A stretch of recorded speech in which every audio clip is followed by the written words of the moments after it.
Let's check. And there's one. And there's two. Okay. And I have both of those are confirmed. We got one. Yes, there's one and two. Amazing. Okay. Well, welcome in, friends who are joining us on YouTube. We're just getting started today. We are live on YouTube, both on the horizontal and the vertical streams. We're also live on Twitch under the same name. There it is up there. Today we are making cookies for our Cookie Club members. You can put command cookies in chat if you're on YouTube. That is a command is the exclamation point and then the word cookies. Same thing on Twitch. We're making black sesame white chocolate cookies from this book, 108 Asian Cookies by Kat Lieu. They look like this in the book, and maybe they'll look like this when we make them. I'm not sure. We are doing cookies for our Cookie Club. It is our monthly rewards program, or monthly rewards for our community, whether you are in chat, whether you watch the videos after the stream. Maybe you're just in Discord and like hanging out there. Regardless, if you are part of the community, you can earn entries towards Cookie Club. We did our drawing on Tuesday, so we have our names ready to go. I have my boxes packed. I have our cart boxes. No, they're not packed. They don't have cookies in them yet. They can't be packed. The boxes have addresses on them. I've written the cards out. We're ready to go. And we're going to get started today. We're going to read this recipe completely just so that it is no surprises, that there's no like gotchas that I haven't accounted for. But that is going to be the stream today. We're going to make these cookies completely, and we're going to vacuum seal them in little plastic vacuum sealer bags. I have already made the bags, so those are ready to go. All I have to do is fill all of the bags that I have, and then we'll have enough for everyone who's supposed to get cookies. We'll actually have enough for, I always make enough bags for everyone who's eligible to get cookies. Now this month, it's rare that there's a month where every single person responds to the message, because sometimes I don't know how to get in touch with people. Sending Twitch messages is a really terrible way to get in touch with people on Twitch. You'd be surprised. Like, do you all check your Twitch whispers? I don't. I check mine once a month when I'm trying to reach out to people for Cookie Club, and people have messaged me and I'm like, oh shit, whoops, my bad. Sorry that you messaged me like 3 weeks ago. I'm sorry that you messaged me, because you will not get a response. It's kind of how it goes. Nick, welcome in. It's good to see you. I hope you're doing well. So thank you for the shout out to Joystick Nick, friend of the stream. Yes. Nick, did you see that there's a Philadelphia meetup happening? Philadelphia like Twitch community meetup? Perhaps you might be interested. I can send you a thing to like the link or whatever if you're interested. It's in Philadelphia. Darlene on YouTube, welcome in. It's good to see you. Okay, we have to read this recipe. We should read this recipe. So let's read the head note first, because authors love to put little bits of information in the head note. So again, this book is 108 Asian Cookies. Command CAT in chat. That's K-A-T. Here, I'll do it for you. There it is. That is Kat's website slash Substack and Instagram presence. Been hitting up the Central PA Creator Club and trying to help get them Twitch verification. Sweet. You should, not should. I don't want to tell you what you should do. You should do you and be happy about it. You should be yourself because we love you just the way you are. But if you are interested, feel free to look up the Philly meetup and come to that. I will be there. It's already on my calendar. It was actually a really weird circumstance where it was like a day where I don't have anything on the calendar and like where I could put things on the calendar. And I was like, damn, I can actually do this. The last two Philly meetups, I was camping during them. So I didn't go. After going to TwitchCon and telling the people there, I'd love to like help organize things in Philly. Anyway, no driving 90 minutes. No, I don't want to be outside today. I was outside earlier. It wasn't good. Dan, welcome in. Happy Friday, Junior. Let's read this recipe. So these are all recipes that I'd flagged as like good for Cookie Club. So we already made one from here last month. We made the sweet sriracha cookies. Those being that, they turned out really well. They're actually really good like a week later. So when folks got them in the mail, it was probably the best they were. They were not, I liked them a little drier. Yeah. Yeah, the East Coast weather is like variable, I think is the right term for it. So if they canceled school where you are for snow, oh, they just canceled the buses, not school. Canada's like, nah, you got to come in. Do they do virtual school there? Is that like a thing? Okay, let's read the head note. Makes 12 to 15 large cookies. Prep time, 15 minutes. That's a lie because I'm doing it and it's live. Prep time is going to be an hour and a half. Inactive time, 30 minutes to overnight. So you rest these for 30 minutes. We're going to make a double batch and then we're going to make another double batch. And then we might make, I don't know, I have enough ingredients for 5 batches. We'll see. We'll see how many cookies a single batch makes. And we'll go from there. Difficulty, 3.5 out of 5 stars. Multiple steps are involved, it says. By the way, this cookbook is so well done. Like, so well done. Everything about this is like thoughtful and considerate and like the perfect level of information. Like all the information that you need about a recipe is easily discernible within 10 seconds of looking at the recipe. Like, cannot recommend the style that this was done in enough.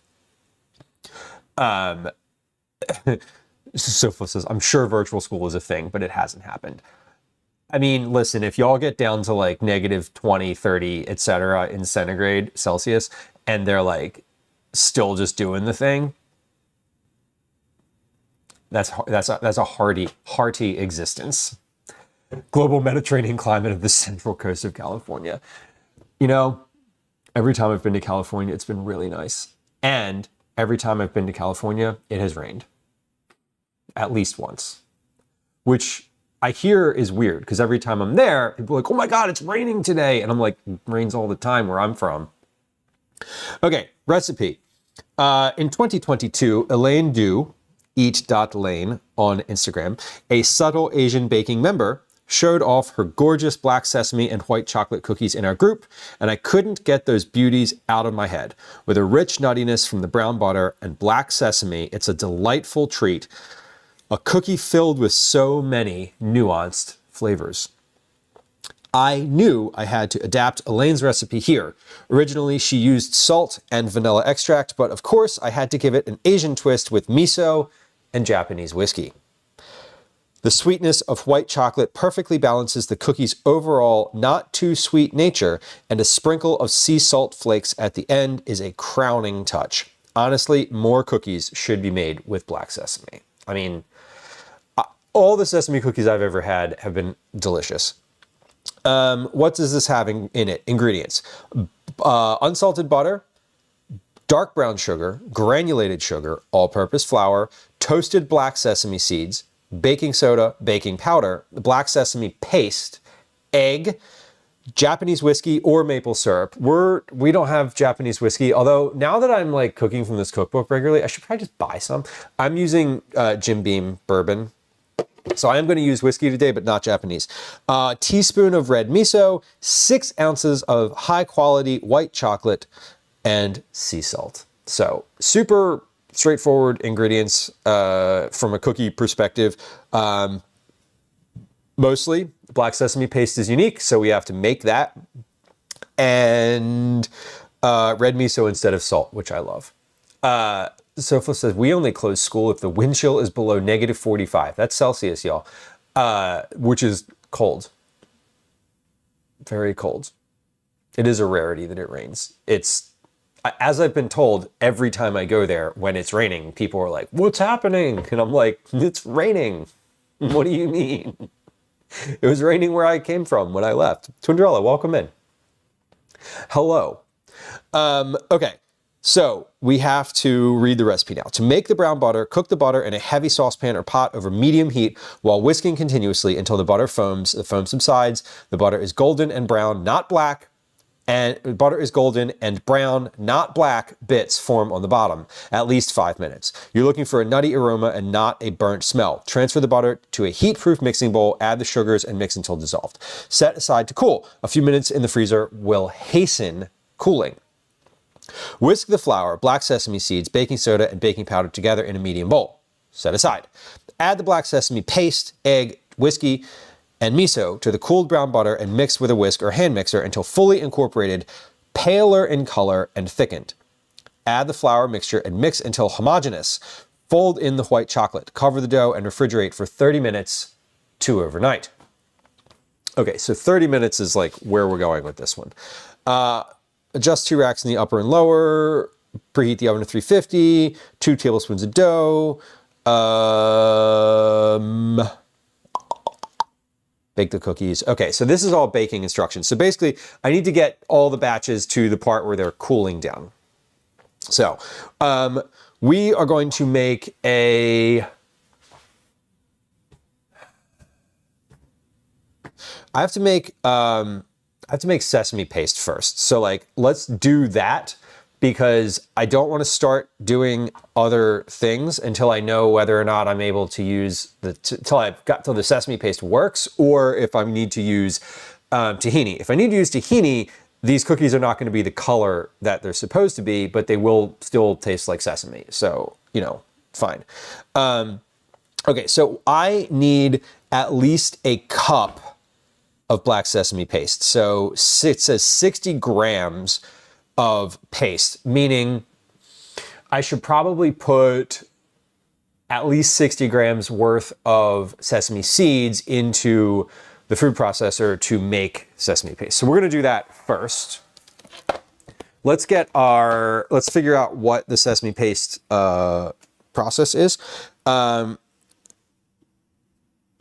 Okay, so this person who I'm making sesame paste, or whose recipe I'm using, has the recipe for 60 grams.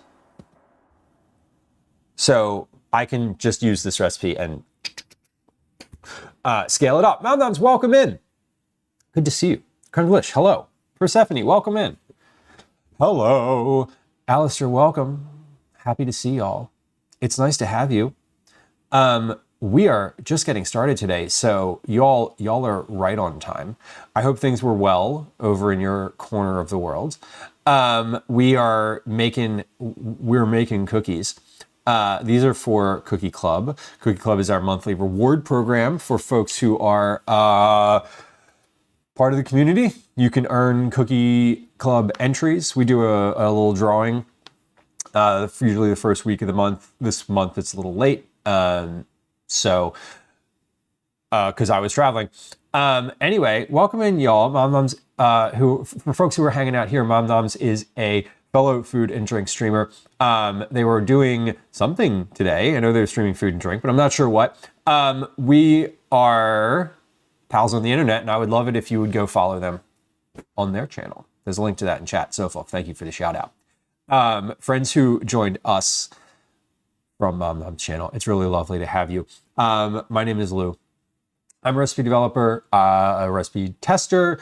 I'm a parent. I live in Philadelphia, and my pronouns are he, they. It's nice to have you. Welcome. The channel is all about cooking, lots of conversations. We started streaming here so that I'd have someone to talk to while I was making dinner, and it sort of evolved from there.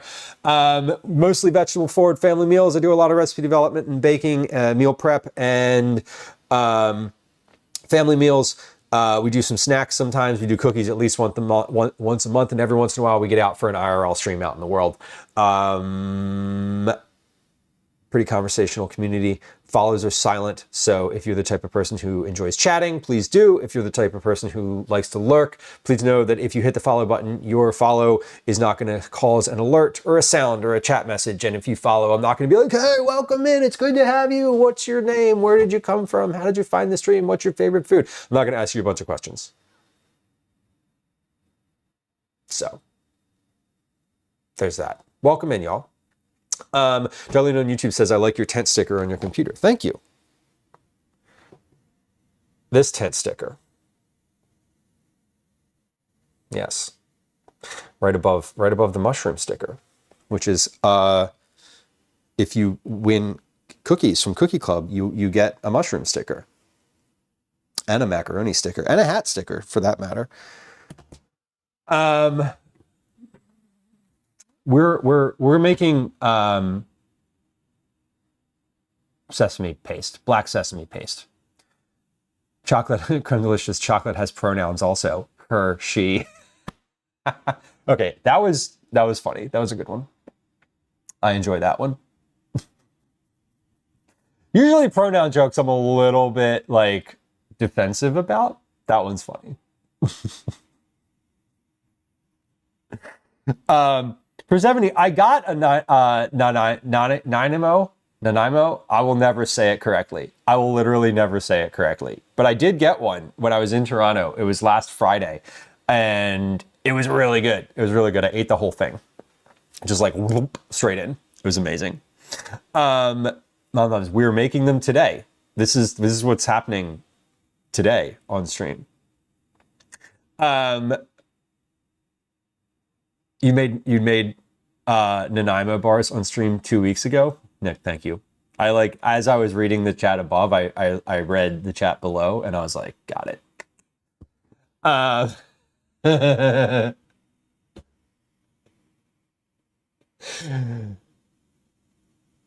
loved it too. I know I've only ever had one Nanaimo bar in my life. I was there. I know. I'm sorry. I just listen, Persephone, there's a command in chat, command joke, because I don't get them. I just don't. I'm sorry. I didn't realize that you were joking.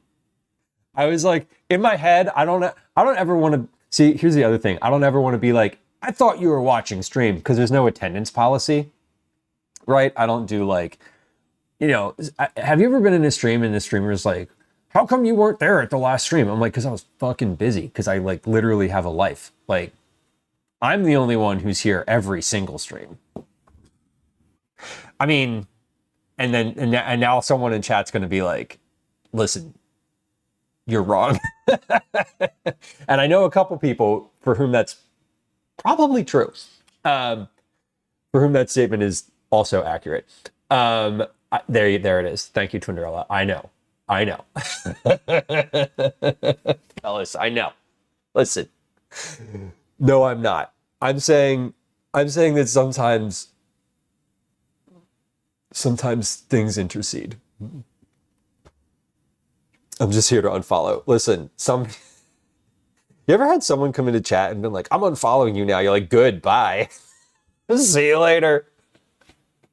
Nick, I'm not at most of my own streams. Oh my God. Sometimes it takes me like 30 to 40 minutes to arrive to this stream, even though I hit go live. It's true. It's very true. Well, let me show you that I have a watch stream going. I think I might have hidden that. I don't know. There's something that I can set. There was something about watch streaks. Yeah, I love a watch streak, but I get super stressed about stuff like that. And whatever it was that you could like reward based on, like Twitch won't let you turn it off, I don't think. But I was basically like, there's a reason. So when y'all, I want to say this, when y'all do get the watch streaks and it like comes through and I see them, but I don't usually mention them. Actually, I don't think I've ever mentioned them because I don't want to give other people anxiety about like their own streaks or like losing their streaks or something like that. Whenever I get a long streak in like an app or something like that, I always intentionally stop. I stop the streak. I'll like, okay, we're getting to 50. And then on the 51st, I intentionally don't do the thing. I do love a streak though. They're addicting. Trinderella, you're a point hoarder. I know. I believe it. Oh, you get points when you share your watch streak. Oh, I didn't know that. Okay. I don't think I have a watch streak anywhere. Because I don't have notifications on. Okay, get to work. Got it. Okay, we're making black sesame paste. We're making black sesame white chocolate cookies from the 108 Asian Cookies cookbook by Kat Lieu. We are going to make sesame paste, black sesame paste first because I couldn't buy it because you literally can't purchase it. I looked. I'm sure you could. I'm sure I could have gone down to one of the many Asian markets all along Washington Avenue and picked a vat of it up there. But I didn't. I'm just going to make it myself. Oh, you do? So if you hit 1 million channel points for Astro Canucks channel, I remember you saying that you had like a quite the streak there. Jamie of 165. Damn. That's a lot. So yeah, I just like, I don't have Twitch alerts on my phone. That's why I don't have any streaks anywhere.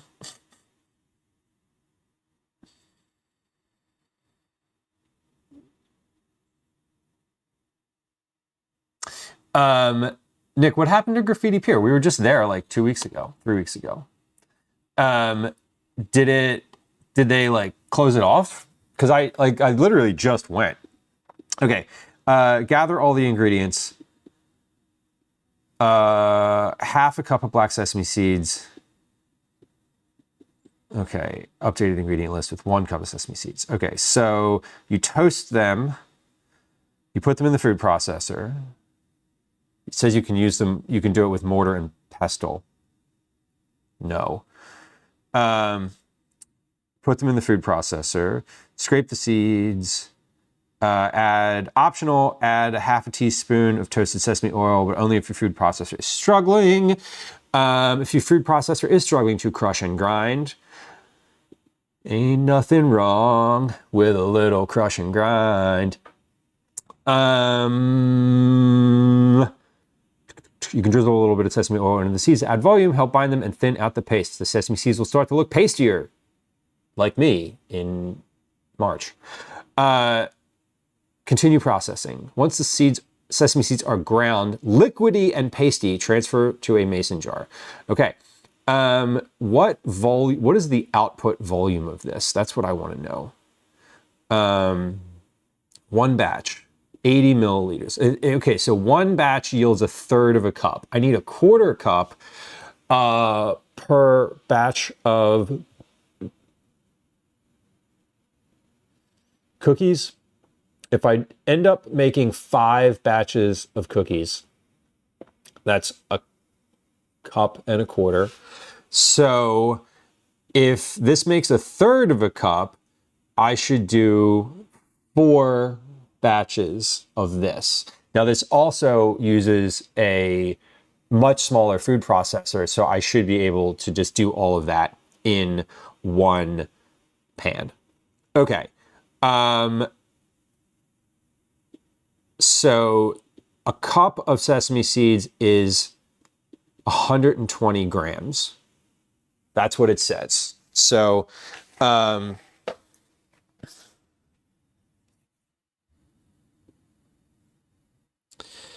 if I do 120 grams, and that makes a third of a cup, I need 1, 2, 3, 4 cups of black sesame seeds, right? Yeah, 4 cups of black sesame seeds.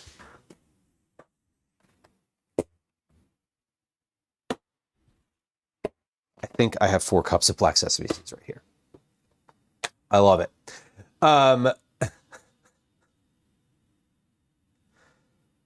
Yes, Moms, these are, this is the second cookie club cookie I've made from this cookbook. We're doing these like a couple months in a row, so that because they're good, one, and because they sound good, 2, they're different and unique, and 3, I have just been really appreciative of Kat's like approach online to like the haters generally.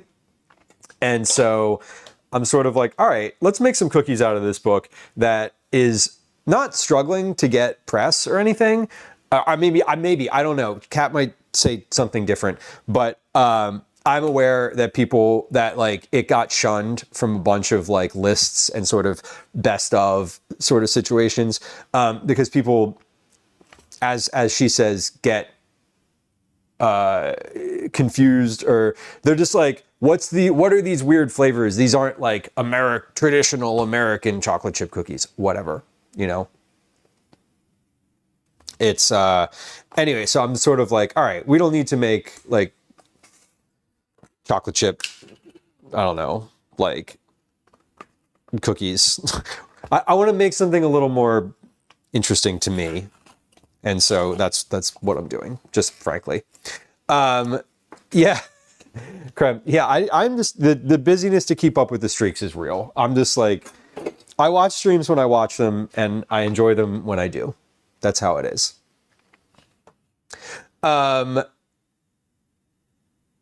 Caretaker, you're almost at the century streak for Kanara. That's amazing. 200 of Mary's coats. Shayna, that's kind of great, honestly. You're down to 75 after someone had 200. I mean, I feel like it's, you know, if you don't get the notification on Twitch, you're like, you're sunk.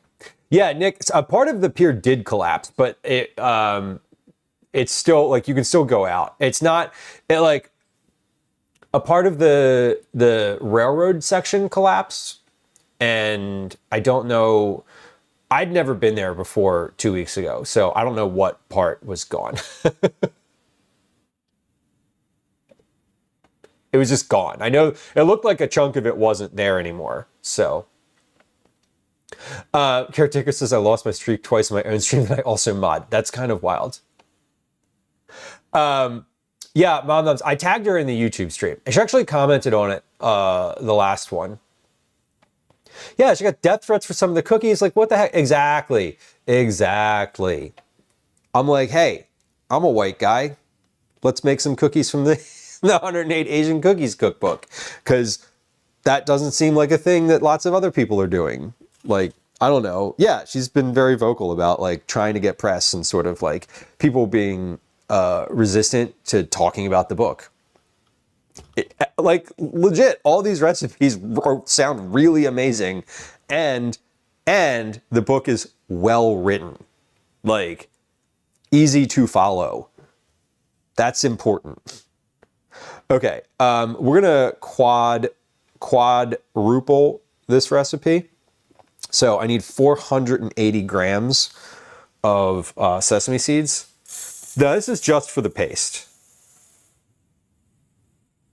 So that's going to be almost this whole container.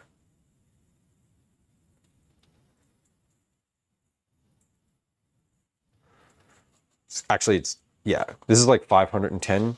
Yeah, 510. So we're gonna almost use this whole container. 60, 70, 480 grams. Okay. I also, for this recipe, need, so we have paste. Now, this is just for the paste. I'm going to need a 1/4 cup of black sesame paste and 1/3 a cup of black sesame seeds. Okay, so I have, this should be good for the paste, and then I have more for the seeds. Am I toasting these seeds? Toasted black sesame seeds. Okay, so we're gonna toast twice today. We're gonna toast these, and then we're gonna put them in the food processor. And while they're processing, maybe not while they're processing, but we're gonna do this twice because I'm gonna use the same pan for the toasting and the brown butter. So all of that is gonna happen kind of in the same pan. We're gonna leave that on the stove afterward. But let's come on over to the stove. And for anybody who's hoping, I'm hearing Daisy down there prancing around. For anybody who is hoping for cats today, I just want to remind you, the cats are in the basement because we don't have cats in the kitchen during Cookie Club streams. Phoenix, welcome in. It's a lot of sesame. It is. We're making sesame paste, in fact. So let's adjust the white balance here because this needs to white balance and then the exposure. There we go. Okay, we did it. But Darling, welcome in. And welcome in. You look good in black. Thank you. Oh, hold on. It's hat time. I forgot. Today we're wearing the baking themed cap.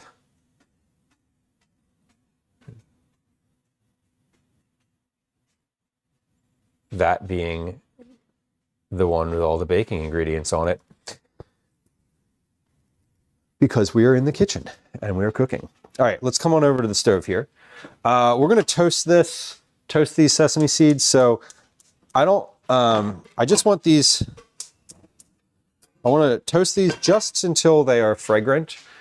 We're not going to, hold on. Let's do that. There we go.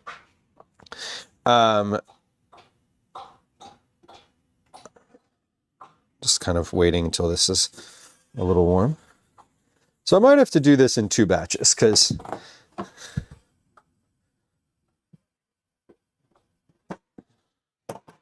yeah, might have to do this. I am going to do this in 2 batches. I'm actually going to do this in more than 2 batches because I need to get I want to get my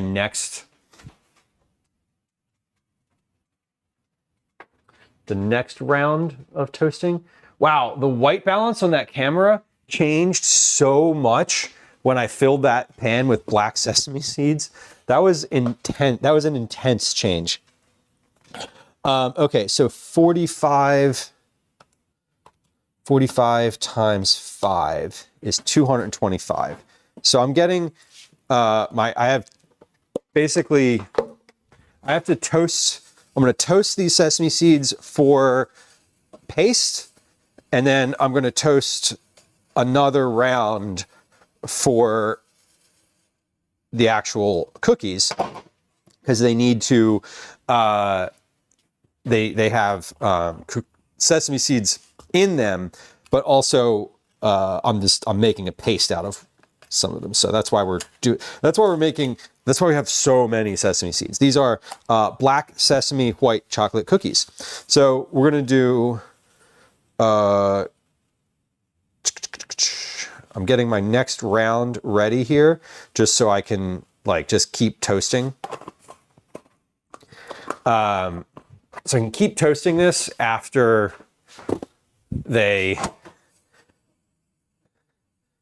finish. So these are,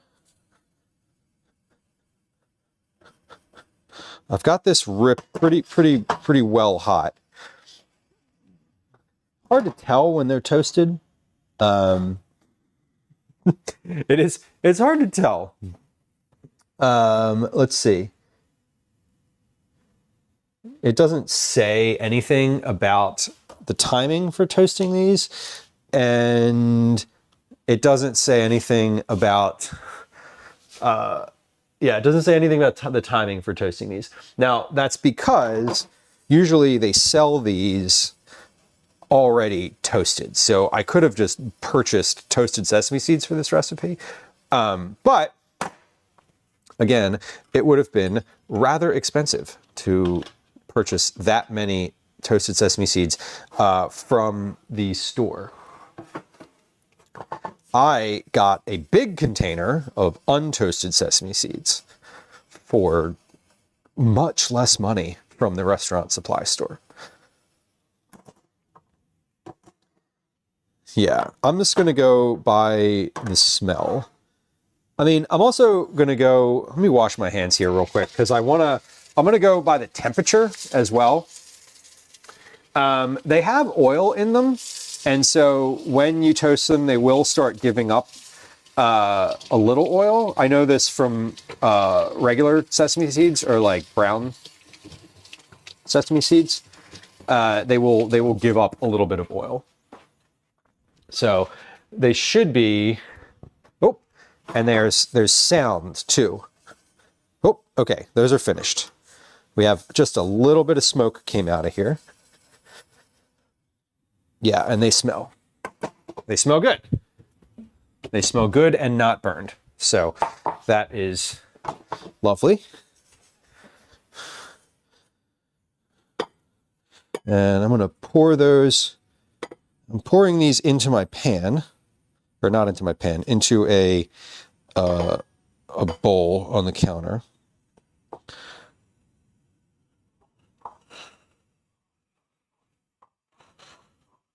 And we're going to come right back over to the pan.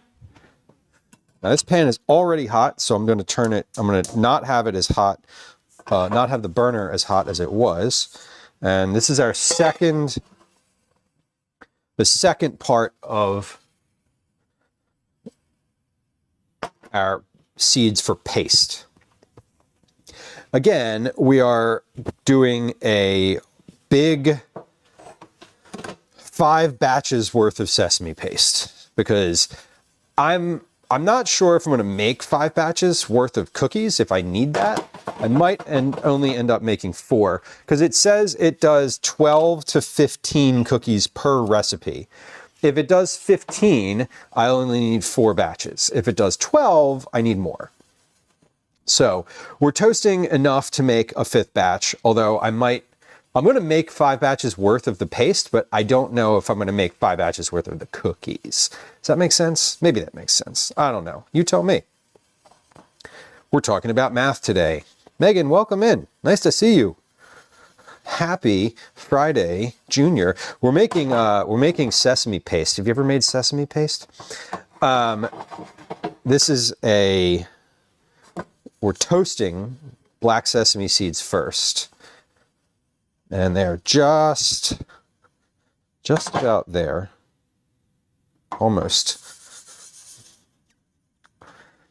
This is a fun pan. This is a good forearm workout. Oh my God. My like shaking this pan is like, my arms are like, okay, what are we doing? We're gonna switch hands here.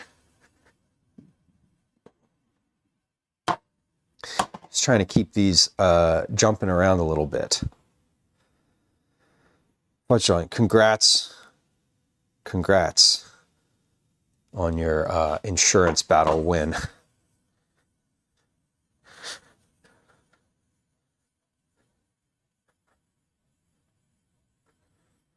There we go. Yeah, Phoenix, exactly. Like, I'm not worried about the paste not getting used. Oh my God. And he says, I have made poppy seed paste, which feels about the same. One of the bakeries I worked at had a pastry with poppy seed paste and a special grinder. Oh my God, a special grinder. So Fluff, thank you for the shout out for Megan. Megan is an IRL friend of the stream, food writer, content creator, recipe developer, has a really lovely Substack, and would absolutely appreciate you to subscribe. Some of it's free, some of it you pay for. But there's links to all of Megan's stuff in chat, and you should click on those and then do the thing when you click on it. IRL indeed. Yeah, it was funny. I was talking to my friend James, who I just went to visit in Toronto, who I go to visit like once a year. And your name, Megan, your name came up and was like, I was like, oh yeah, I traveled to see Megan at one point. And he was like, oh, you going down, you going down for James is anywhere in the US, just for reference. And he was like, are you going down there anytime soon? And I was like, maybe. When it's summery. All right, let's pour these seeds out, and then we're gonna toast our last batch. So this is, hold on. Oh yeah, these just got a little teeny tiny smoky, which is perfect.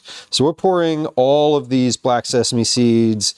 These are the both batches that I toasted into this bowl. I'm just spinning it for fun. I don't actually need to be doing that. Come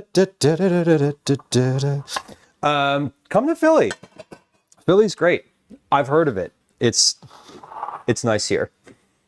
We got the Liberty Bell and other things. All right, we're gonna do one more batch. Listen, if you came to Philly, and you wanted to go to the Liberty Bell, we could do that, but I'm not otherwise inclined. Anyone who comes to Philly could look at the Liberty Bell from outside. All right, this is the last batch. Now, these are the seeds for toasting. These are the seeds for the cookies themselves. So these are not going to be made into paste. I measured out 5 batches worth of seeds, and so we're just going to toast these. So when we need them, I'll have them. And this book, as with any good baking book, gives you your ingredients by weight. So it will make it easier to measure these out and get them sort of batched out because it's by weight. Now, here's the other thing. I wonder if they weigh less when they are toasted. Probably, right? Because they're giving up like a little bit of moisture, but like how much moisture do these things have? Like, these are deep into that kind of history. No, touche. That's fair. That is fair. We have a relative, on Gwen's side of the family, who's like really into war and history, and it's so interesting to me because like I'm not, and when we went, we all went on vacation together last summer, and they went to like some famous battlefields in France, and I was like, no, thank you. I will shop. I will walk around. Yeah, we went for a field trip. Fudge Rolling says, I'm good. Yeah, I mean, listen, Philly has a lot of history. If you're into American history, it's not bad. The history itself is bad, but Philly's got a lot of it.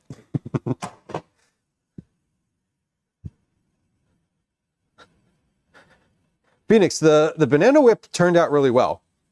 I'm gonna try it. I'm gonna make it again with the like counter ripened bananas, and I will report back. But it turned out well. Tornarella says the Liberty Bell and cheesesteaks and mummers. No, that's for real. That's like the Liberty Bell and cheesesteaks are like what Philadelphia is known for. That and throwing batteries at Santa Claus. But that's really more, that's in the past now. We don't do that anymore.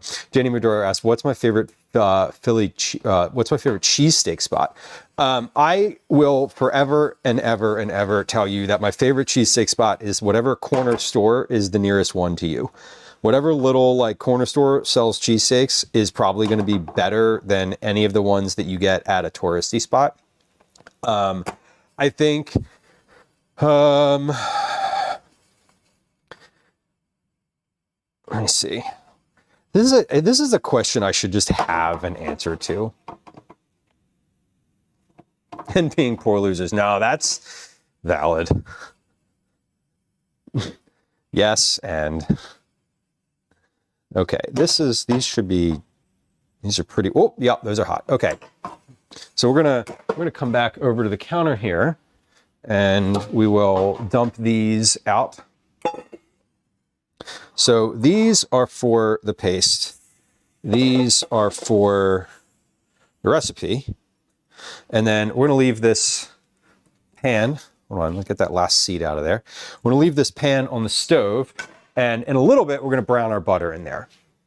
So these are toasted sesame seeds for the recipe later. We're just gonna put those off to the side with the rest of the ingredients. And put the sesame seeds in a food processor and start processing. You can also grind them by hand. We're not doing that. It will take some time for them to release their oil, so be patient. Yes. Scrape the seeds. You may need to take a break to avoid overheating the motor of the food processor. It also says you can add a half a teaspoon of sesame oil if you need to, which means that I could add, I'm making 4 batches of this. That means I could add up to 2 teaspoons of sesame oil. So we're just gonna drop these in here and put the lid on and hit go and see if they, and see what happens, like quite literally.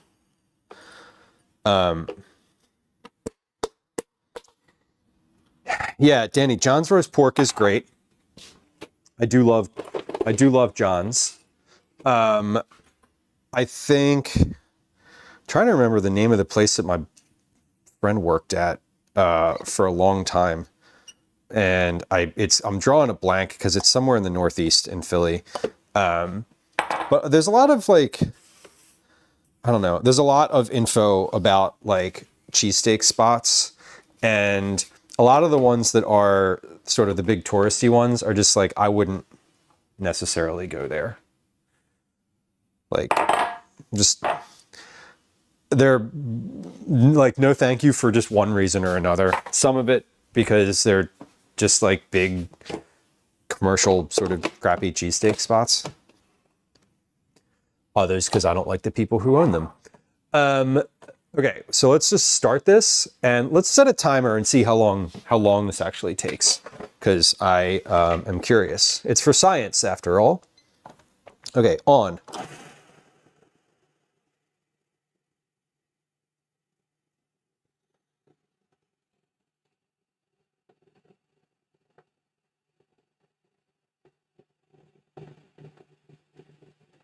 Well, the sound is changing.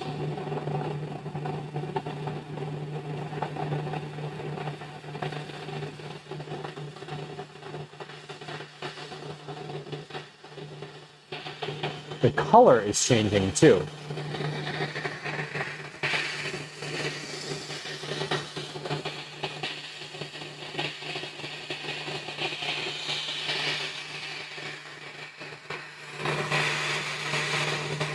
It smells great.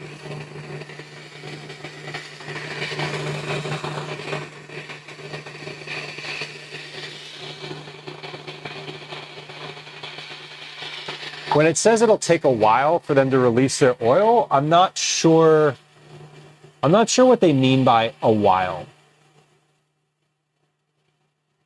It will take some time. Like, can we quantify that? Like, this is a recipe, y'all. If you're saying it'll take some time, like, why don't you tell me how much time? Why don't you get out a stopwatch or a timer and measure it while you're making it and then put that information in your recipe? That recipe that you posted on the internet for literally for free for me to look at and complain about. Awful. Okay, I'm going to scrape this down. We are warm in here. This is certainly they're getting ground up. Now, this is not oily yet. We're not we have to create a paste. We have to create a paste. Now, this is like a sandy texture in here right now. Beth, welcome in. Hello. Yeah, this is a sandy-like texture. So we're going to give this another minute, maybe. And then we'll see what it looks like after that. And I may want to put... I think I am going to end up wanting to put some sesame oil into here because it is... if it doesn't grind, like if it's too powdery, like, I don't know if you saw what happened here, but it just started to rise up the sides, and now it's sort of like just up on the sides. And I think it needs a little bit of liquid to kind of coax it along to get into its sort of final liquid form. And again, I don't know what some time means, but like, watch what happens on the side here as I turn this on, you'll see it. This little thing will disappear.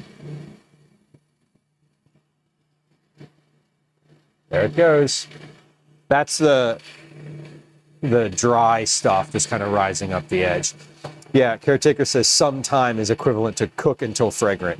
Yeah, that feels accurate here. But what's going to happen is, if I let it go like this, eventually the stuff at the bottom is going to start to liquefy, and then it'll pull down more of it. Okay, now I don't hear anything happening in here now. Like, the blade isn't even hitting anything. So I think at this point, I do want to put a little bit of oil in here. Let's start with a teaspoon, which is half as much as it says can be added. Now, I got sesame oil to use as opposed to like a neutral vegetable oil, so that it will kind of maintain the flavor. That's the goal. So let's get a teaspoon. We'll add a teaspoon of sesame oil to this. Let's just take the lid off. I'll add that directly. So this is half as much oil as it says I can add. I feel like I'm going to end up adding a little bit more than this. Because it seems kind of dry. So I don't know. We'll see how it goes. Let's see if the oil changes any of the... Oh, that changed. That's different. That wasn't happening before. Now it's like... Now the blades are cutting through it as opposed to pushing it away. You can see it spinning in here. I don't know if that is coming through specifically, but like, you can see that moving. Oh yeah, there it goes. Okay.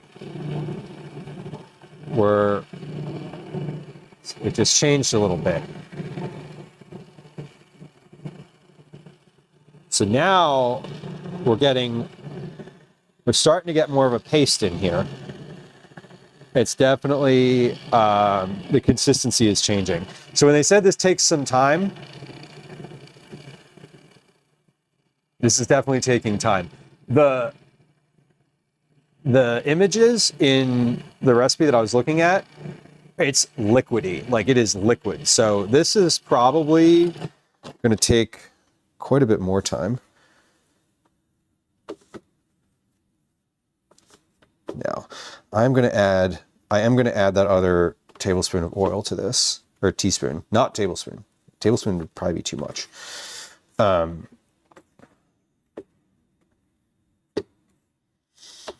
Yeah, this is getting a little pastier. Now, it's an interesting question here. I don't think I've ever actually had a motor, like, not a motor. I don't, it said you may need to like let the food processor cool down. I don't know what it's like when it overheats. I've never had that happen.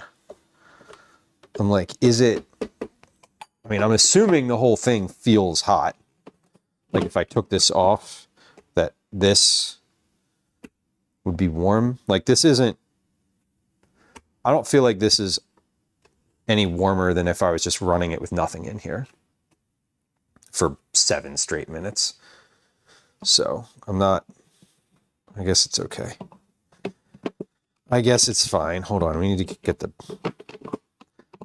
I took it off and then the blade came out of its little cradle. Damn it, what have I done? Lieu, what are you doing?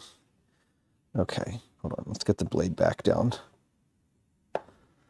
There we go. Okay, there we go. Nestled nicely. Okay, I'm gonna add another teaspoon of the sesame oil while it's off and open. And we'll see if that makes a difference. So these are warm too. These are like, they're definitely toasted. So let's see.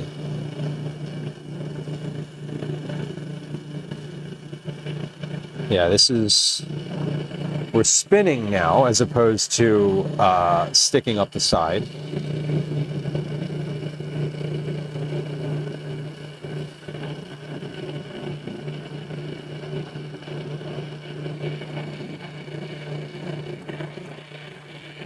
Yeah, you'll smell the motor. No, all I smell is sesame at the moment, so I think it's fine.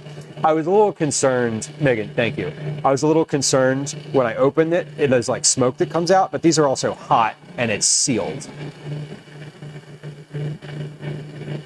Funky noises, burning plastic smell, struggling to go. Okay, yeah, we're not, this is looking fine. I've heard, now that you mention it, Phoenix, I've definitely heard some, I've heard some noises of protest coming from this thing when I've put like ice in it, or when I've made banana whip before, it's struggled.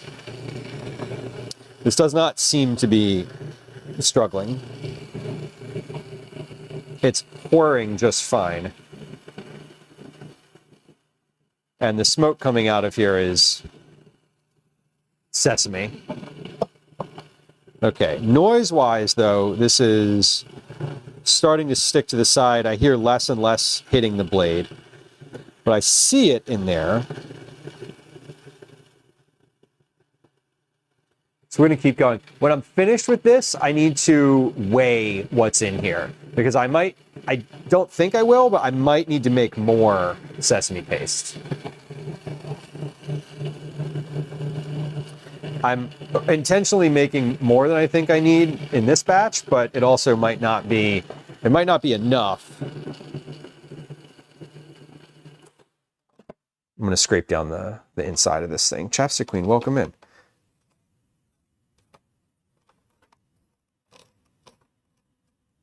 Hello. This is starting to see, it's starting to look more oily, and it's starting to look a little bit more, or a little less rather, like sand and more like a paste. So we're certainly on the right track. Now I know it says it takes a little while to release the oils. So I'm going to be patient here and not add more sesame oil to this. Although I kind of want to. If this goes another like couple minutes here and hasn't, if this consistency that I have right now is the same after like 2 or 3 more minutes in here, I'm going to add another like half teaspoon of oil just to kind of keep things moving. Now this is very, this is heavier now, heavier in so what do I mean by heavier? I mean that it is more of a paste. It's like turning into a much thicker sort of viscous paste. What I want this to be is something that can be poured out. That's like a little bit liquidy. So we're going to keep going and see what another like 2 minutes gets us.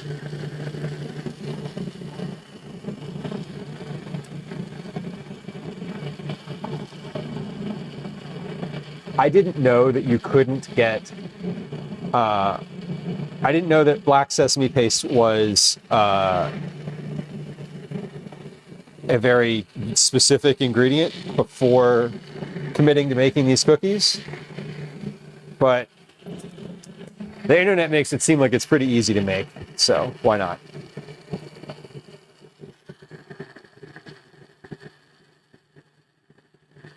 All right, I mean, we're still rotating. Okay, things have started to change. So much like making the banana whip, I see a ball, like a solid mass that's being rotated around in here. Often, at least in my experience, when that happens, when you're making something that you want to completely puree, it is a good sign. Because everything's sticking together, but it hasn't like fully broken apart yet.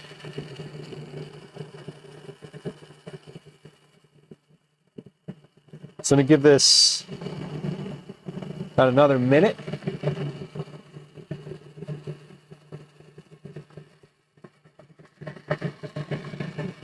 Yeah, I mean, this is not even all that warm. So I said another minute, but it was actually like 30 seconds left. Okay. So we're at 14 and a half minutes total. That's not blending time, that's total time. But let's take this, open this up, and let's see. Oh yeah, we're starting to look. So let me show y'all what this looks like right now. This is now a paste. We're almost there. This looks far oilier than it did 2 minutes ago. And it's kind of hard to tell, but it has like liquidy, like you can see how it's like glistening a little bit. That wasn't there when I opened this last time. That glistening did not look like that. So we are we're on the right track. I think this needs more time. We're almost there though. It is working. This process is working. And so, yeah, when my comment about the recipe, about like, hey, how long is a little bit of time? You know, I need you to say, like, this is going to take you 10 plus minutes of processing. Like, because to me, a little bit of time could be anything from 3 minutes to like 20. What's your expectation? You know, like, what is the... It's such a vague note.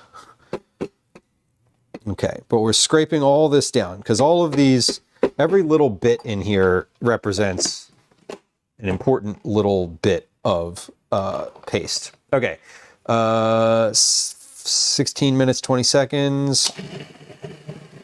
So we're gonna go to 18 minutes and 20 seconds. And then we should be good. Now, I didn't put anything in here except sesame oil. So what's coming out of this food processor is purely sesame paste. There's no salt in here. There's literally nothing else other than sesame seeds and oil, sesame oil. But yeah, this is now a liquid. And we're moving nicely. You can see, if you look on here, that this is just, it's staying at an even level. My blade is moving through it really well. It looks like it's a paste at this point. But I'm going to process this until it is smooth. Because you want it to be smooth. Okay, I don't need this laptop anymore. That is... It is what it is. All right, that was about 1.5 minutes. We're gonna at the 2 minute mark here, we're gonna open this up and scrape it down again. Because this is really starting to look nice in here. All the oils are coming out, and it looks like black tahini, which is what it should look like. Okay, that is 2 minutes. So let's stop that. And we're gonna come back here and scrape down. I bet you this stuff stains your clothes. What do you think? I feel like this is absolutely something that would never come out if you got it on your fingers or hands. This is like beets almost. Okay, so now, remember I showed you all this last time? If I tipped this container the same way I tipped it 2 minutes ago, it would pour out of here. So let me show you. So let's do it. I'm just kidding. Let me show you what this looks like now. So that is total time blending is about 15, maybe somewhere between 12 and 15 minutes. And it's funny, the white balance of the camera really doesn't like that because of how dark that is. Good thing I'm wearing black. Yeah. I was gonna wear my whites today, but I didn't. It is a paste. I'm gonna give this another like minute, and then we'll probably be there. Okay. Yeah, this is not. This is like a complete liquid now. And so we're gonna weigh this out because it gives me a volume by weight for how much sesame paste I want. So I want I'm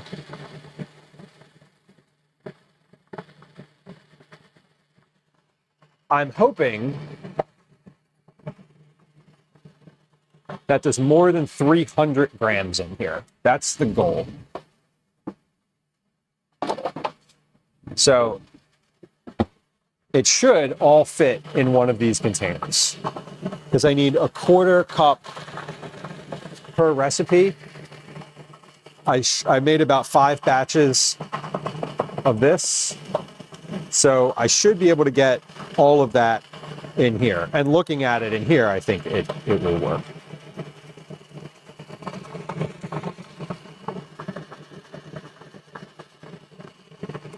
Okay.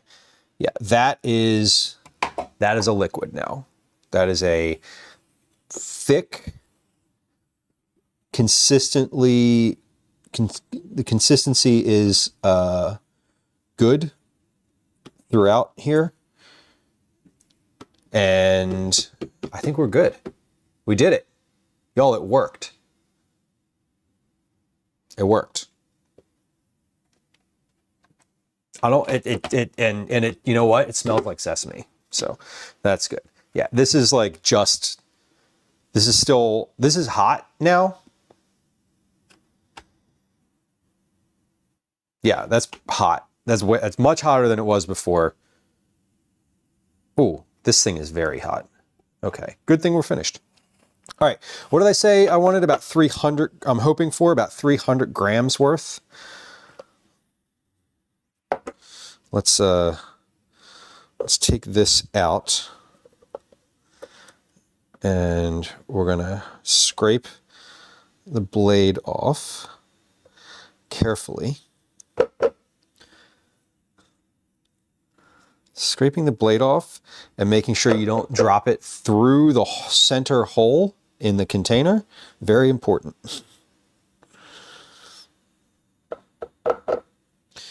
Because I could very easily just dump all of this directly through the hole in the center of this. That would be annoying. Okay. So now that that's mostly done, I'm going to scrape the rest of it into this container. Or scrape as much as I can in here. Did I tear this? I did. Okay, we're at 0.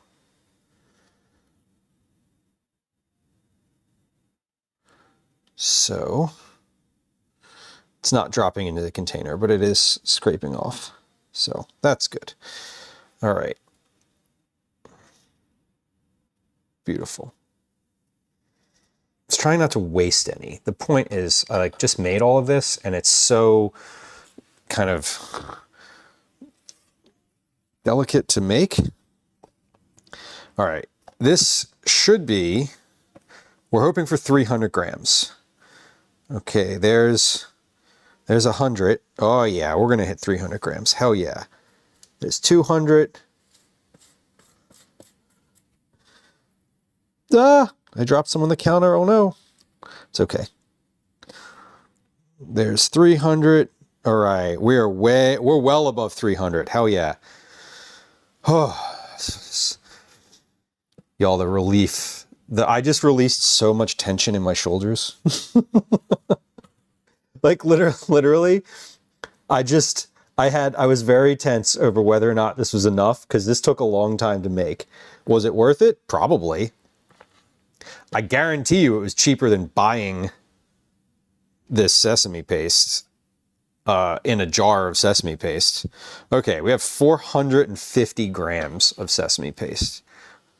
Beautiful. Now I'm less concerned with all the little drops, but we're going to get out as much as possible. Beautiful. Okay, that is 452 grams of sesame paste. That's what came out of there. Beautiful. Oh my God. Okay. We're gonna wipe the counter off. Hold on. Or not, hold on. I'm gonna put this into the sink. Oh my God. I just touched that with my finger and it is like dark. It's so dark. I bet it tastes amazing. Yeah, let me try a little bite of it. Hold on. I bet it tastes like a lot. I bet it tastes like a lot like sesame. I'm rinsing out the food processor. I want to wash this spatula because this is like the good spatula. Not that I'm worried about it staining. I just want to have it clean for when I make the cookies. So I'm like gonna give this a scrub off here so that it is clean. Yeah, this is not gonna stain. Okay. Good. Yeah, just keeping the dishes clean. Do I need my food processor for anything else today? No, I do not. I do need to Okay, do need that pan though. Brown butter. All right, let's try a little.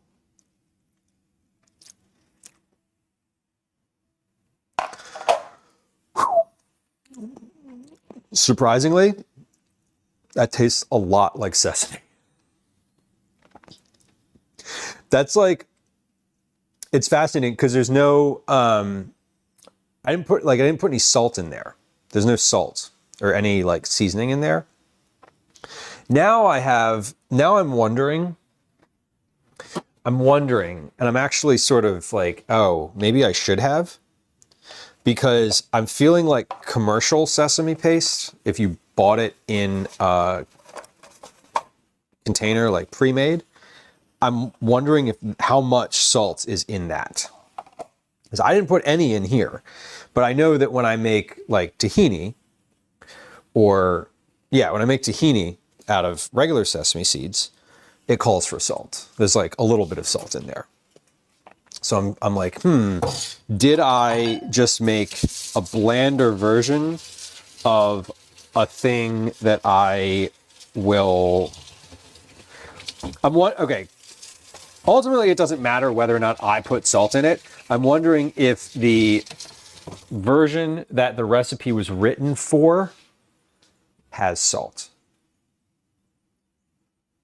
Like, if Kat, when writing this book, this recipe, purchased sesame paste and it was like commercial sesame paste and had salt in it, is that going to change things fundamentally when I make this recipe? I'm assuming not. I mean, I'm assuming that it's a marginal amount, if any. So we're going to move forward without dwelling on it. That's not true. That's not true. Y'all know that's not true. Okay, we're going to move that over to the side. All right, so brown butter. We're going to make 2 batches of brown butter at a time, but let's figure out what happens with the brown butter after I make it. Because I saw in here that you put the sugar in it and then whisk it in and then cool it. So I want to probably measure out my sugars. I'll probably want to measure out my sugars before I make the butter. So, transfer the butter to a heat-proof mixing bowl. Add the sugars and mix until dissolved. Set aside to cool.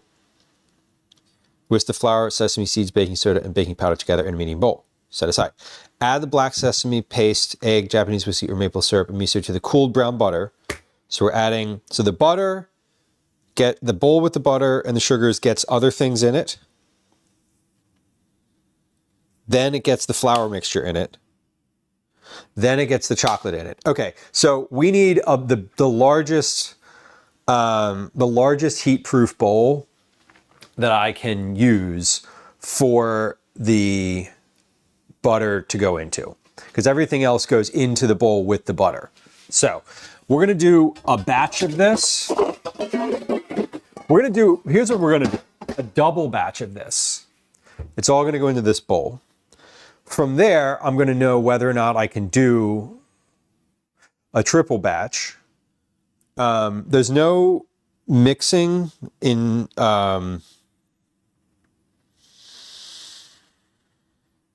there's no stand mixer involved in here.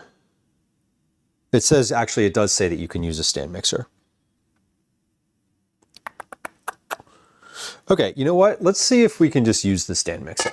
Because that'll make the mixing part a little easier and consistent. And I think I should be able to make a double batch of this. So what I'll do is I'll put the brown butter, once it's finished on the stove, I'll put it in the stand mixing bowl, and then kind of everything else gets added to that from there. Okay.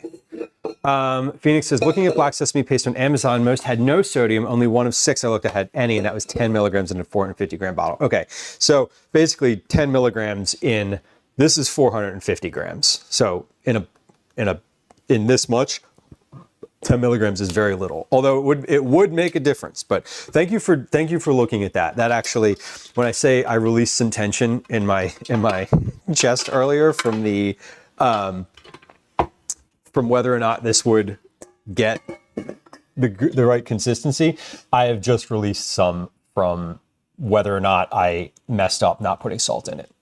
I don't think I did. Okay, so we're cooking the brown butter. Then we are adding the sugars and mixing until dissolved. So we want to add the sugar into this bowl first before browning the butter, because once the butter is browned, we're going to pop it in here. Then we whisk together the dry ingredients while we let that cool in the few minutes in the freezer. Then we add the sesame paste, egg, whiskey, and miso to this, mix with the mixer.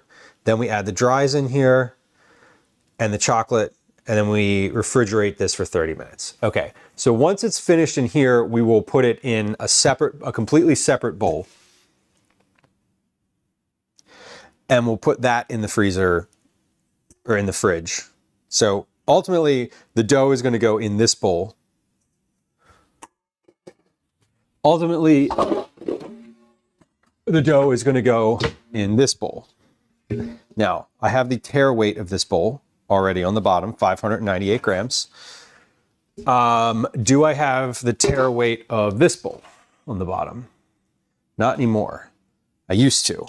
Let's make sure I know what each of these bowls weighs, because this is going to be a portioning thing as well. So we're at 0.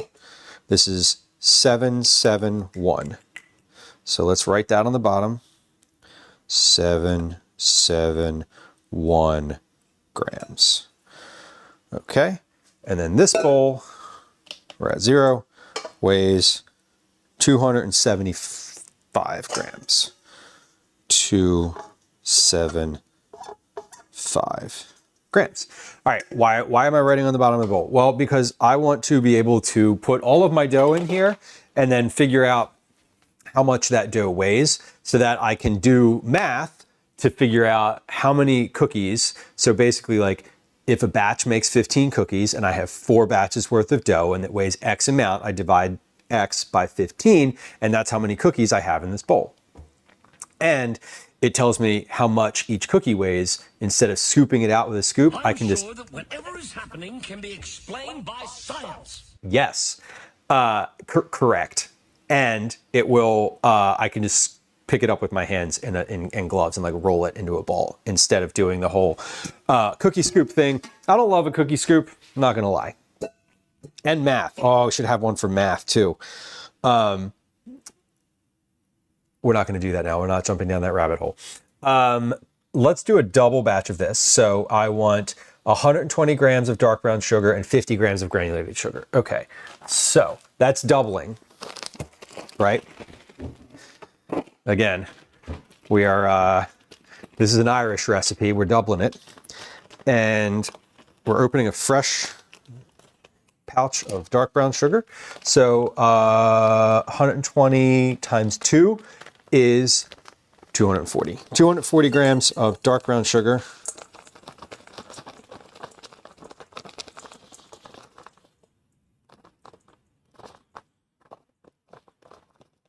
Five, 6, 7, 38, 39, 40. I know I've made that. That Irish recipe joke on stream multiple times. Every time I think about it, I think that it's funny. It's a joke that I appreciate just for myself. Y'all, it is snowing here. That's weird. I don't like it. Is it snowing? What is that? It's raining. Also snow. There's both. No good. Now they tie this bag up with this knot that's like just a simple overhand knot, but it's like, there we go, got it. I don't want to cut the top off the bag because then I don't have enough bag to close. Okay, so I have 240 grams of dark brown sugar. I need 100 grams of granulated sugar.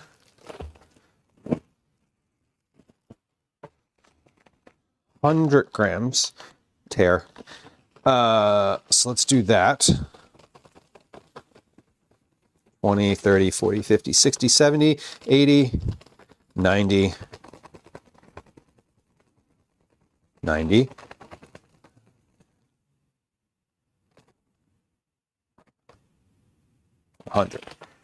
We did it. Tatsu, welcome in. Tatsu, thank you for your resubscription. Thank you for your tier 1 subscription. Is that a 6-month sub? Thank you. I appreciate you. Welcome in. DJ Harley, welcome in. Good to see you. Sifla says, I wasn't going to do any more orders today because I'm tired of the snow, but my favorite elderly lady placed an order. Oh, so I went back out. She's sweet. That's nice. I'm assuming that you get recognized and perhaps have like a nice conversation. More sesame cookies. You're damn right. Sesame cookies until sesame cookies until we can't anymore. Yes, we're doing black sesame white cookies. They're also from the 108 Asian Cookies cookbook. So the ones that we did last month were from that same cookbook. Okay, cooking the butter in a heavy saucepan while whisking continuously until the butter foams and the foam subsides. The butter is golden and brown, not black. At least 5 minutes. Transfer the butter to a heat-proof mixing bowl. Add the sugars and mix until dissolved. Set aside to cool. Okay, so sugars are in the mixing bowl. Let's go over to the stove. I've got my pan here. I need to put the butter in it. Lou, what are you doing? Also, hold on. It's one stick plus 1 tablespoon of butter. So I need 2 tablespoons out of the out of here. And since I am doubling this recipe, we're going to do 1 with 2, and then we're going to make another double batch with 2, and then I might make the second batch with a third. So we're going to pull butter for all of these, just in case. 1, 2, 3, 4, and then if I do make a fifth, all right. Sorry, I'm in my head, and we're here, and it's good. Okay, let's go over to the stove. We're going to turn the pan on. Is it on? Yay, it works. Okay. Tatsu, I'm glad you're here. Thank you for being here. I appreciate all the folks who hang out on stream. Whether you are chatting or not, I appreciate you. If you're not chatting and you're perhaps just lurking, please know that I appreciate anyone who's just hanging out here and lurking. And if you are a brand new person to stream and perhaps you're here for the first time, if you're not following, I want to assure you, by way of my voice, that follows are silent. There is no sounds, alerts, no chat messages, no whistles, no nothing happens when you follow. I won't even say hi to you or acknowledge that you followed in any capacity. Followers are completely anonymous and silent. So if you are hanging out here and lurking and enjoying the channel for whatever reason is keeping you here, please hit the follow button. So if she gives you her grocery bags back so you can use them for next time, that's cute. And you get a cup of tea? Hell yeah. Okay. I mean, this sounds great. That's pretty nice. Come enjoy the rest of your afternoon. Happy Friday Junior to you. I hope you have a good rest of your day. Tatsu says, no announcement, playing the tambourine? No. Y'all, I get super anxious whenever I go into a new channel and I'm enjoying their content. But I don't want to hit the follow button until I know what happens when you follow. You ever go into a channel? I'm sure that y'all have. And like you follow and the streamer like immediately says something about it. Like, I'm not even talking about the folks who like call people out when they're just lurking and they're like, hey, I see so-and-so's in chat. How you doing? And you're just like mortified over it. Listen, if you do that to me, I will 100% never come back to your channel. Guaranteed. 100%. Won't be back ever. But the folks who like, when someone follows, just sort of stop everything. And this is no shade to people who do that. Like, I'm not trying to say you're doing things wrong, but I personally, as a viewer, when I hit the follow button, do not want to be called out. I just want to follow because I'm enjoying and want to come back. When I chat, that's when I will enter. That's like my opening to be like, I want to engage. So I do like to say like, hey, listen, because what I do when I go into a new channel is I wait for someone to follow and see what happens. And like, if you waited on this channel for that to happen, you would never know what happens because nothing happens. Microwave is not my legal name, you know? Damn.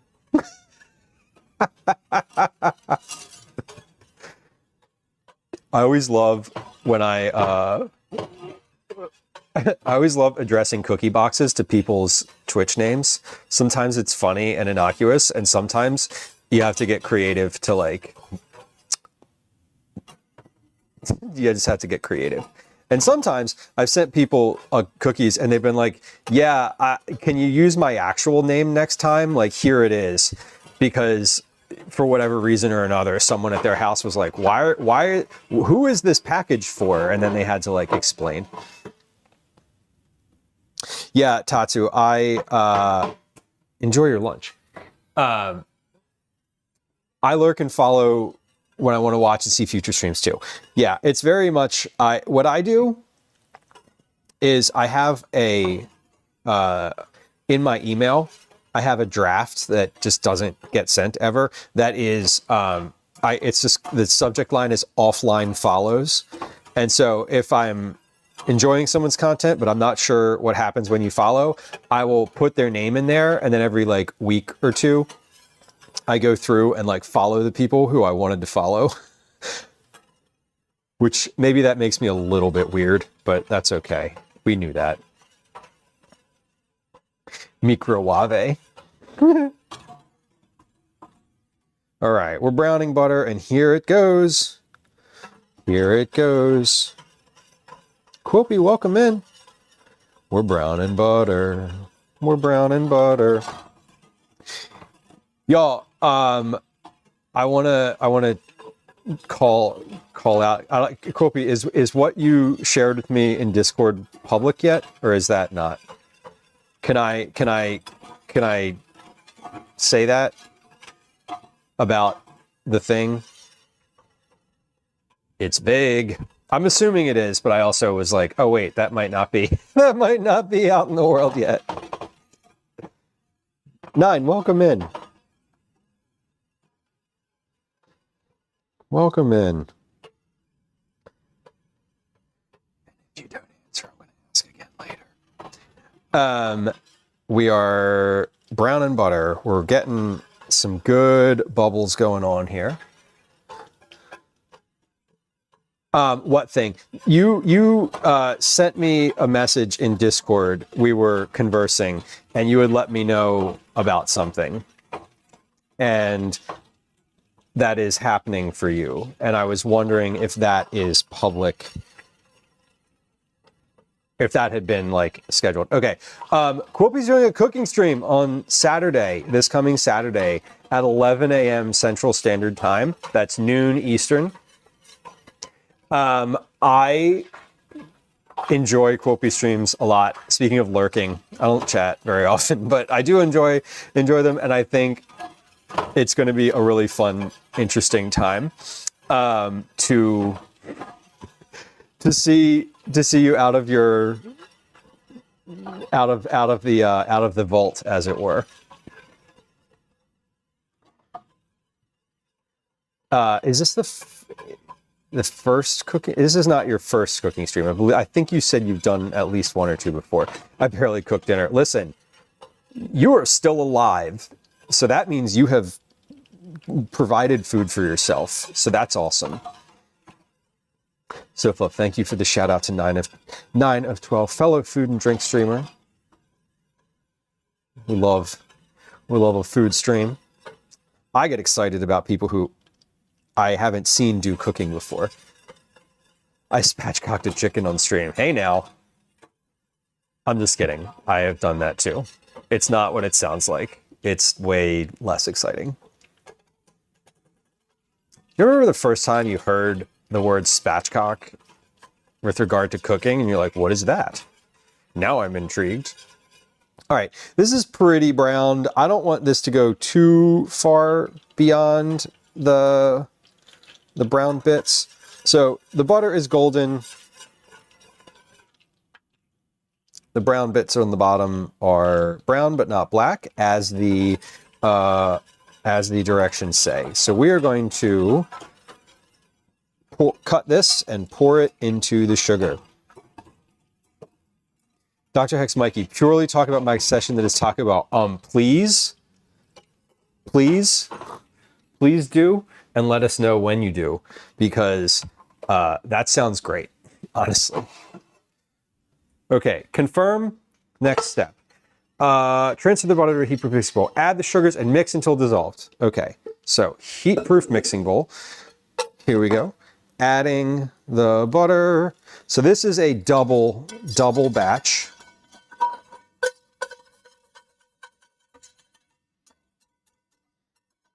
I'm going to mix until dissolved. Okay, so this looks good.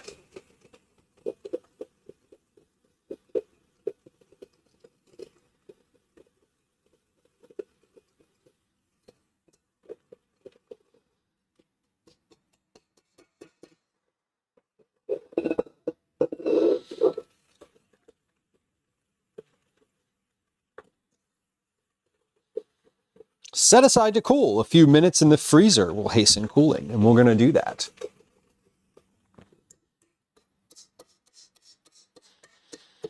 Okay, until dissolved. So this is not going to turn into a liquid, but the sugar is all coated.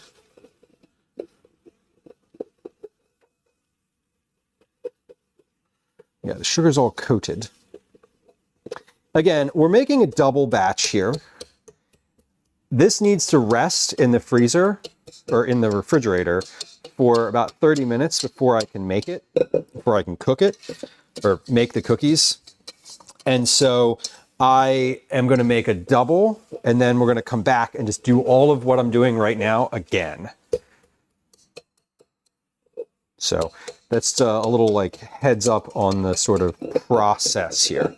So, okay, this is just going to pop into the freezer for a few, is it going to pop in here, or am I going to need to move things? I'm going to need to move things. Pause. You know, I put all of these broth containers in the freezer, and now I have regrets about not doing anything with them before stream today. Because they're very much in the way. Oh, wait, I can put some of them up top here. There we go. Wait, hold on. Calvin S. Okay, never mind. Sorry, my brain just went on a complete side quest. Calvin asked for white bread today. And I'm realizing that we don't actually need white bread. He just doesn't like the bread that's in there, which is different than needing white bread. Okay, so that's in the freezer. Close that up. When I open this, is it going to fall? No. Okay, cool. All right, so we're gonna wash this pan out because I'm going to use it in a few moments here. So just give me a moment. Give me a moment as I wash a pan. Because we're going to turn right around and use it again. This pan's putting in work today. We've toasted 3 rounds of sesame seeds in this pan already. And now it's going to get used for another round of butter. So the goal, by the way, in doing a double batch first is we're going to put that in, we're going to finish getting that to the point where it's about to be like rollable, as in you can make cookies from it. And we're going to put that in the refrigerator. And I'm going to know at that point if I can make a triple batch all at once, or if I need to, if it like can only fit a double batch in my mixing bowl. Because ideally I can make a triple batch, and that will allay all of my concerns about having, maybe not having enough cookies. Now, I did that last month and I was like, oh shoot, that's way more cookies than I actually needed. But that's how it goes sometimes. You know what I mean? It is. It really, that's just how it goes sometimes. I'm going to move this butter off to the side because that is not needed yet. That's for the next batch. So we need to get our dries together while we're waiting for that to cool off just a few minutes in the freezer. Dr. X Mikey, I would love to see a Taco Bell stream that has all like just the various menu items, just like trying them. Because they have a lot of items, and I love like specialty stuff too sometimes. So that could be fun. I would be interested in that. So Flip said I made 5 kilograms of onions into caramelized onions yesterday. 5 kilograms of onions turned into a thimble full of caramelized onions. No excessive amount of them and no plan. I would pull them out of the container with my hands and just eat them like that. That's what I would do with caramelized onions. At least if I couldn't figure them out, you know. A menu tier list, Phoenix. Yeah, that's kind of what I was thinking. Eat them instead of cereal for breakfast. Add melty cheese. These are all good suggestions. Like, yes, I have to take the masala from the molds and bag them today. Yeah, that's like the issue is like my freezer, like all of those broth containers in there, I will empty those out and put them into a vacuum seal bag. So they're just in there because that's what I freeze them in. Where was this? Where did this conversation happen? In Discord.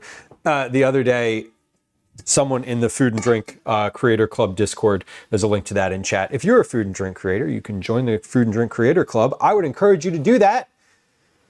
There's a conversation in the Food and Drink Creator Club about super cubes, which I know we've had conversations about them before. My friend Megan, who was in chat a little earlier, there's a link to her stuff on in chat, has extolled the virtues of the super cube before, and I feel like I need some. Grace, welcome in. Good to see you. Jamie says, I follow a YouTube channel that shares how to make Taco Bell dupes. Whoa, that's good info. That really is good info. What channel? Okay, whisk the flour, black sesame seeds, baking soda, and baking powder together in a medium bowl. Set aside. Then we're going to add the sesame paste, egg, whiskey, and miso. Okay, so we're going to measure all of that directly into the bowl. So I don't need to put that in separately. I do want to put the eggs into a glass container though, so that I don't crack eggshells into the thing. So we're going to put flour, 320 grams of flour, 320 grams of flour into this bowl. So 320 grams of flour, 173, 260, nope, 312, 322, 320. Okay, 320 grams of flour. 90 grams of toasted black sesame seeds. So 90 grams of seeds. Flour, sesame seeds, baking soda, and baking powder. 90 grams of black sesame seeds.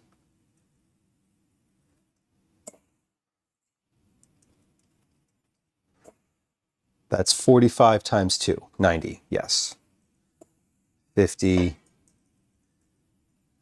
66, 80,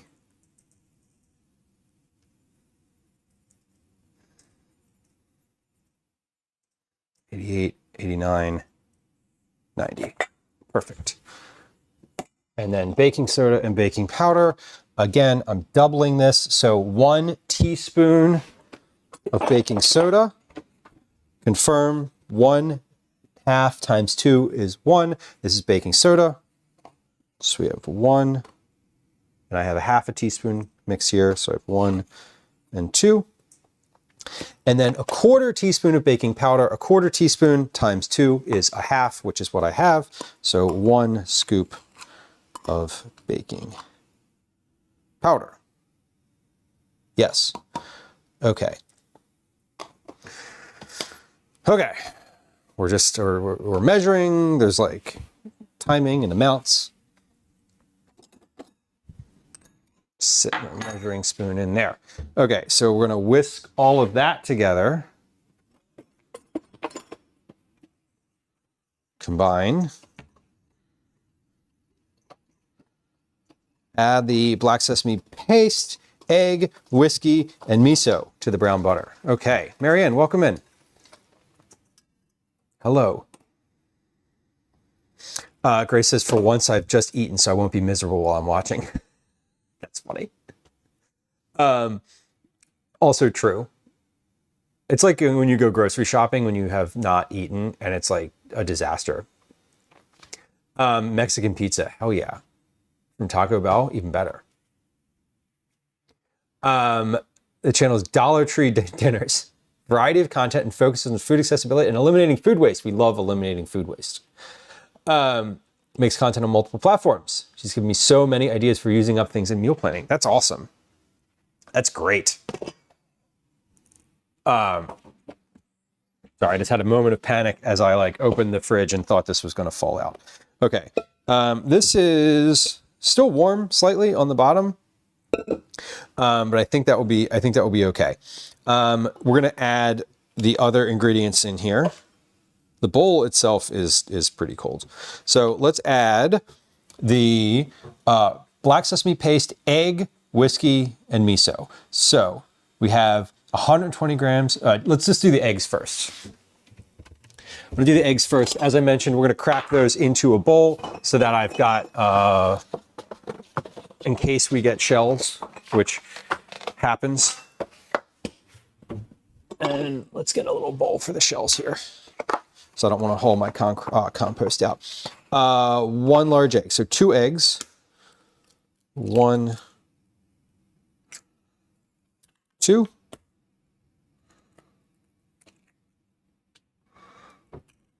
2 large eggs. We'll leave these out over here because we're going to use those in a moment. So egg, whiskey. How much whiskey? A tablespoon of Japanese whiskey. So 2 tablespoons of whiskey. Now, I don't have Japanese whiskey. I'm just using Jim Beam bourbon, which is usually okay for substituting. Many other recipes that I've made have, including from this book, have said just go ahead and use bourbon if you can't find Japanese whiskey. So instead of using maple syrup, we are going to use whiskey. And 2 tablespoons of it. That can go over there. So we have the egg, the whiskey, a teaspoon of red miso. That lives in the refrigerator.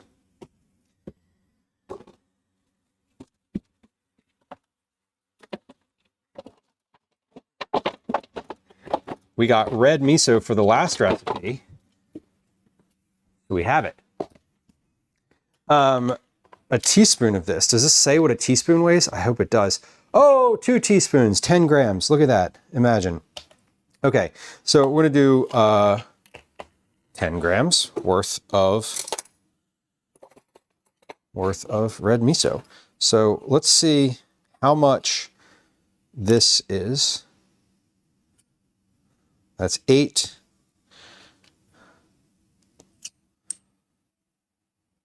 Okay, that was 11. That should be fine.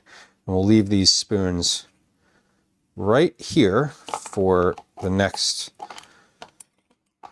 batch. And I'm going to put this over here on the counter. All right. We have the egg, whiskey, and miso. I need to measure out the sesame paste. Okay, so the sesame paste is going to go in here as well. So we should have, let's dump the egg, whiskey, and miso. And then the sesame paste is right here. This is homemade sesame paste. We just made this earlier in stream. And I need 120 grams of that. So let's put that in here. I'm going to catch up on chat in just a moment. I am I'm adding ingredients, so we're sort of in the middle of.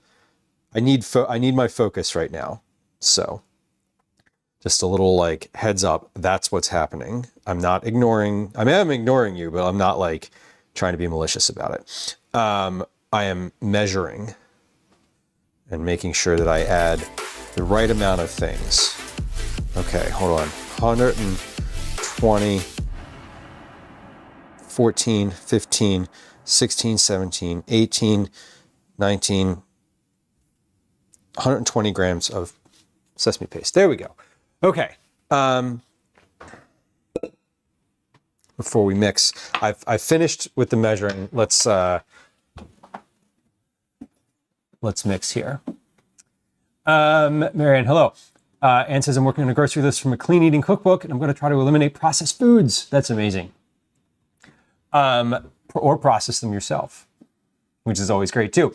That's why I watch cooking shows. I totally agree. Carol on YouTube, welcome in. We are making, you know what, Carol? I'm going to tell you in just a second. Stick with us, because we just got a raid on Twitch. So give me a moment, and I'm going to tell you what we're doing. I'm going to introduce myself as well.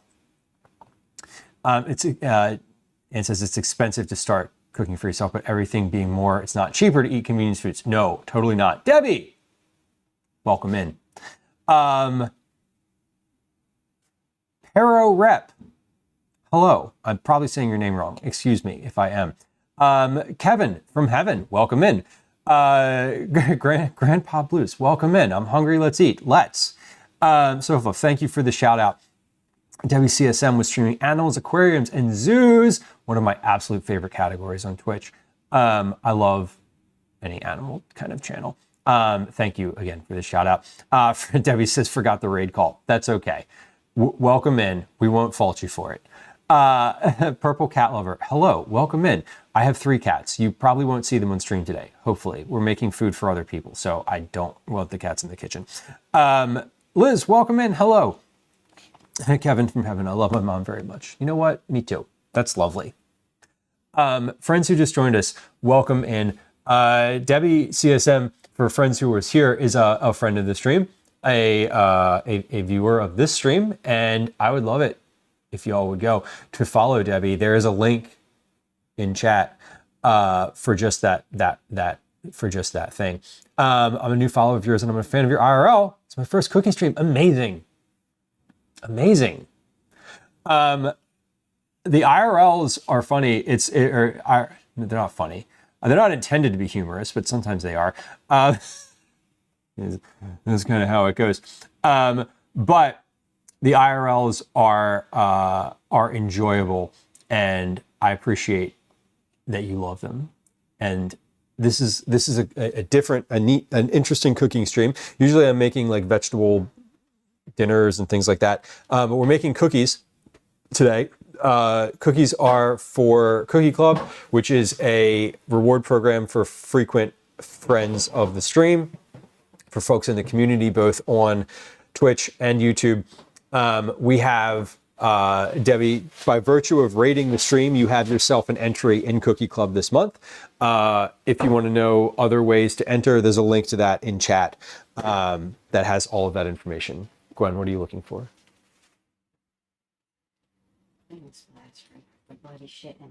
Cleaning supplies. There's a bucket of cleaning supplies right there at the top of the steps. There's the. Do you need these paper towels? I just put those up there. There's more rolls in Calvin's bathroom, and there's that up there. Yeah. Yeah, I can. I heard, sorry, we're talking about the dog. She was up there earlier in stream, and her stomach was like gurgling. Yeah. Like you could hear, it was audible from like right here. There was like a stick in it. Yikes. Oh my God. The dog? Wasn't Okay. Okay. Is Daisy sick? No. I mean, maybe. I don't know. She's 13. Who knows? She's old. Yeah, earlier in stream, her stomach was like gurgling, and apparently she's used the house instead of the bathroom. Gwen's on it. Hello, we're back. We also have, there's dogs here, there's cats here. Usually there's cats like roaming around. It's nice to have y'all who just joined us. Just one like housekeeping note, follows are silent. So if you hit the follow button, there's no alerts or sounds. And I'm not gonna say hi to you. So it is, that was from the stream. Gwen just like looked over at me. The stream, my name's Lieu. It's nice to have you. This is generally, we do recipe development on stream. It's almost always a cooking stream. We do IRLs occasionally. We do have a lot of conversations here. It is the sort of aim of the channel was like, hey, I'm just going to be making dinner. Y'all can come hang out while I'm making dinner. So that's the sort of the vibe here. We do baking, we do meal prep, we do cookies once a month at least. We also do some IRLs. You can lurk if you love lurking. That's how I prefer to experience Twitch. So you're welcome to continue to hang out here and lurk. But as I mentioned, follows are silent. So if you hit the follow button and you want attention from me, you're going to need to say something in chat. So anyway, welcome in, y'all. Oh God, I have so many things open on this computer. Okay, there we go. Do you know that 311 Daisy song? I think of it when you talk about Daisy. Actually, I don't. I don't. Liz, I hope you're having a good work day. Thank you for saying hi. Happy 3/11. Is today the 11th? Oh, it's the 12th. Whatever, it doesn't matter. Yes. Okay. Sorry. I looked at my phone and then my brain was like, oh. We're making cookies today. The cookies that we're making are from this cookbook, 108 Asian Cookies. There's a link to the author's information in chat.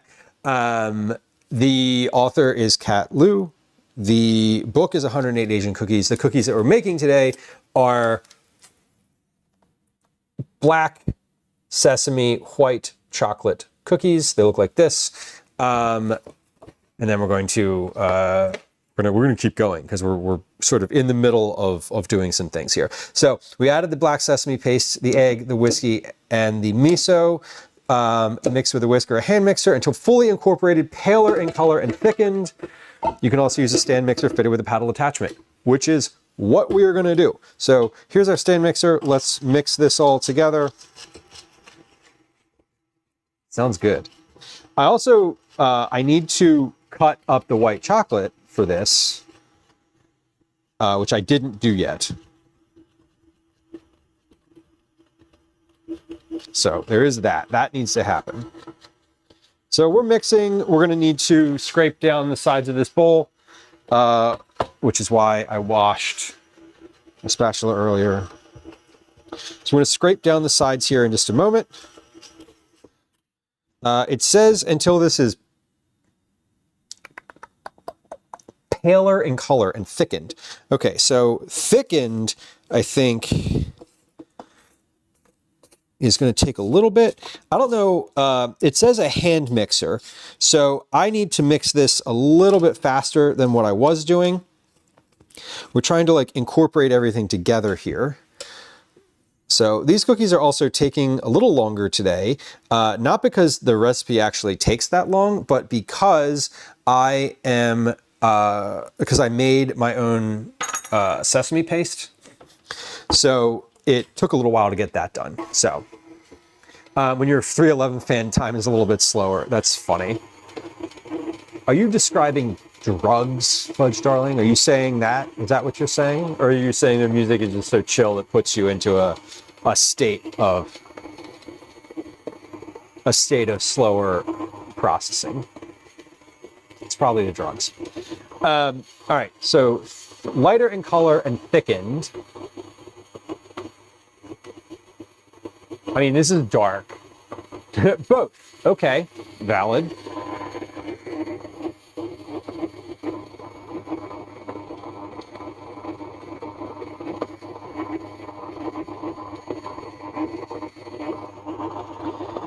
I don't know how thickened this needs to be, but it does say use a whisk or hand mixer.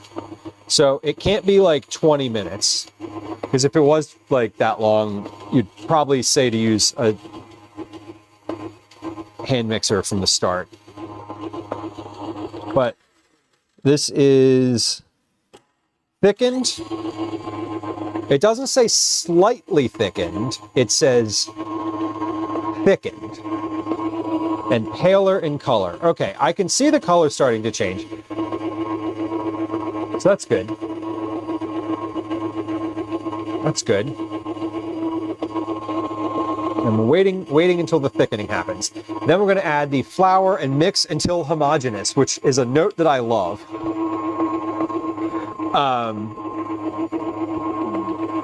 Because that's so specific.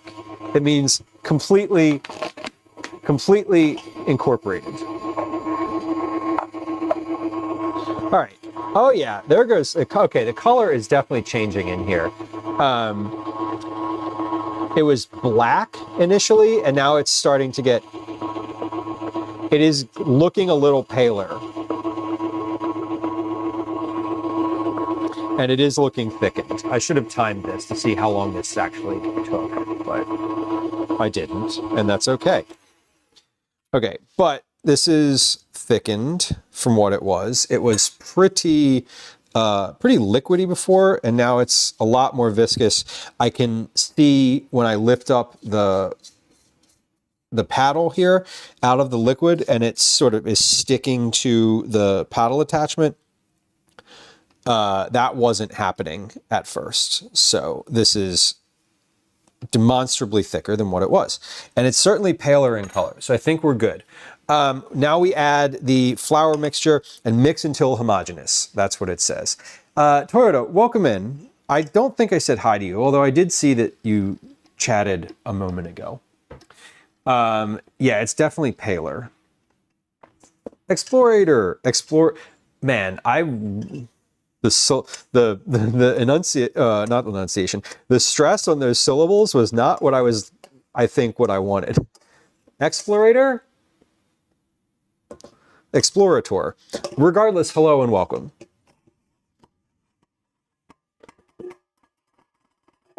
Okay. So it says add the flour mixture and mix until homogeneous, which means fully combined. So some recipes are like mix until just combined. Some recipes say, fully combined, but homogeneous, super specific note. I love that. Okay, so we're going to mix all this in. We're going to scrape down the side of the bowl once, and then I'll chop the chocolate up, and then it says to fold in the chocolate. So we're going to fold that in. After it's been chopped, we're going to fold it in. It hasn't been chopped yet, so we still need to get to that. Okay, but this is definitely looking like a cookie dough. This is unlike any color cookie dough I have seen before, which is awesome, and I love that. The color of this in the bowl looks very much like the color of the cookies in the picture. So I'm pretty jazzed about that. Not that I'm surprised that it looks like that. Like, it should. I've followed the directions. And the color in here comes from the sesame paste for sure, which is like jet black. And now this is a double batch of cookies. I'm just making sure I don't have any solid dry ingredients that have been pushed to the bottom here. Everything looks pretty good. So we're gonna do another like 10 seconds on the mixer just to get the rest of what I just pulled off the side in.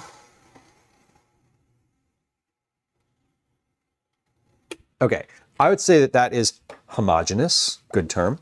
So we're going to take this off. Now this is, the other thing about this is a little oily. I can tell it's a little oily because it is our sliding off of the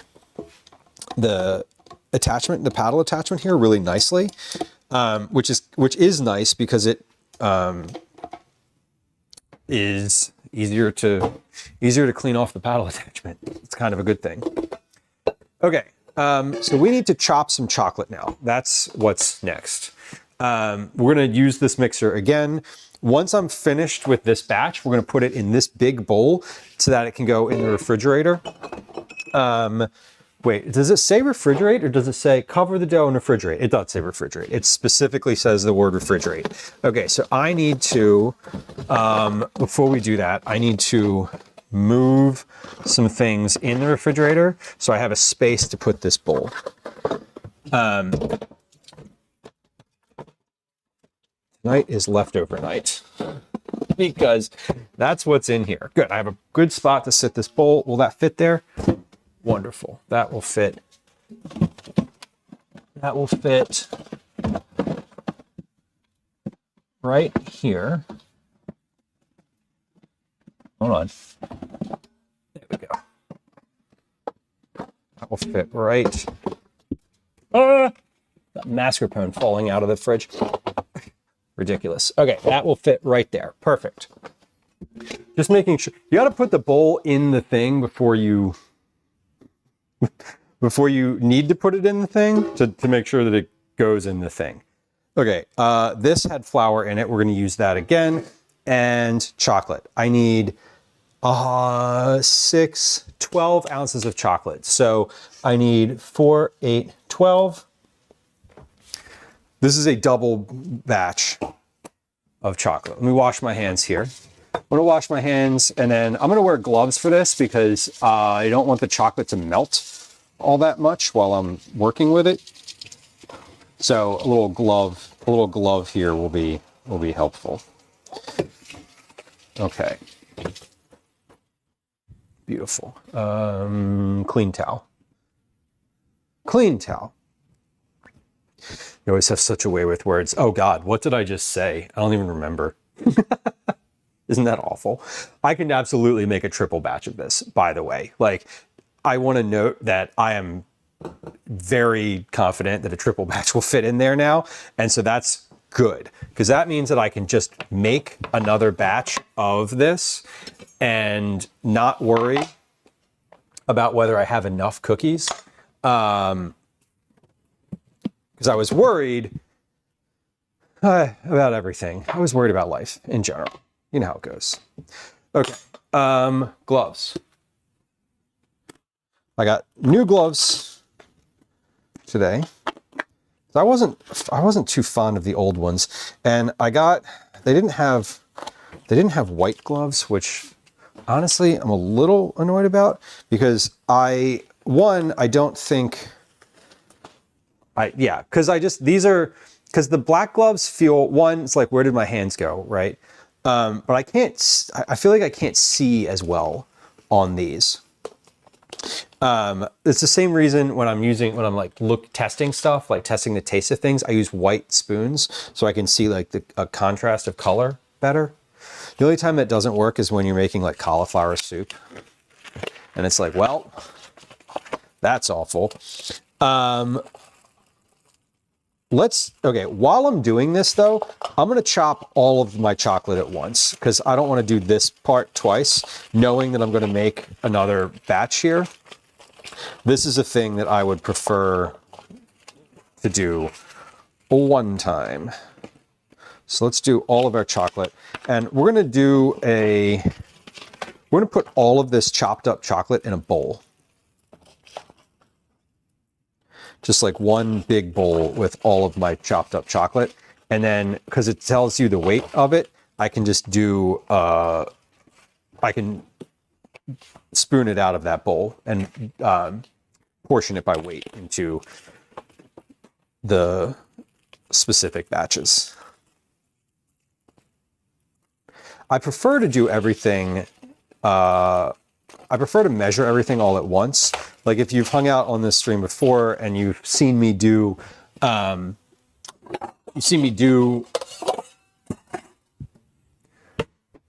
cookie making, I do it in big bulk batches, generally speaking.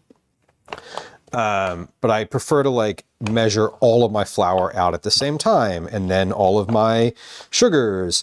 I didn't do that today because I wasn't sure if I was going to be able to like do 3 batches. I usually measure it out in like double batches, and often I'm just making I'm making like 4 batches. Today I'm making 5. So I just wasn't sure if I was going to be able to do that. Okay, chopped, it just says chopped. Plus more for topping the cookies. Okay, so I should end up having, I'm shooting for roughly 850 grams of chocolate. And again, I'm using gloves for this part because I don't want the chocolate to get too melty, which it does if you're using like your bare hands. Just like your skin sort of immediately, as soon as your skin touches it, it starts to melt, you know? Tatsuya says, what's the capacity for your mixer? You know what? I actually don't know. I forget. And every time this question comes up, someone looks it up and tells me, and then I forget all over again because I don't write it down. I think, I don't know. It's I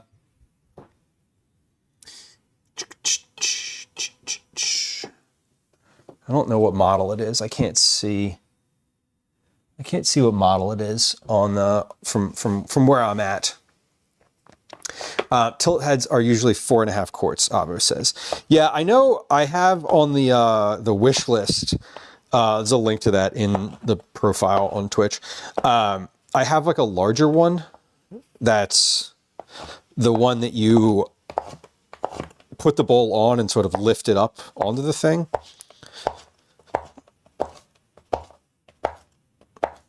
Okay, that was a whole chocolate bar, just like that. It was great. Yeah, Tatsu, they seem iffy because you can't tell if they've stained something. That's sort of where my head was at, is like, I can't see the food as well, but but they didn't have other color gloves in this. They didn't have the right material gloves in the right size. So I'm just using these. We'll use these for another like several months until I run out of them, and then we'll see what they have. I ordered from a restaurant supply store this time. The last ones I got were from Costco. So just different I got them from a different place. So that's why I couldn't find the exact ones I had before. It's either 4.5 or 5. What's the model name? I mean, this is a KitchenAid Artisan. I don't know if that's the model. On the bottom of the bowl, it says this is a KSM 150 bowl. KSM 150. That's the number on the bottom of the bowl, for what that's worth. Artisan is 5 quarts, I believe. It could be. I mean, it's likely. I don't know. Tatsu says mine is the lower the bowl one. It sucks when you need to scrape the bottom of the bowl. Yeah, I kind of like this. I like the ability to just sort of like slide the bowl out. It's definitely a 5. Okay. 5 quart. Awesome. Well, good to know. That's a number I might remember. I might not, but you know, your mileage may vary. All right. We are chopping chocolate. We're just doing all of the chocolate at once. And you know what's interesting? Maybe not interesting, but white chocolate is so different to chop. It doesn't flake the way that dark chocolate does. It just sort of like, you can cut it into these really consistent chunks, which is great.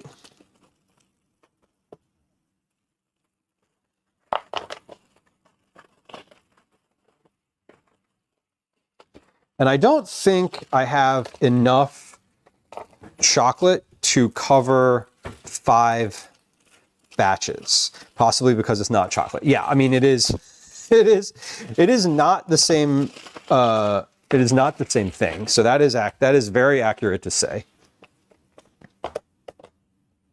It is indeed not chocolate. That's correct. So yeah, that probably has a little something to do with it. Cottage cheese is not cheese. What? That's blasphemy. I'm just kidding. It's not. It is also not cheese. You're correct. But yeah, it chops. Now, that said, I appreciate being able to chop this in these consistent size chunks. Just because it makes it a little more, it makes it a little easier, I think. It's like more, I mean, just the consistency. I like the consistency. I don't love white chocolate. Like, I wouldn't just eat a white chocolate bar, but, you know, I'm using it and it is much easier to work with. So, there's that.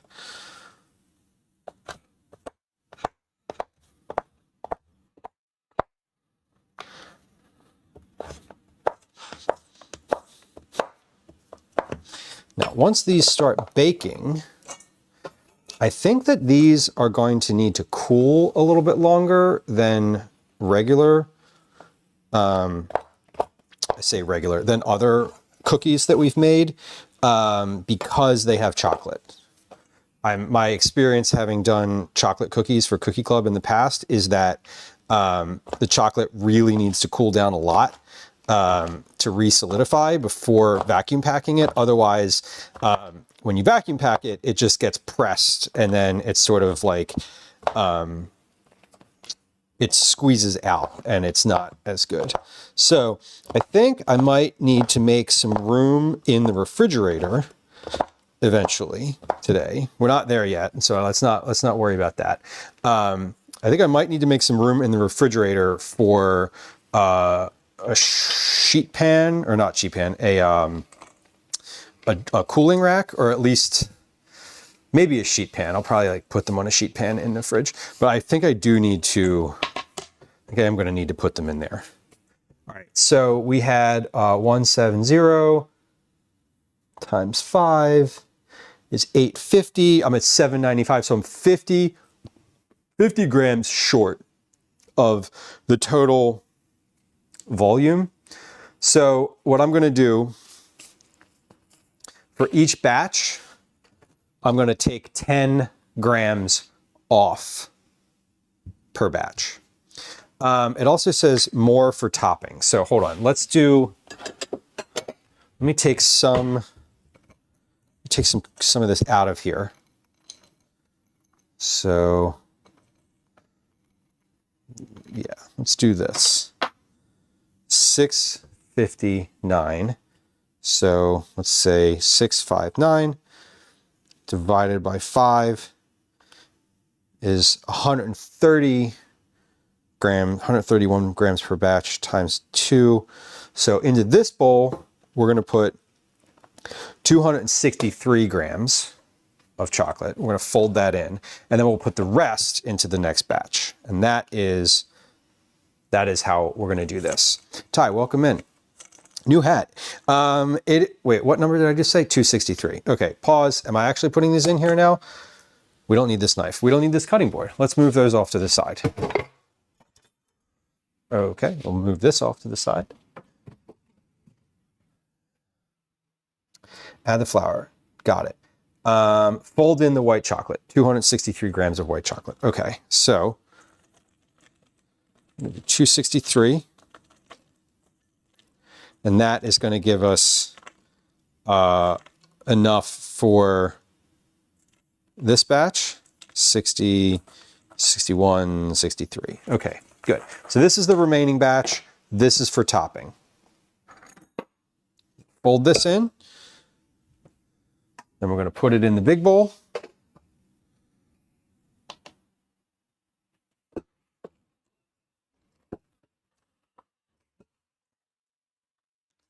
And then we're going to put that in the refrigerator, and we're going to do all of that again, only it's going to take way less time because I will be able to get through it quicker. Because I know what I'm doing.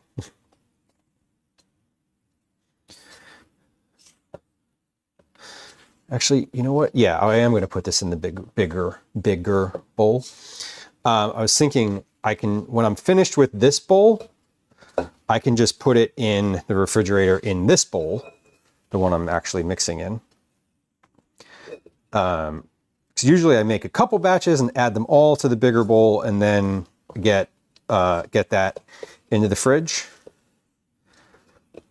But I'm only doing this twice. Okay, so this is good. This is what the dough looks like. I think that looks great. The color of that looks wild. Usually reserve about 10% of what the recipe calls for toppings. Yeah, and this says for the topping here, this one just says to add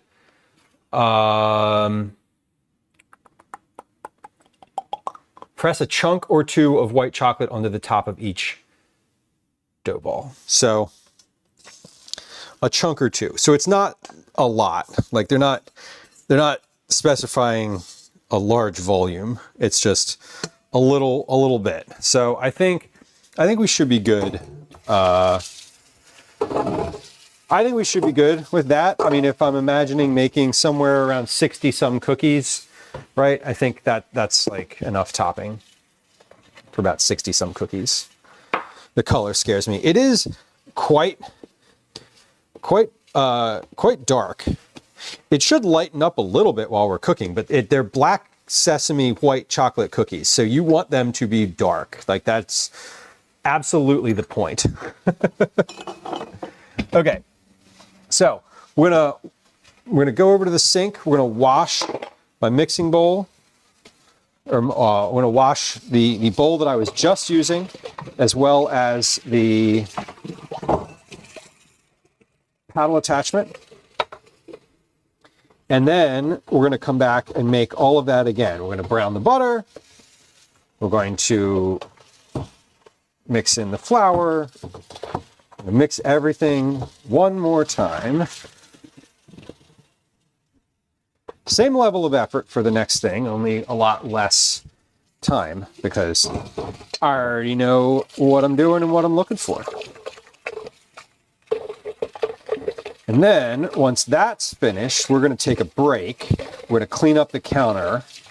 We're going to wash the dishes that exist in the sink and play a game of words on stream at that point. And then we'll be back. And that should be about the right timing for those cookies to have been in the refrigerator for about 30 minutes. It's currently 15:40, 15:39 specifically, my time. So we're making good time here. So dry this bowl. Got a brand new fresh towel. Cookies from the depths of the abyss. Yeah, black sesame white chocolate cookies, and they are certainly the right color for that. Now, you know what I didn't do? I didn't weigh that dough. I did. I, in fact, did weigh it, but I didn't note what it was. But that is why you note the weight of your bowl so that you can have the dough in it and then just go right back to knowing what it weighs. Okay, let's do all of that again. We're gonna make a triple batch this time. So we're gonna do the brown butter and sugar. So we're gonna put the sugars in here first. I need 5, 10, 150 grams of granulated sugar. Nope, this is dark brown sugar. How much dark brown sugar do I need? 1, 2, 300, 2, 4, 6. 360 grams of dark brown sugar.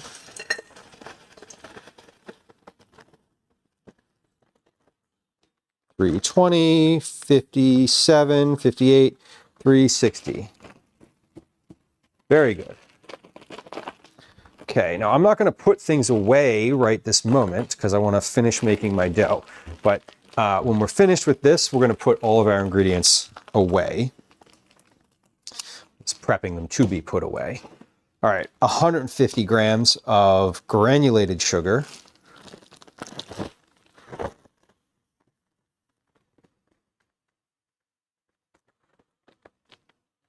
$20, $30, $40, $50, $150. All right. Bear claws, Ty. Sounds lovely. I love a bear claw. I love a bear claw as long as you are referring to the pastry and not an actual bear. Obviously. Okay, so there's my sugars. This is ready to go. This is good. Let's go brown some butter. We have 1, 2, 3 sticks of butter plus 3 tablespoons. All right. Yes, with the apples. Ooh. There we go. Boris, hello, welcome in. All right, brown butter. Come on over to the stove here.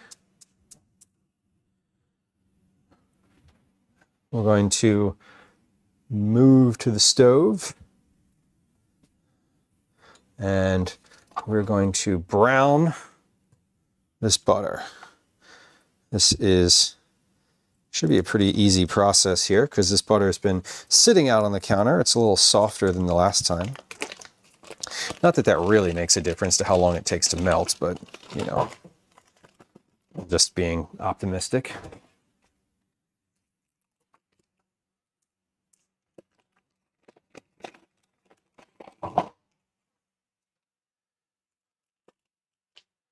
And it has been exactly 1 hour since the last time I started browning butter. That's kind of fun. All right, where's that whisk? There it is. It was clean. It's at the sink. All right, so we're just, whoa, did we get splashed? No, okay. We're just melting first, and then melting, then simmering. It'll bubble for a few minutes, and then it'll be nice and brown. We're going to pour that into the mixing bowl. We're going to cool that off in the fridge. Or in the freezer, I guess.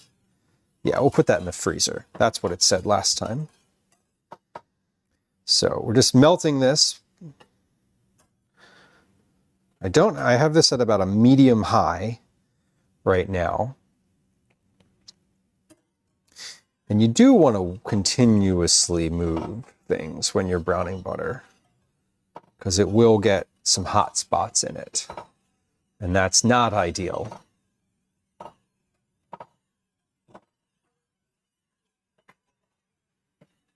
There we are. And thank you.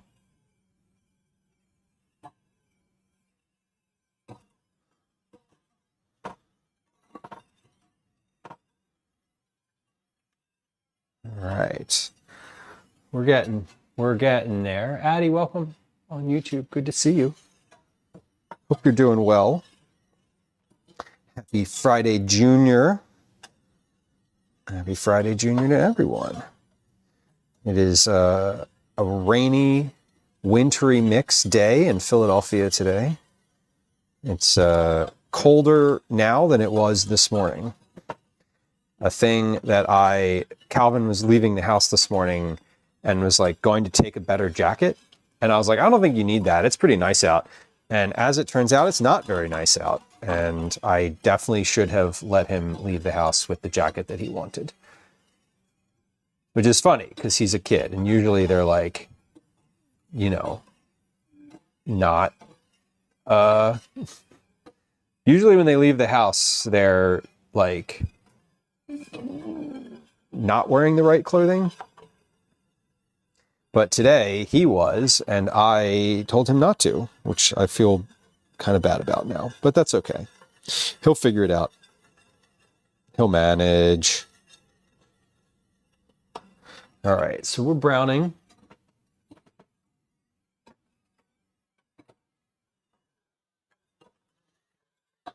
We are browning.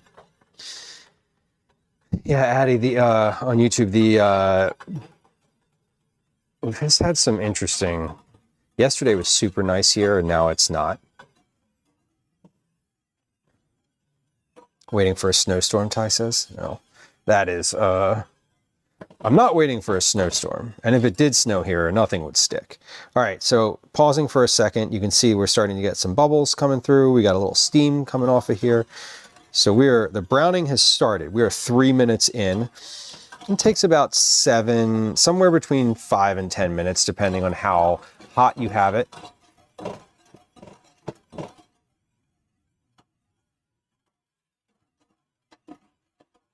I should turn my oven on. I'm standing here. I should preheat the oven because I'm going to want to use it soon to bake cookies with. You know? Caretaker says it's snowing and they're trying to replace a major water pipe. Oof. That sounds fun. Is it below freezing too? All right, we got some bubbles happening here. We have our light foam. Starting to see the solids drop out. So we're starting to clarify just a little bit.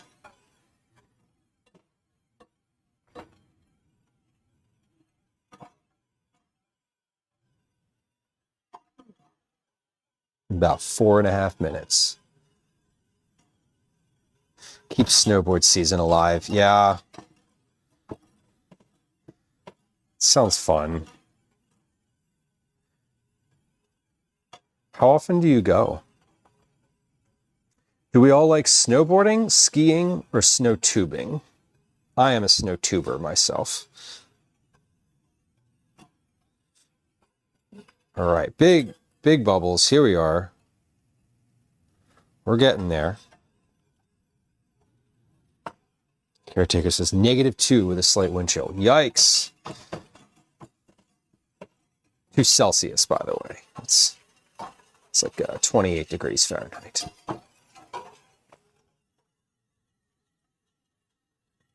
A tubing hill? I love tubing. I just went tubing recently. Calvin and I were away. This was back in January. And we went, and it was fun. It wasn't as fast as I wanted it to be.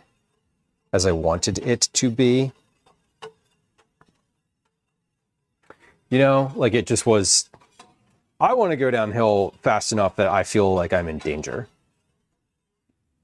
And that was not the case. But that's probably not what they do, you know? Hello, Calvin's home. Speaking of child, he has arrived.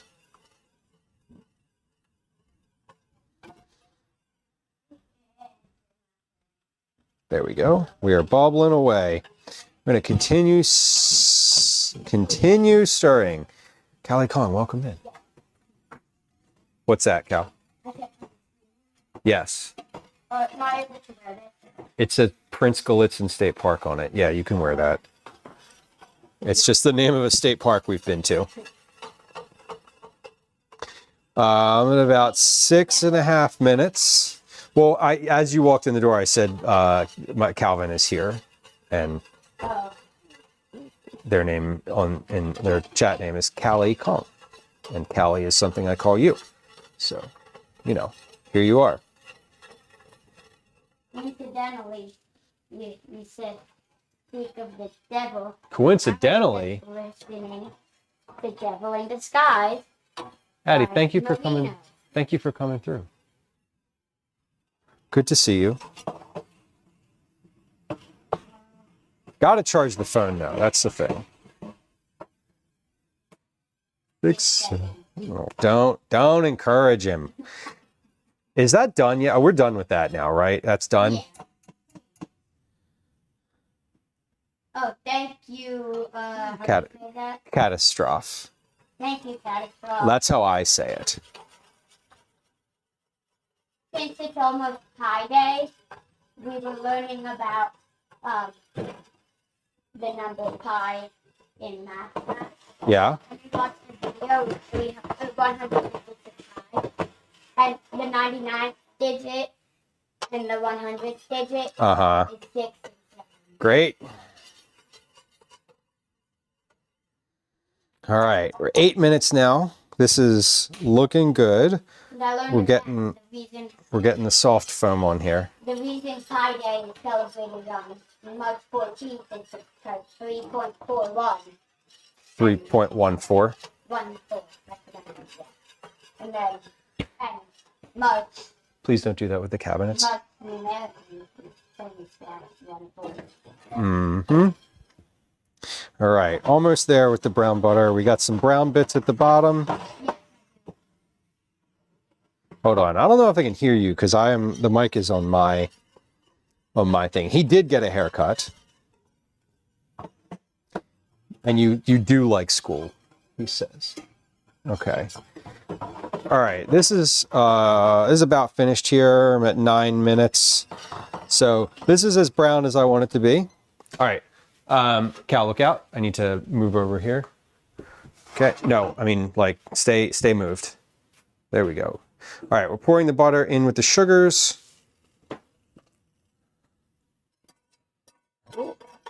Smells good. Don't fling it on me. It does smell good. You're right. Oh, turn the burner off. All right, and Yeah, then I'm this needs to transfer the butter to a mixing bowl, add the sugars, and mix until dissolved. Set aside to cool. My favorite thing about school is that now we have like periods and it's more independent now. Like walking to different classes More independent, meaning by myself instead. Like when the bell rings, you just like get up and walk to your next period.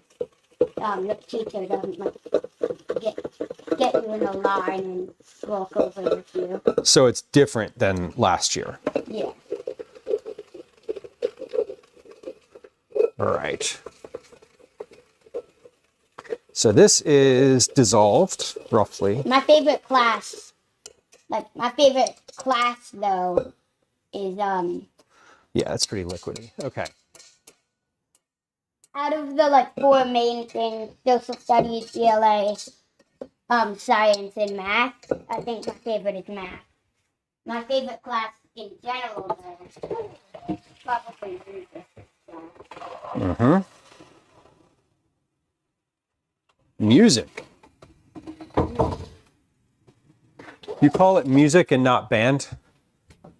I know, I mean, Well, they're separate things. We have a class in the week for music. yeah. No.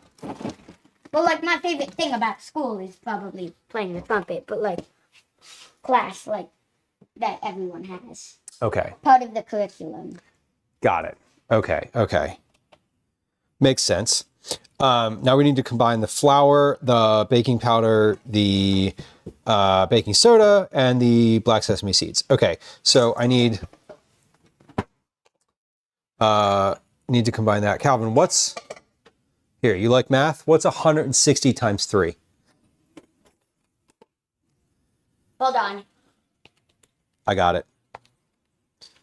Checking. Yep, I was right. Okay. 160 times. 160 times 3. 12 times 3 is 12, 24, 36, 360. Wait, no, pause. 120. Callie, yes. 120? Not quite. No, I mean 120 times 3. 160. 16 times 3. Okay. 32, 4, 0, then 480. Yep. Good. Good. 16. Ran out of toes. Megan, hello.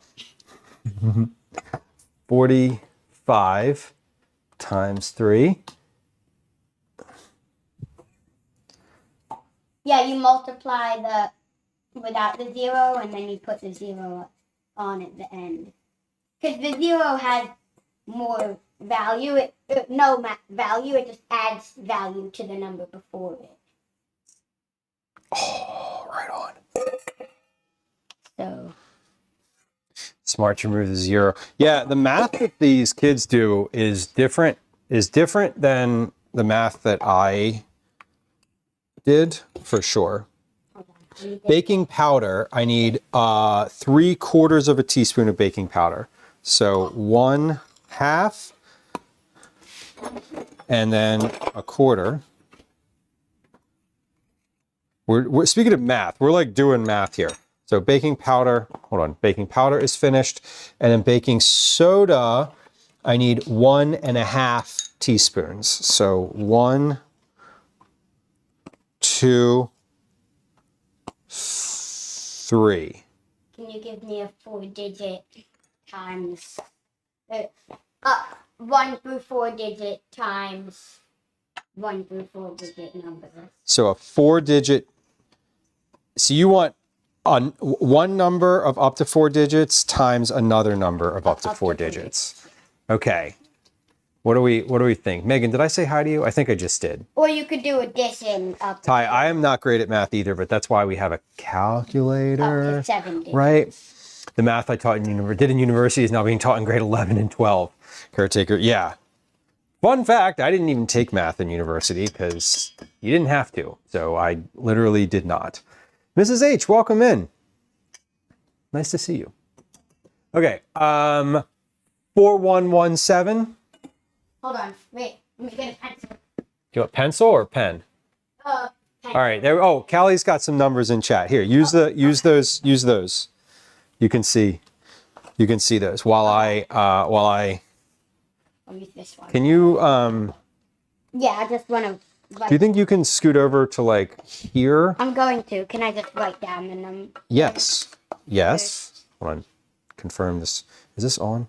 3, 4, 8. Oh, this wasn't even on. Okay, now they'll be able to hear you a little better. Hold on. I'm just going to move this right here. There we go. 7, 2, 3, 4, 8. Okay. So I'm done with these. This And I multiply. need again. Multiply that, right? Yeah. Yeah. Okay. Can I get a spoon out of here? Mhm. Oh, hold on. Let's use a big spoon. I want to stir my stir this again because this is a little bit more than last time. So I want this to be. It's going to take a little more to cool down. Okay. There we go. All right, so 348 times 1,572. That is what I'm doing right now. Good for you. I am not. I am not. All right, so we're mixing. That was my butter and sugar that I just pulled out of the freezer. We need to, let's get in a little bowl let's get the rest of these ingredients in a little bowl here, and we'll scoop those in. I'm letting that cool off in the freezer just a little bit more than the last time. Last time I got it out at this point and just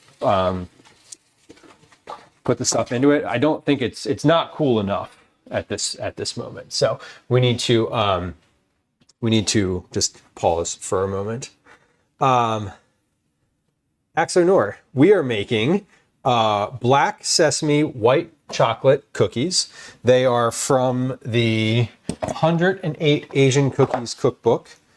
Looks like this. The cookbook looks like this. They are for our Cookie Club members this month. Cookie Club is a rewards program that we do on stream for members of the community that contribute to chat or contribute to Discord or, whoa, hold on, we're cracking this into here, not there.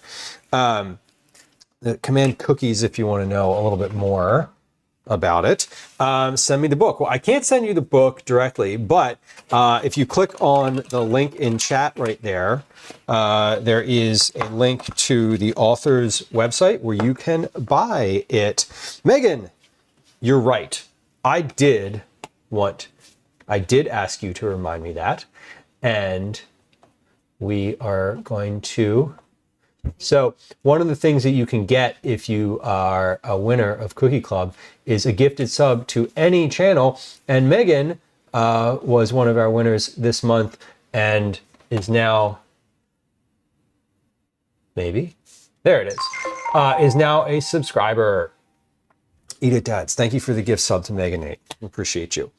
But I like to, I don't want to put pressure on anybody, but I do like to gift the sub during stream because if I gift it and then don't stream for like, a couple days, it's like some of it goes to waste, and we don't want to waste it. That's not ideal. Okay.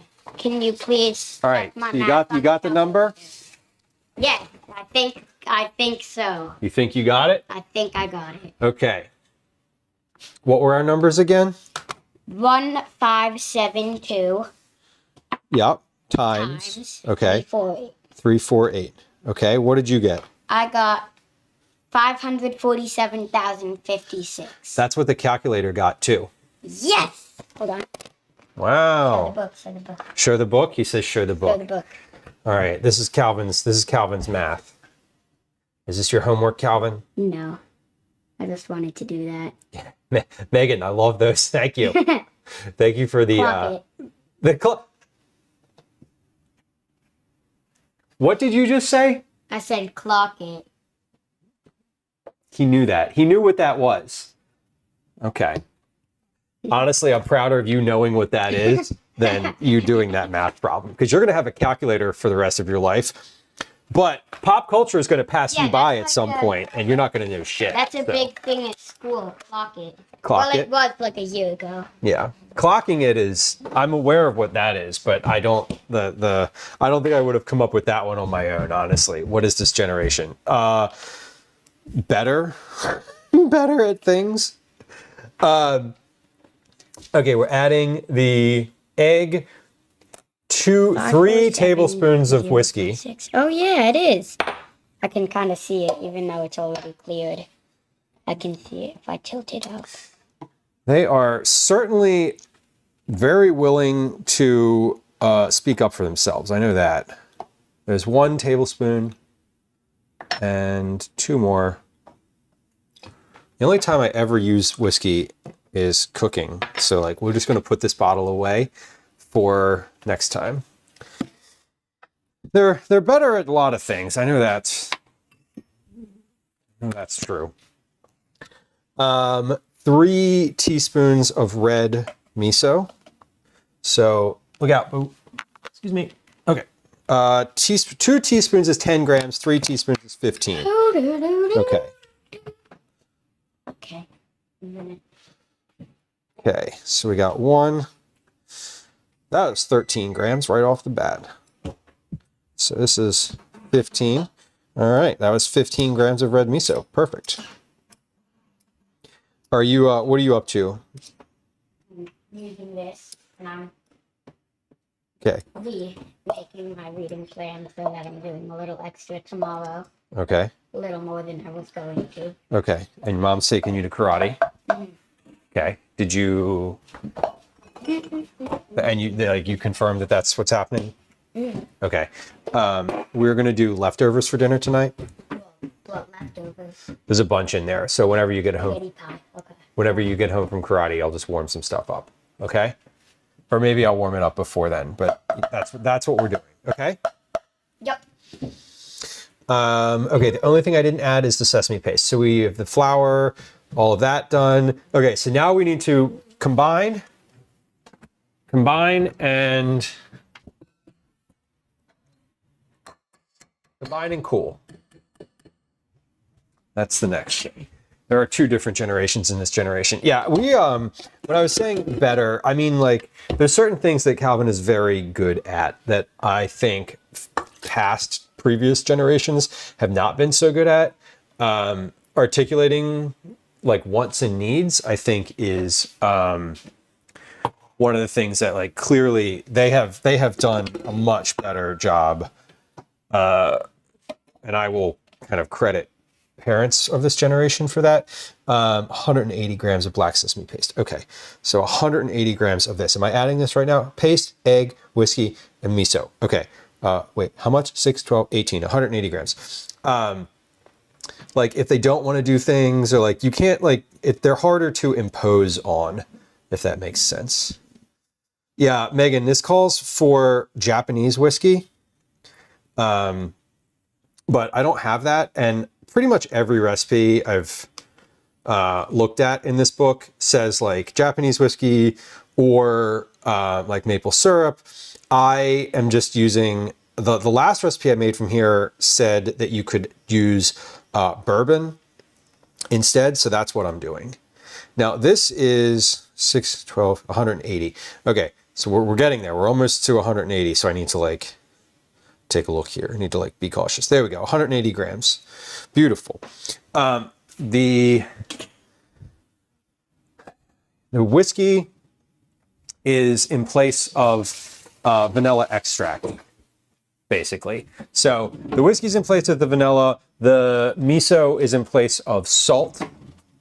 So there's no vanilla and no salt in either of these, or in either of these cookies. I say either. There's no vanilla or salt in the cookies that I made last month or this month. Okay. I can turn the mic he was using off. All right.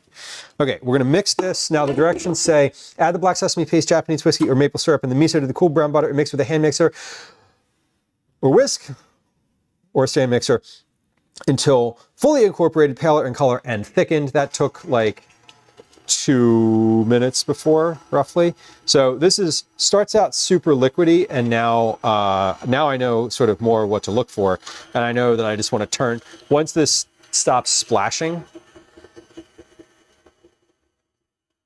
Once this stops splashing, I will turn it up a little more. There we go. Okay.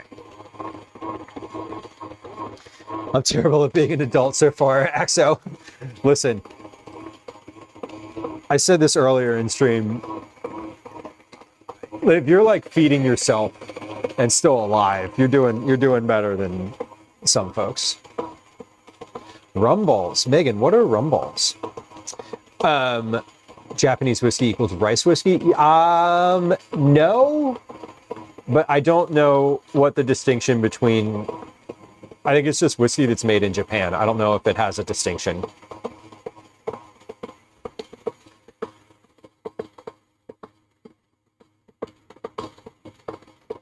All right. So I'm looking for this to be thicker and lighter in color. Malted barley. Okay. I wonder if that's why the suggestion to use bourbon instead is appropriate, as opposed to like going with vanilla. I don't know. It said whiskey or maple syrup, which was very different flavor profiles, but they both are kind of vanilla-y. So we're looking for this to be thicker and lighter in color.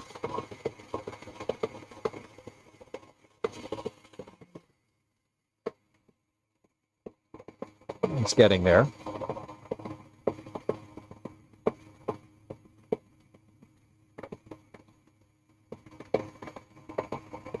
We're going to do some math in just a moment, more math in just a moment here. Once this is finished and I put this in the refrigerator, we're going to take a quick break on Twitch. We're going to run 3 minutes worth of ads and play a couple games of Words on stream. I'm going to do some dishes and put the ingredients away that are over on the counter and get set up for the baking process. So let's take a look at oven at 350, ovens at 350. Okay. So you roll the dough into a smooth ball, repeat, make 12 to 15 balls, 2 inches apart. Press white chocolate onto the top of each dough ball. Bake them for about 15 minutes. The cookies are meant to be set with gooey middles. Okay, that's good to know. All right, is this thickened yet? Yes. Let me give that another couple seconds here while I finish reading this. Sprinkle the cookies with sea salt. Allow the cookies to set on the baking sheet for a few minutes before transferring to a wire rack to cool completely. Okay, so here's what we are going to do before baking these cookies.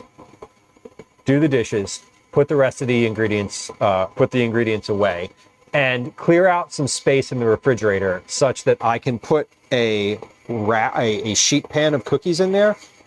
Not the sheet pan I'm baking it on, but like a wire rack set on top of a sheet pan, because I want these to cool quicker than leaving them on the counter is going to allow. I know from experience with chocolate cookies that when I leave them out on the counter, they take a long time to cool. And what happens is if I try to package them before they are completely cool, the chocolate sort of squeezes out of them. The chocolate's the last thing to come back to being solid. And it sort of squeezes out and then gets, it pushes some of the oil out of the chocolate, and it just is really not a good experience. So they really do need to be cooled completely. And from experience, I know that putting them in the refrigerator works really well to make that happen a lot quicker. So that's what we're going to do. I am sort of folding the flour in here just a little bit because it's kind of high up in the bowl, and I don't want it to puff a whole bunch when I set this mixer back in. So we're just kind of folding this in a little bit, and then we're going to mix the whole thing together. Okay, and I am going to scrape down the sides of the bowl at least once, so I'm not too worried about there being a bunch of stuff on my spatula. All right. There's that. Locked in. Looking good. I'm looking for this to be fully not emulsified, homogeneous. That's the word they used. Okay, so this is looking great. We're going to take this and wipe the paddle and scrape the sides, and then we're going to mix this again a little bit. I'm going to actually I'm not going to put the chocolate in yet. I was just thinking I might just put the chocolate in with the mixer paddle instead of folding it in with the spatula, but we'll see. We'll see how viscous this feels when I go to stir it right now. All right, that's good. So we're just taking pressing down the sides and making sure there's no flour stuck to the sides or the bottom.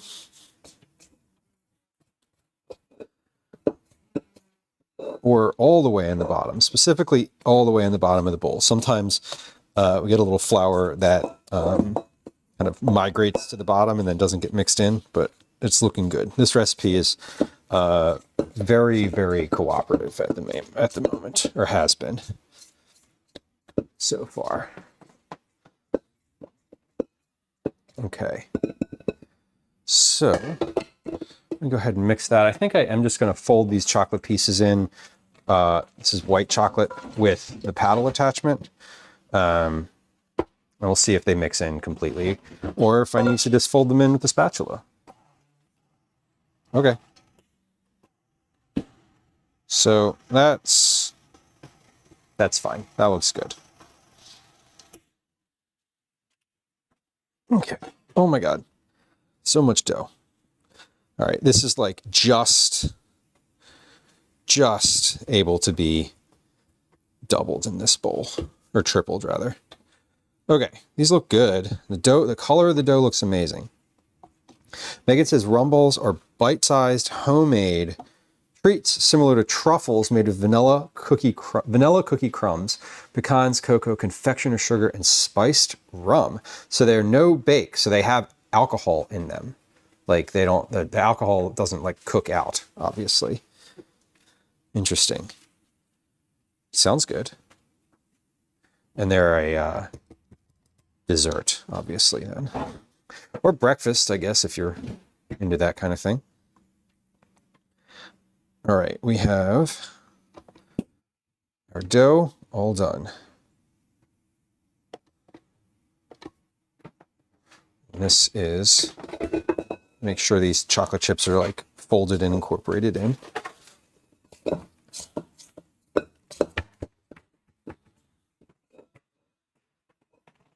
And there it is. Okay, so this dough is pretty thick. The color of this is intense. It's very dark. I've definitely not had cookies that were this color before. But this is all because of that black sesame that we made earlier. So the first thing we did in stream today was make black sesame paste, because I couldn't find any in the store. But this is it. Here's the dough. That is a very dark color.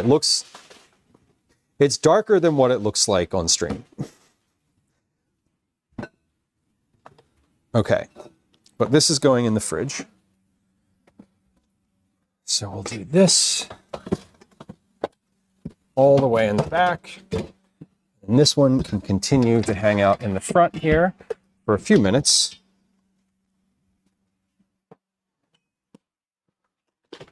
And then we clean up for just a few minutes here. That's what's next, because all of that is going to just stay in the refrigerator. It says that you can leave it in there up to overnight. So like that means that I don't need to take it out for any specific reason right now. It is fine to just sit there. So I'm still going to need the scale. I'm still going to need the calculator. I'm still going to need this chocolate. I definitely still need this cookbook. So let's put that, I'm going to put this up on the baking stand here instead of directly in front of me. But we're good. We're done. We're finished with the mixer. We're finished with all my ingredients, which you can't really see, but they're off stream to your right, my left. And I have a sink full of dishes. So what we're going to do now, in a few minutes here, I'm going to put some things away, and then while I'm doing and getting the dishes together, we are going to take a quick break. These basically you roll them out with your hands into balls, and you put them on a sheet pan and bake them. They're super straightforward from that perspective. It doesn't. I don't know if it says to use parchment paper or silicone baking mats. We'll take a look at that before getting started, because that's going to be obviously important.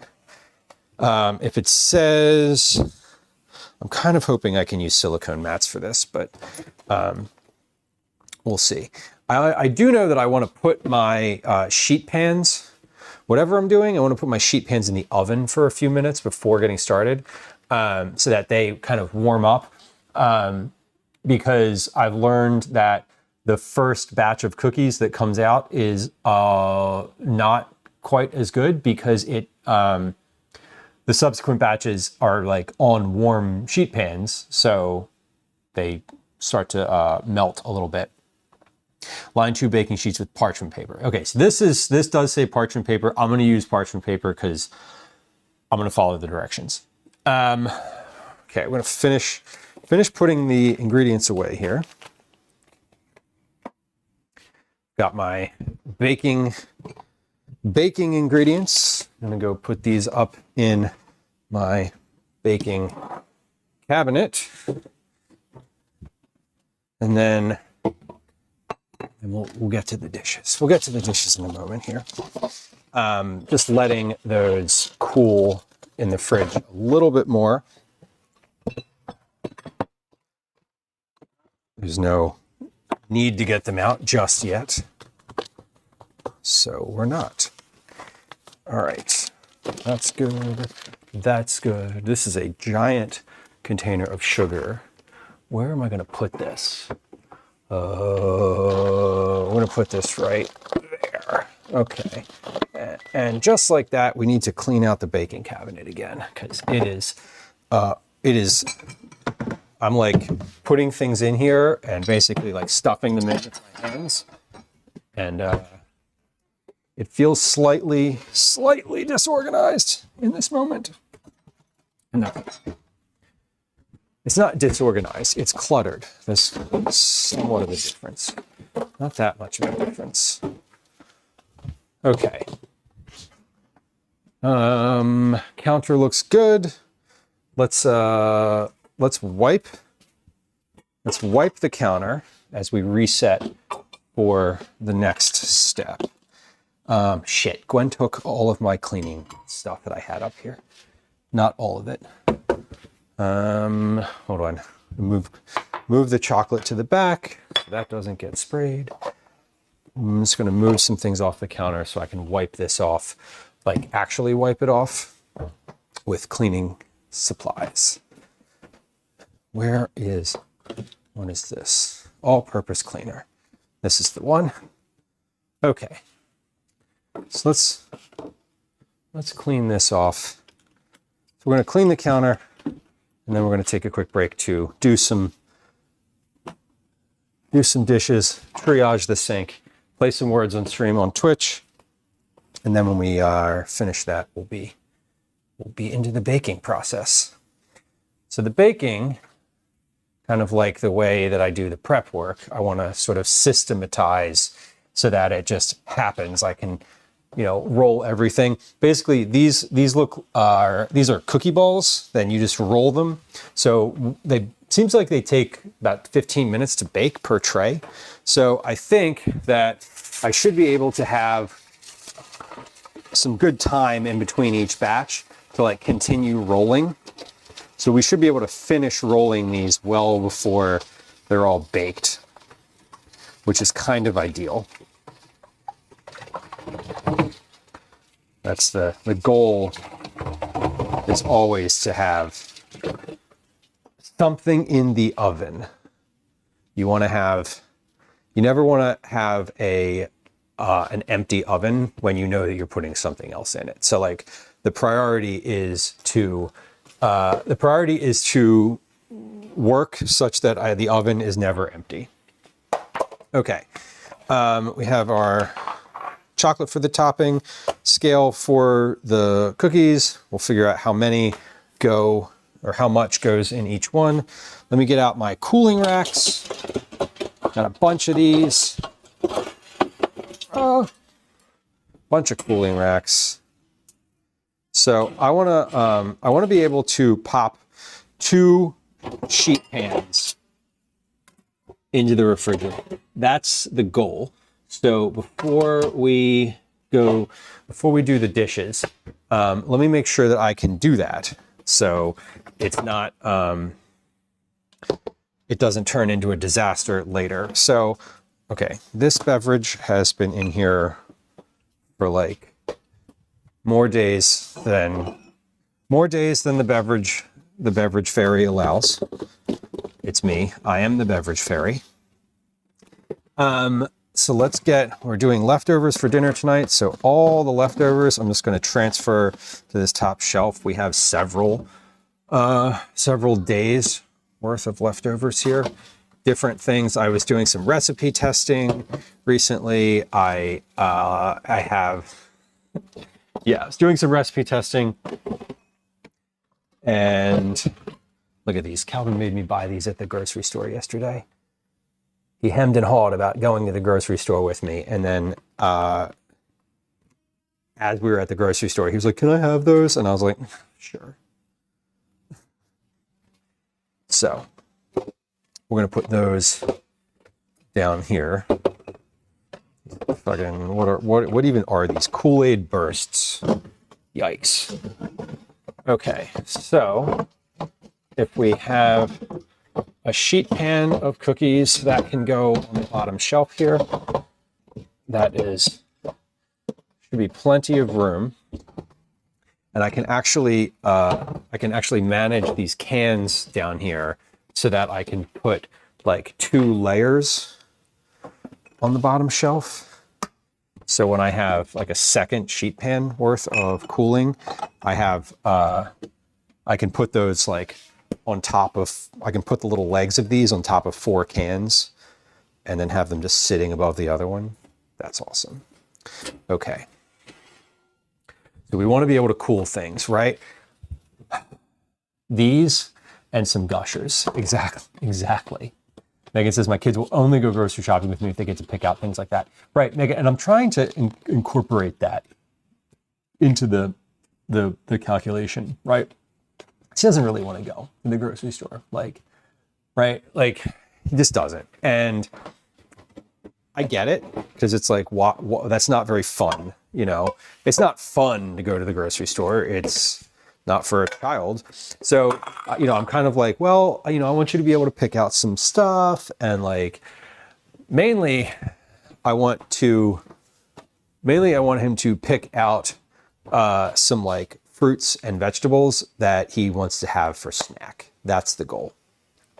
So the goal is like, figure out what kind of things you want to eat this week, because I don't want to buy a bunch of raspberries and have him be like, I don't want those this week, or I don't like raspberries anymore. I don't like that anymore. That's like the nightmare thing for a parent to hear. So, okay, we are in a good spot to do some dishes in the sink. Oven is heating up. Cookie dough is in the fridge. We're ready to go with our dough. We have a little bit of math to do. Once that dough is ready, and sheet pans for cookie balls. Okay, so let's see. We have sheet pans here, and then let's do our parchment lining. Basically, when I'm finished with the dishes, I want to be able to get started right away with the cookies. I think it says I never get the right fruit either. Yeah, like, it's like, hey, remember when you liked that thing? I'm like, you used to love strawberries, raspberries, insert literally any fruit ever. It's like, yeah, well, now I don't. And you're like, what? What happened? What changed? Well, tastes changed. I don't know. So my goal is to take him with me like once a week, right? Because I probably go to the grocery store twice a week, which feels like a lot. But like, I do recipe testing. I do recipe testing, and those are like a 2-day turnaround.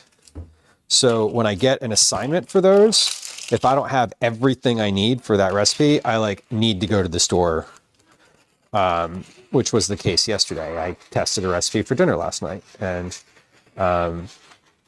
had to go to the store. So we went, and I dragged him along.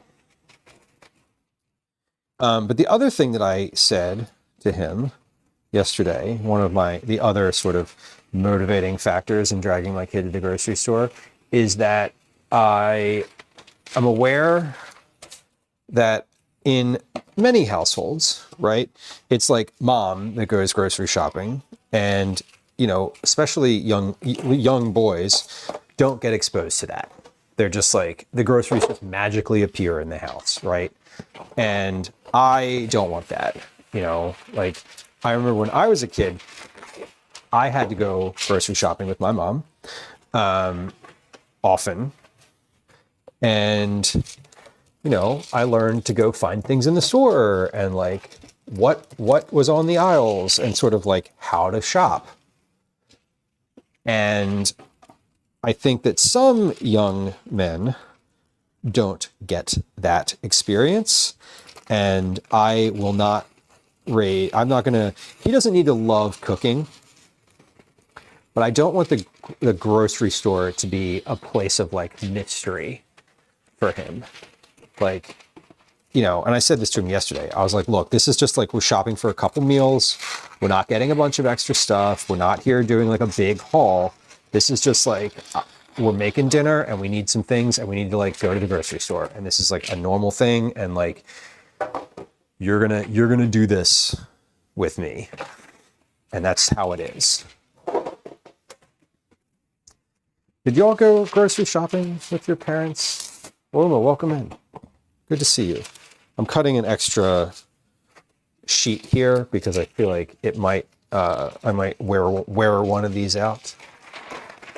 Bella says, I was lucky. My father was the one that did the shopping, and often I went with him. I learned very early how to shop and save money and stuff like that. Exactly. I remember when I was a teenager, like basically the day that I got my driver's license, my mom was like, good, you're going grocery shopping now. Like, this is now your job in the house. And I was like, oh, okay, I guess it is. But it was also fun because like, I took her debit card with me. Like, I went to the ATM, I got cash, I went and got groceries, like literally did the grocery shopping. And I am 100%. I have sent Calvin to the store on foot to get things before. When he's old enough, he's definitely going to be like doing some like longer lists type of shopping. And that's why I want to take him with me now. Learning about sales, caretaker says, really enjoy grabbing the free recipe cards. Nice. That's cute. Mama says, I went to the grocery store with my parents. I drag the kiddo all the time. Yeah, and drag is an appropriate word. Ty says, my mom took me a lot because my older sister hated it. I just always got treats. Like when I went to the grocery store, I got to like look around and see the stuff that they had, and then I like got to ask for things. When we walked to the grocery store with my parents, especially my mom, we had to walk for a while before she got her driver's license. We moved to America from a place where we walked everywhere. And that's, to me, I'm like, we can walk to a grocery store, and I'm like, that's definitely going to be a Calvin task. Well, before he gets his license, that's going to be a Calvin task. Megan says, I get grocery pickup. I haven't sent my son, even though he can drive now. Maybe I should. The pickup is nice because you can actually save money doing that. When I order groceries ahead of time, I end up not impulse shopping, which is like nice to not impulse shop. It definitely does save money. Mom said, I had a weird childhood because from 8 years old, I was pretty much doing everything by myself.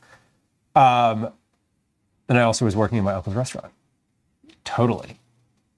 Yeah, and I mean, I was an only child and a latchkey kid, and if I wanted to eat something after school, I had to make it. Sometimes I was very, I had cause for learning how to do those things and being independent.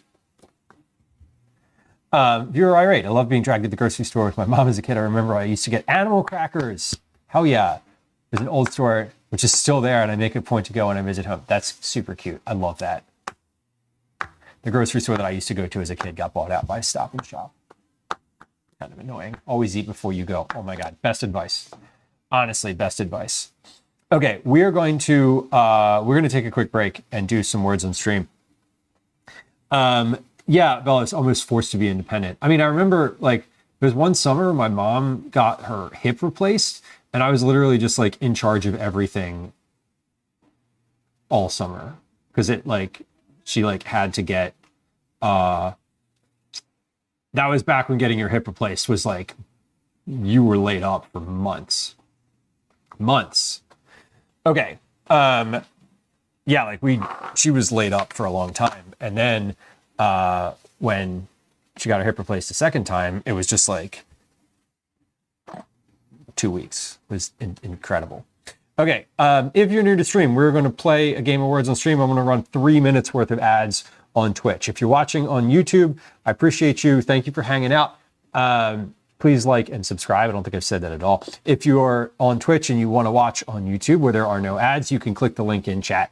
If you're a subscriber, you're not going to get ads. If you're not a subscriber, this is a great time to subscribe. There should be a big notification that talks about Prime subs right underneath of the video. There's also a crown on the screen. If you're on the horizontal broadcast, it's probably right next to my finger. If you're on the vertical broadcast, I don't know. It's somewhere in the box.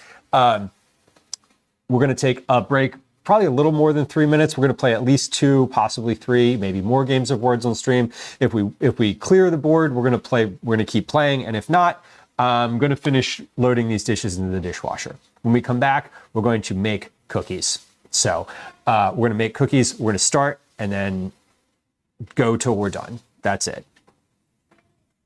Megan, you get an Archie comic? That's super cute. I love that. I remember going, my dad used to drive me to Boy Scouts and we'd stop at the comic book store. And I'd get an Avengers comic. Okay, here comes the Game of Words on stream. The sound will be with us shortly. Here comes an ad. Oh, hold on, let's switch to this view. Here comes an ad on Twitch. We'll be right back. Okay, we'll be right back. Hi, welcome to another edition of Commercials I Hate. Okay, we are loading up the dishwasher here. I want to load up the dishwasher. We're going to load up the dish pan. I'm not going to do the dishes just yet, but we're going to clear out the sink. That's the goal. Everything out of the sink. The only dish I actually want to do right now is my rubber spatula because that is, I will use that while I'm making the cookies.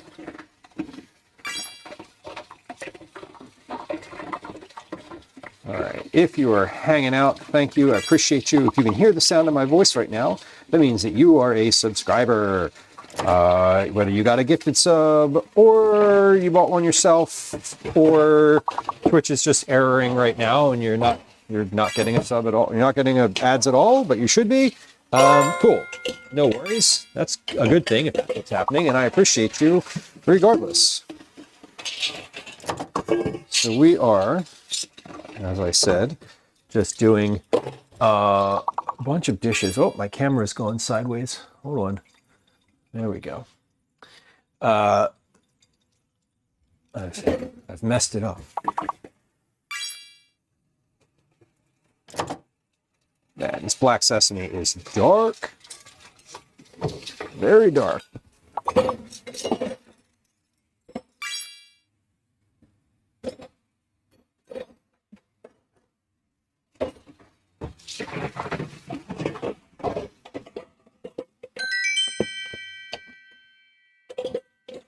Was that a board? Sounded like it was. Could have been. All right, let's, there we go. There comes another.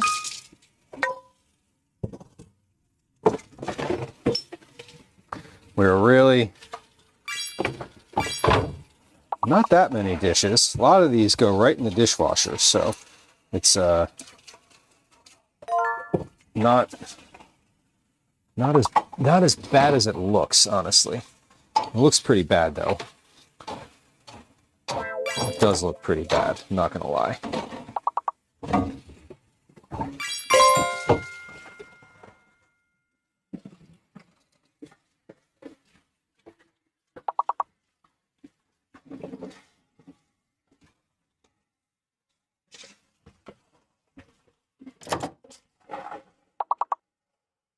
Man, this sesame paste is some kind of sticky. All right, welcome back. If you're on Twitch, thank you for your patience. I appreciate you. Nobody likes the ads, including myself, although I do kind of like them because I get paid for them, but not that much. It's not really worth the hassle.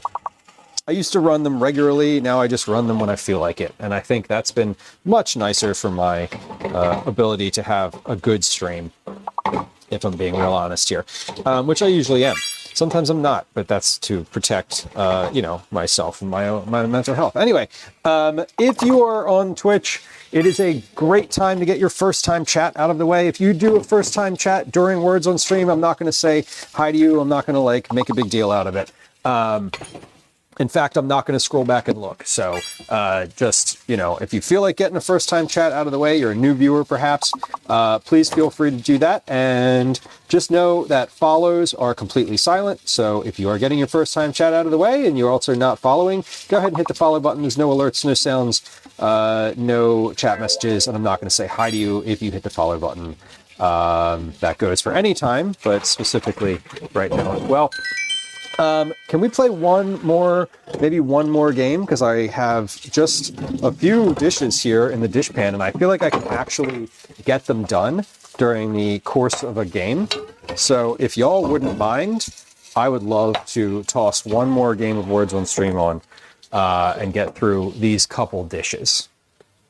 So I hope that's okay. We're gonna do that. If you are on YouTube, thank you for your patience. I know that you can't play Words on Stream on the YouTube channel. That is a limitation of Words on Stream. I did look into it. We could, oh man, if I wanted to help my YouTube chat and subscribers and viewership, I could just have Words on Stream go through YouTube and have everyone have to go over there to play. But then you know what would happen? No one would play. So we're not going to do that because that would be obnoxious. And I don't think that's I don't think that forcing people to go to a different platform is a good idea. Generally speaking, people don't love that. So, oh, geez, y'all. Okay, come on now. Okay, that was obnoxious and not as much time as I thought it was going to take. Okay. Yeah. I was like, wait, that didn't sound right. That was, my internal clock was like, no, that's wrong. Okay. So,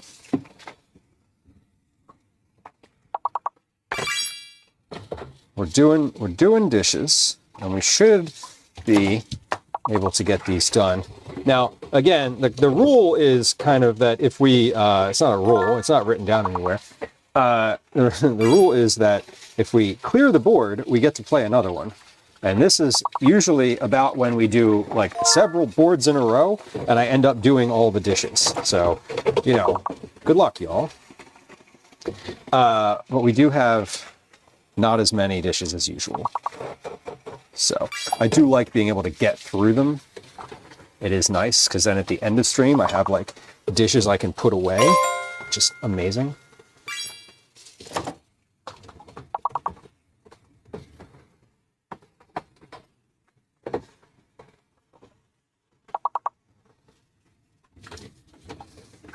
Okay. Does anyone else ever wash the blade of your food processor and feel like you are just flirting with slicing every single finger off? I think about it constantly when I'm washing that thing. It's honestly, it's quite terrifying. Washing the food processor, and I'm like, well, it's today the day I lose all of my fingers? It probably is. I feel like it might be.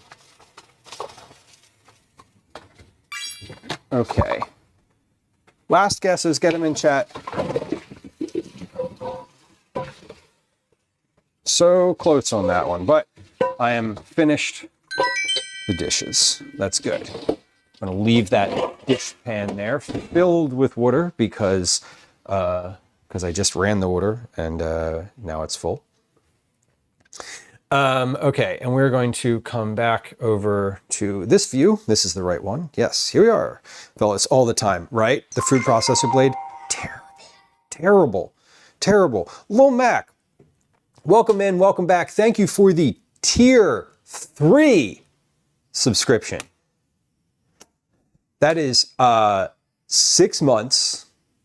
So that means that you would get cookies. Because every 6-month anniversary of being a tier 1 subscriber, you get cookies. But every month that you are a tier 3 subscriber, you get cookies sent to you.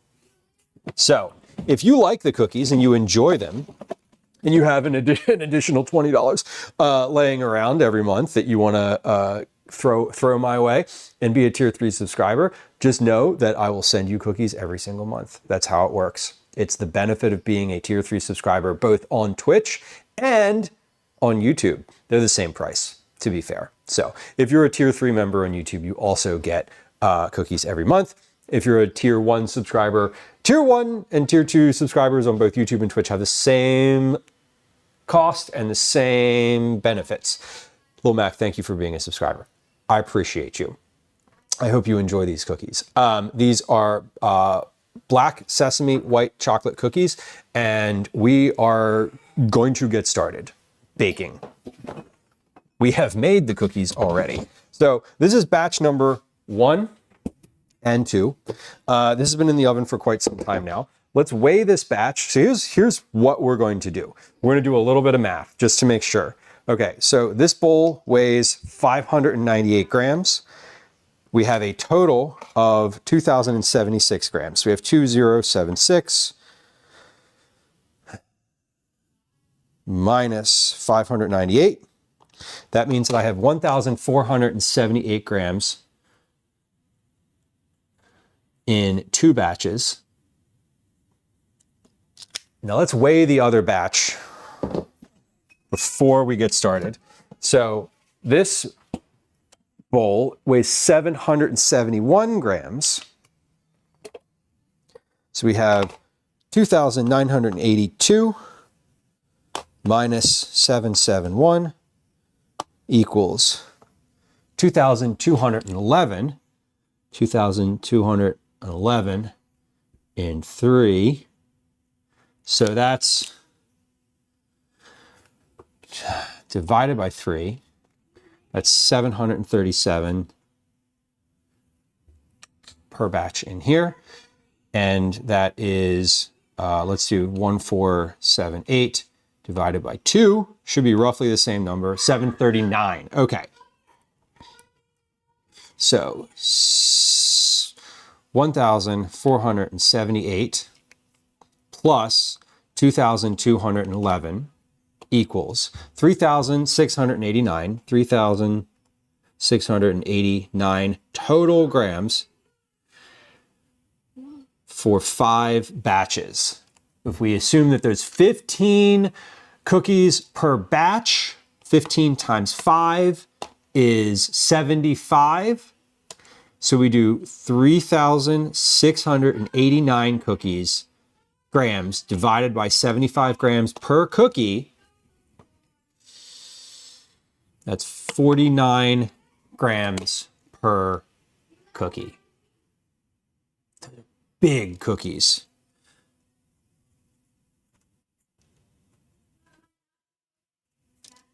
I think 40 grams is probably about right. I'm putting it out there. Usually the cookies that we make for Cookie Club are between 25 and 35 grams. So 49 grams would be really big. Let's check that math because I want to just be certain that I was correct. 1,478 plus 2,211 equals 3,689 divided by 15 times 5 is 15, 30, 60, 75. Divided by 75, 49.1. Okay. So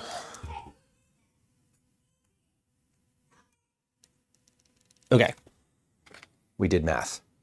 So that's 49 grams. I think we're going to end up with less grams per cookie. which is fine. Which is totally fine. Like that's, because this says, makes 12 to 15 large cookies. Now I don't have, there's no indication of, there's nothing else in this picture of the cookies that would give me a clue as to the like physical size of how large these actual cookies are, right? There's like nothing else in this photo. Like, I don't know what size this plate is. It could be the size of a bathtub. Like, I don't really know. So I'm gonna roll a 49 gram cookie. It looks like they collapse a little bit, which is good. So I'm gonna roll a 49 gram cookie, and then we'll just see what that looks like, frankly.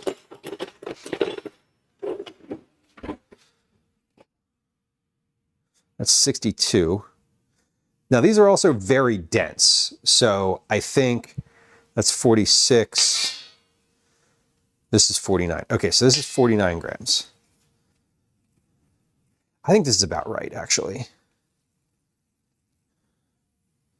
Yeah. Okay, so 2 inches apart.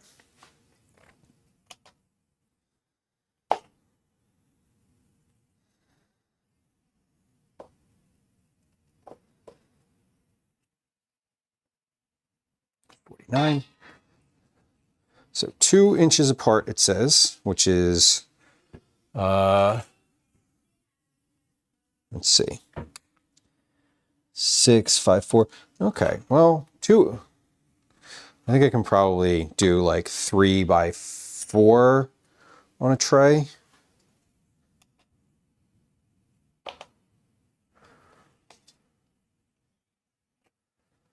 Something like that.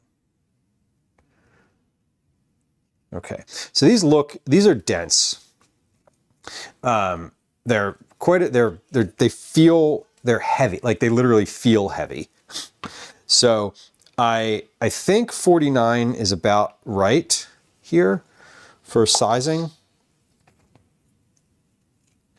I'm gonna do a row of 40 gram cookies just to like for comparison purposes, because I also need to be able to fit these in a bag. Like, it's important that I be able to package them. So we're gonna do a row of 40 grammers and just see what that looks like. Megan asks, what are you having for dinner tonight? Leftovers. Dinner tonight is just leftovers.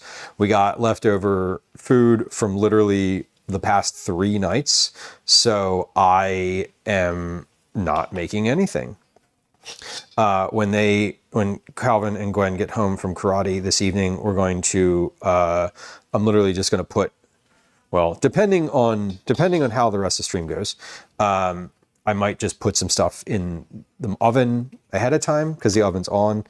I might just put things in the microwave. But we have like leftover latkes. There's leftover quiche in the refrigerator. Calvin has half of a chicken sandwich from Monday night.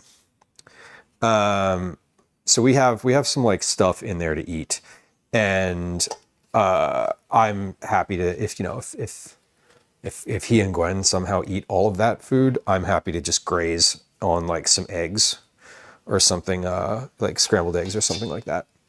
So dinner tonight is uncomplicated. That is the goal. I don't want to, I'm not doing any cooking. That's for sure. Okay. So we're doing I'm going to do 2 rows of 40 gram cookies and 2 rows of 49 gram cookies. And we'll just see sort of which one is the right size. It's the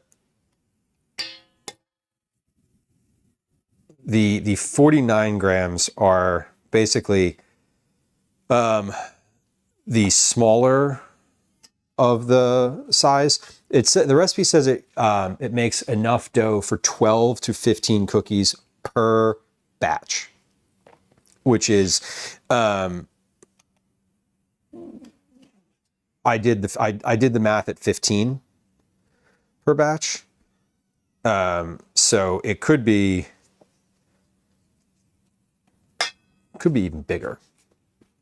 They could be larger than this, at least according to the recipe. So I think 12 cookies per tray is what we're going to start with. We'll see how large these end up being once they're fully baked. It also says that we need to do two things. We need to put a piece of chocolate or two into the top of these, and we need to add salt to them when they come out of the oven. So I am going to press the chocolate in, and then the salt I want to put on my cooling rack, not sprinkling it on there, but physically placing the container of salt on the cooling rack, because that is a thing that I have forgotten in cookies in past cookies. Now these are oily. They're very they're greasy. You can see like my gloves are very glistening. The paste or the sesame paste was very, very oily. And we melted the butter before putting it in here too. So that was all kind of like contributing to the oil quotient in here.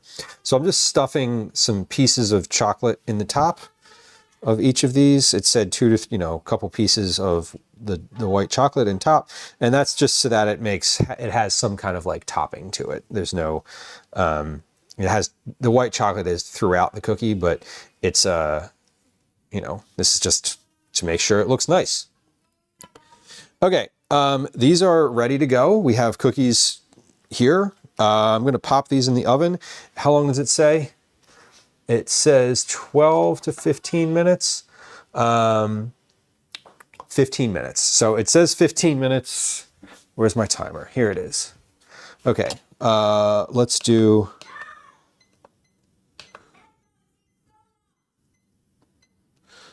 15 minutes. And here we go. Sesame seeds are 50 to 60% fat. That's why they're so yummy. Yeah, I mean, that tracks. Okay, the smaller of the cookies is on the right-hand side. Okay, 15 minutes have elapsed. Now, I'm realizing kind of in this moment, I don't want to roll more yet until I know sort of how big those are going to be. Now, that also is, I'm going to probably know that before these finish baking. So let's take the camera over here, and we're going to come down into the oven, and I should be able to set this camera up. This said 350, right? 350. Okay. I should be able to turn this camera on and have it. There we go. And we can watch these cookies sort of melt down together. While I'm doing that, though, let's change the white balance of this camera so that it looks not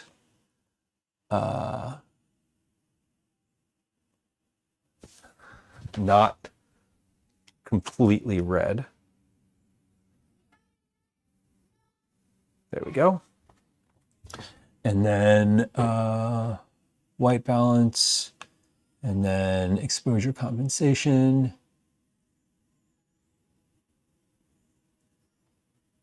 There we go. Okay, that looks all right. That's about what it looks like. And get the angle right. And I'll mess it up when I open the oven, and that's okay. All right, so now we can actually see the cookies. The ones on your right, so the ones that are on this side are the 40 gram cookies. The ones that are on this side are, so these two rows are 49 grams. Right? These two rows right here are 49 grams. These two rows on this side are 40 grams. So those are, we're doing a little experimentation. 15 minutes per batch. Let's see, 12 cookies. If I do 12 cookies per batch, this is why they tell you to do 2 sheet pans per oven. 75 divided by 12 is 6 1/4 times 15 means that, wait, 6.25 times 15 means that, hold on, 93 minutes. Okay, I was like, wait, that's in minutes. Divided by 60. So that's an hour and a half. That's an hour and a half to bake 75 cookies. Now, I'm probably not going to bake 75 cookies. So let's see, what do I actually need? I actually need 66 cookies. Divided by 12, 5.5 times 15 equals 82 divided by 60 is 1.3 hours. It's 82 minutes. It's an hour and 22 minutes. Okay, not that much different. Not that much different. That's okay. Well, we can see these are starting to settle, or these are already starting to melt a little bit. It's been, let's see, I'm at 10. It's been 4 minutes. You know, real time, like actual eyeballs on these. Yeah, these are starting to melt. The 40 gram Johns look, they're spreading quicker, which makes sense. Megan, enjoy the rest of your evening. Thank you for coming through. I appreciate you.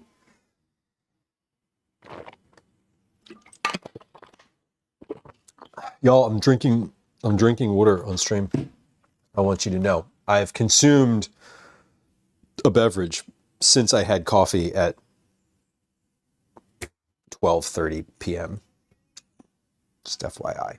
So he's been in here for 5 minutes now. So they're 1/3 of the way finished. We have a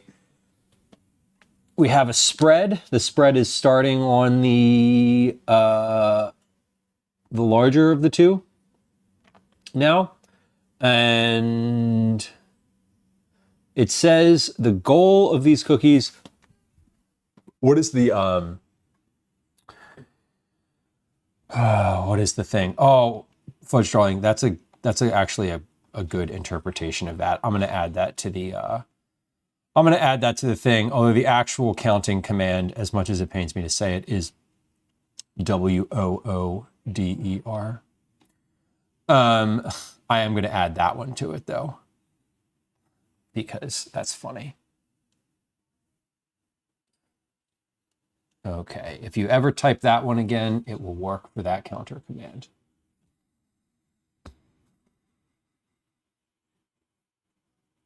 Timmy, welcome in.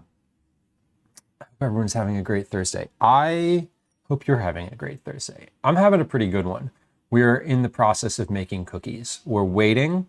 So why are we waiting? Why am I, remember when I was like, we need to like never have an empty oven, right? And I was very like prescriptive and judgy about it. Well, I don't know which size cookie we're making, whether it's these or these. And I don't want to roll a bunch of cookies without knowing that. So once I kind of look in here and determine, okay, that's the size that we're going for, then we'll really get started. So between the first and the second tray is probably the least of them. Also, I want to note that I said I wanted to preheat my trays and I didn't. So that's okay. Science! It kind of is. It kind of is. We're waiting. We're waiting though. We have roughly 8 minutes left.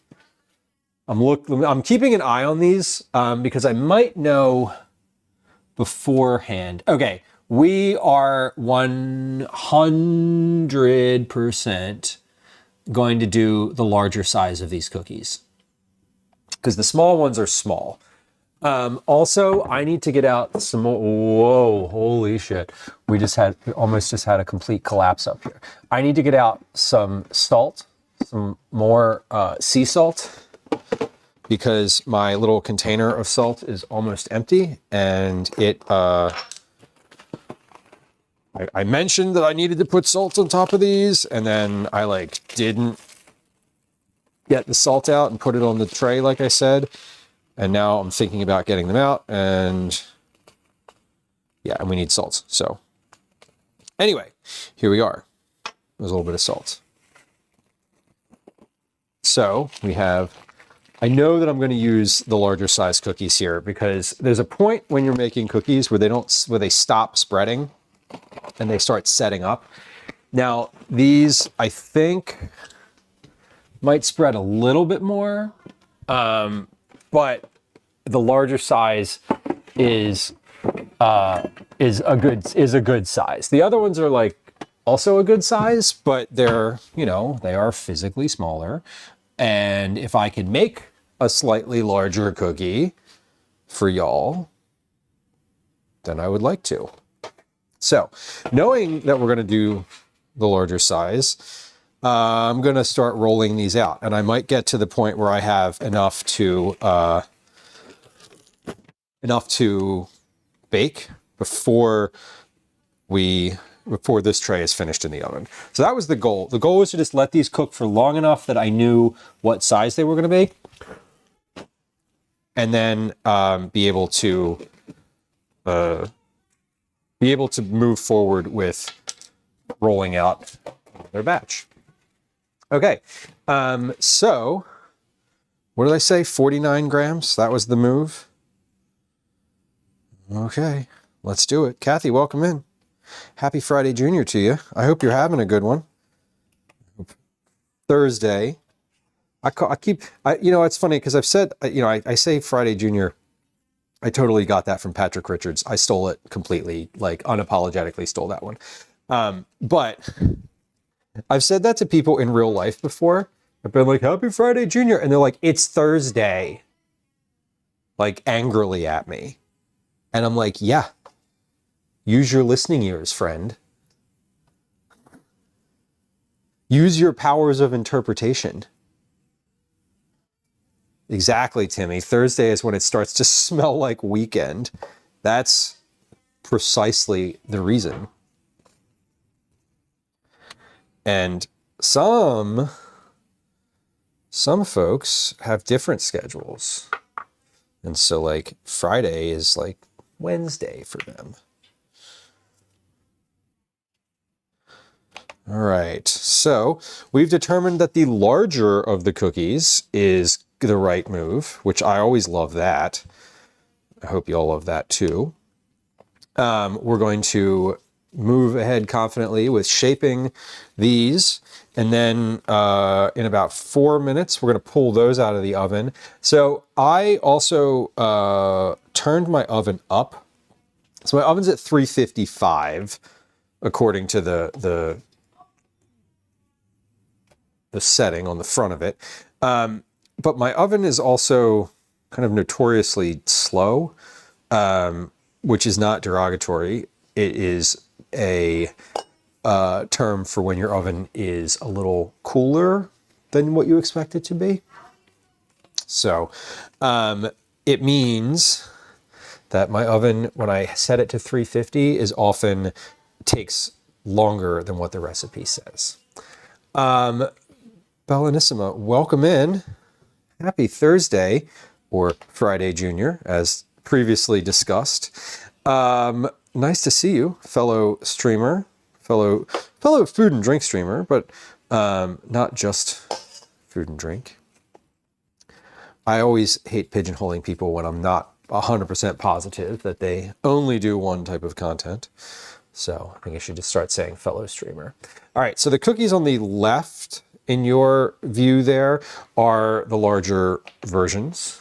Just double checking. Yeah, those are like perfect size. They're actually slightly larger than what the cookies I usually send out, but that's fine. These are special. They're a better. These cookies are special to me because I was excited about purchasing this cookbook. I purchased it with my own money, supporting the author, making sure that,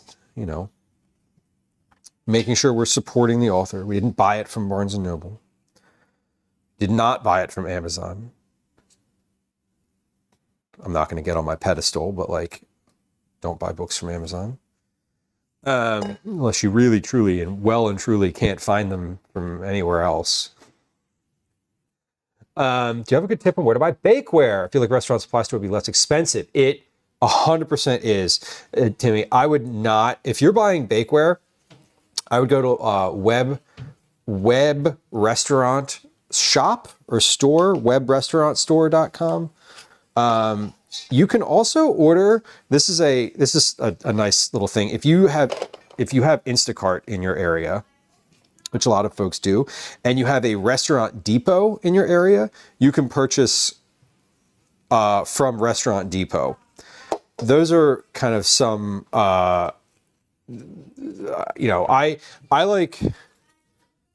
would always, I think your instinct is correct to not buy bakeware. Like, don't go to Target and buy bakeware. Don't go to Target. Just, we can stop the sentence right there. But I'm like, I'm not going to get on my soapbox today. Like, here I am. Anyway, I think your instinct is good to go to a restaurant supply store because they, not only will they be cheaper and higher quality, but you'll have more options. Haymarket or Verso. For restaurant supplies or for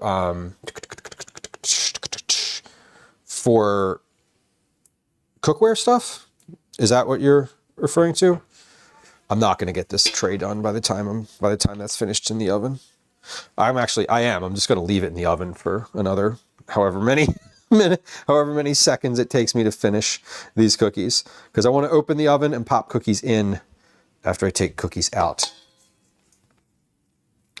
Well, I totally agree. This cookbook I'm using today, and I'll show you, is I was very excited when it came out. I'm very excited about the recipes I've made from it so far, or the recipe I've made from it so far. And I am very excited to continue baking from it, moving forward. I think next month, I'm going to do a couple recipes in a row from this cookbook. That's my goal. Unless there's some, I might take a break from it next month to do some like spring thing, Haymarket or Verso for the book, to buy the book. Yeah. You can also, there's a link in chat. You can buy it from Kat's website, I think you can buy it from her website, which would probably be the best place to buy it if you are interested in it.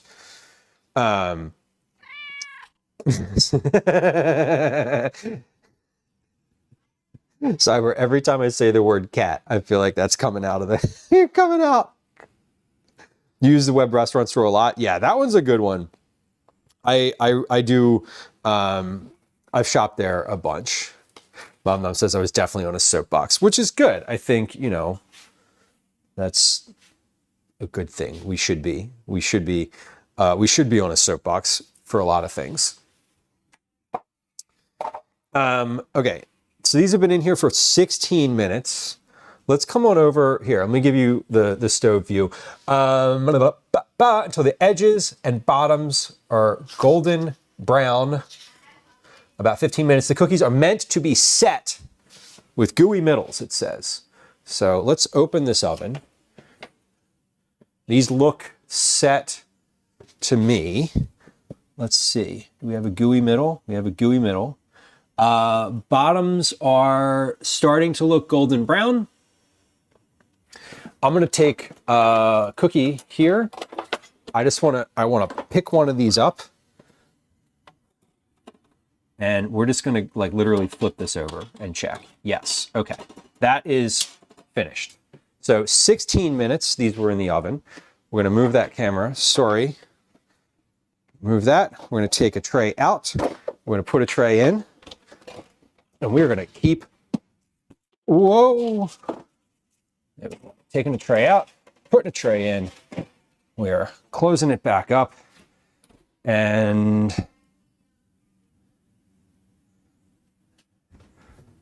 stay there. Okay, we're gonna let these cool in the tray for a few minutes. Bottom of that looks good. Timer.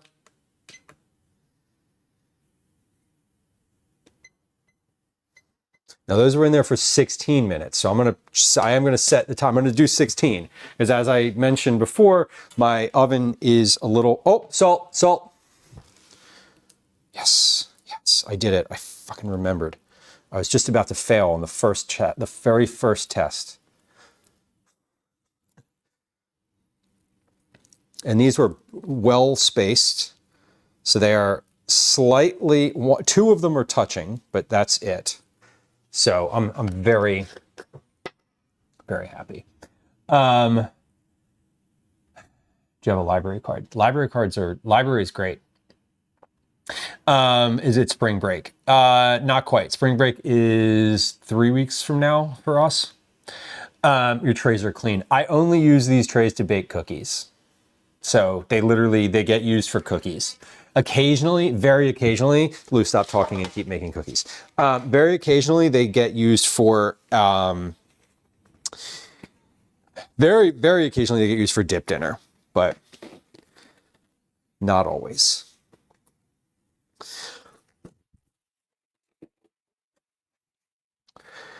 Yeah, I just like, from the cookbook perspective, cookbooks, there's a lot of good ones, and they are expensive. I love taking them out of the library. When I am gonna, this particular book was one, like, I don't buy cookbooks very often, right? Like $40, I agree with you, the cookbooks are expensive, and it's a lot to try to, like, you know, if you're really excited about someone's cookbook, you know, you can support them by asking your library to order it. That's a really, really, honestly, a great idea. You can support them by, like, sharing their social media content. That's a huge way to help people, generally speaking.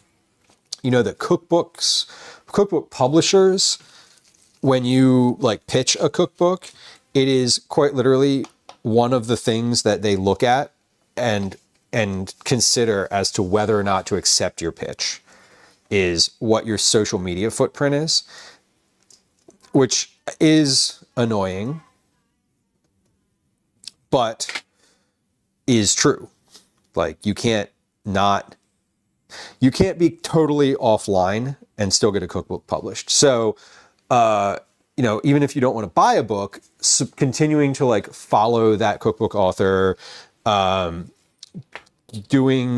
sharing their content, liking their content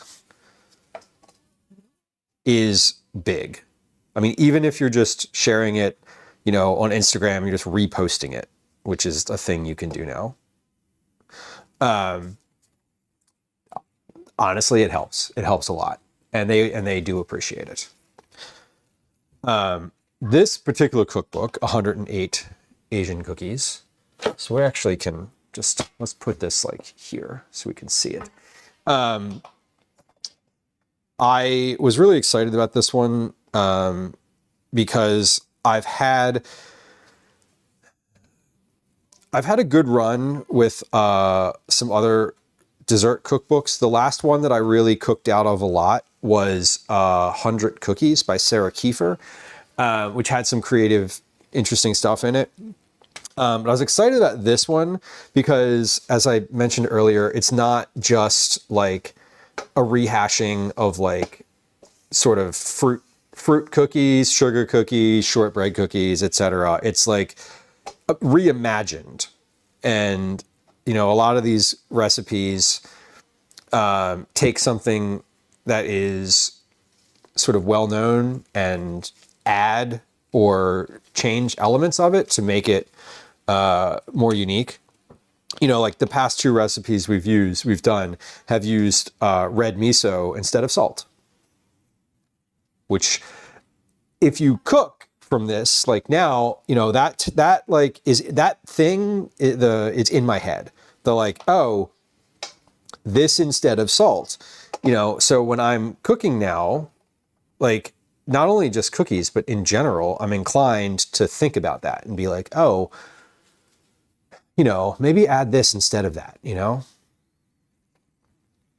Mrs. Syntax, hello. I have the Sims cookbook. Have I ever made something out of it? No. But as a simmer, it was a must-have. Yeah. I can understand that. Libraries have ample budgets to order whatever is requested, Timmy. Yes, they do have a good discretionary budget for like ordering throughout the year. Most of them will have money left over in the budget, so definitely do ask the library, especially public universities. Yes, another good point. Another good point about libraries is when you order, or if they have money left over in their budget, like they're not going to get, I mean, this is like true from any sort of budgeting scenario, but like they're not going to get that back next year. Like if they don't use it, they're not getting it again. You know, they only spent $100, just using round numbers, for example. You know, they had a budget of 150, but they only spent 100. That means next year they're only getting 100 in their budget. So I know, as the child of a librarian, that they'll order whatever you want. They really will. Good idea. And getting cookbooks out of the library is a great way to see if you want to buy it. Like, flag a bunch of recipes, try 1 or 2, and if you really love them, then, you know, go ahead and buy the book. And if you don't, then that's okay. Then you didn't waste any money. And you helped your public library.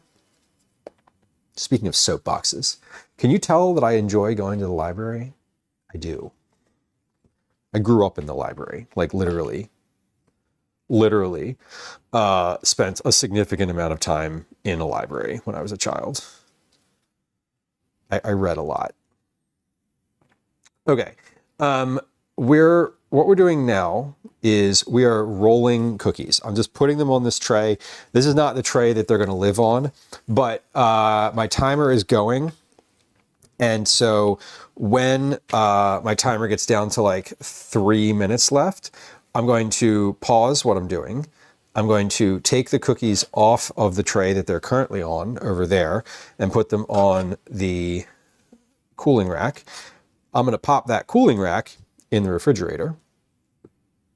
And then we're going to tray up another round of cookies so that once those are finished in the oven, we can just open the oven and pop these in and take those out, pop those in, and just keep moving.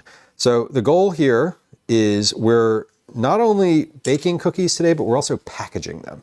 So we're going to, that's the reason that I want to put them in the refrigerator for a little bit, because I want them to cool down enough that they are able to be packaged, because chocolate in here, like the melty sort of chocolate, is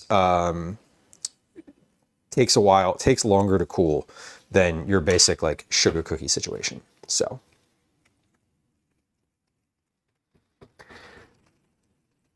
Mom says, when I started focusing on Korean food and culture last year, I stopped using as much salt because I substitute a combo of soy sauce and doenjang. I'm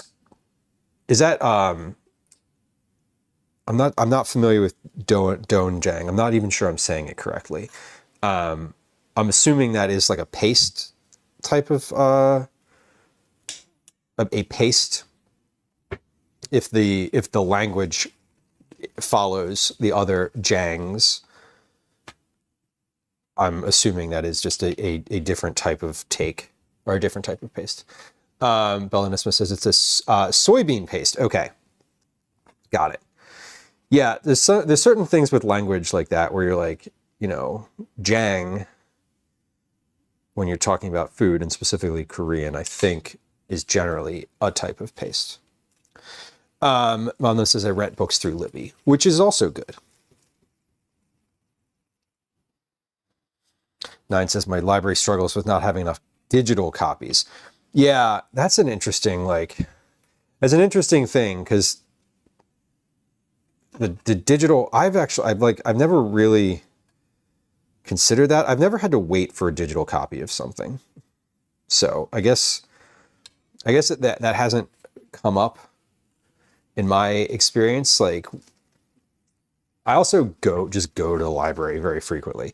We have a great library system in Philadelphia, and I often just go over to the central library, which is like the main one in the city, because I can get to it very easily.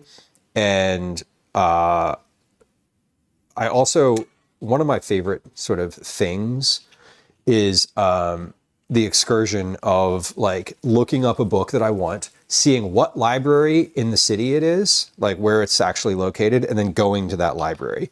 And like, because you can rent, you can get the book out from any library as long as you have a citywide library card. So I kind of think I enjoy when you go and it's like, you go to a new library. It's kind of fun. Whenever I go, whenever I travel somewhere, I always stop in the public library. Like, I got a tote bag from the Toronto Public Library while I was up there. 9 says, I donated my books and I'm hoping they buy the digital. Yeah, that's, I feel like when you ask the library to buy it, you have to differentiate between like, hey, can you get a digital copy of this?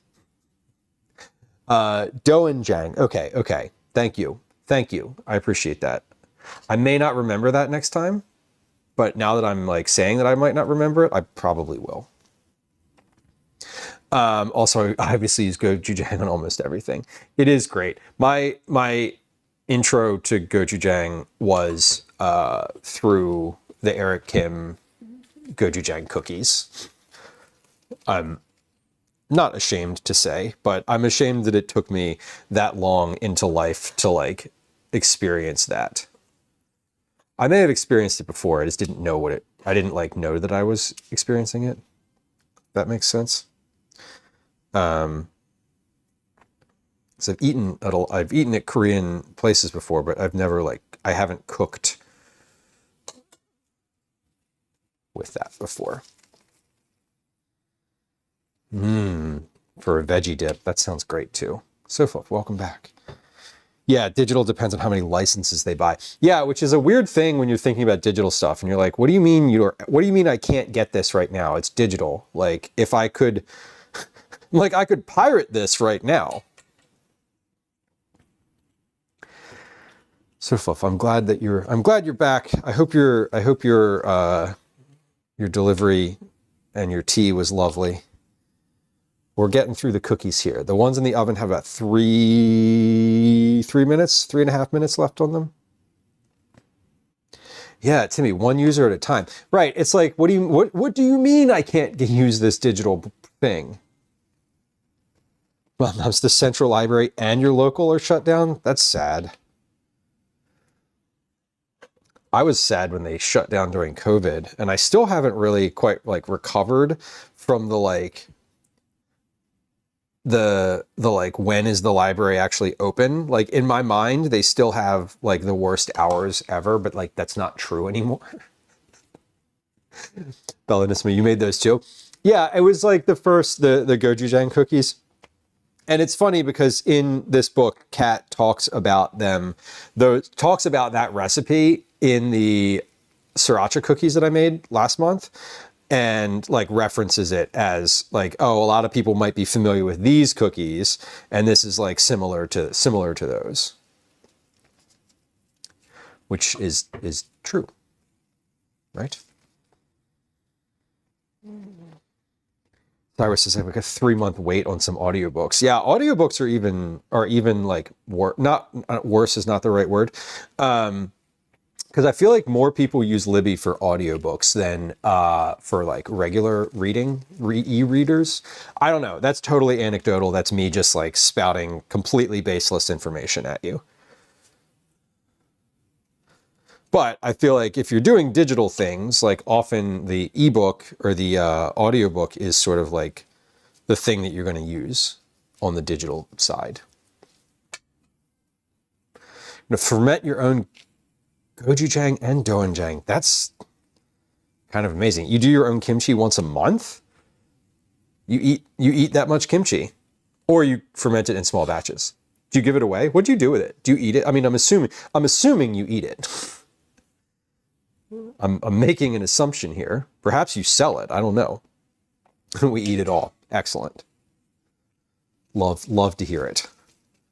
Okay, we have 1 minute left on the 1 minute left on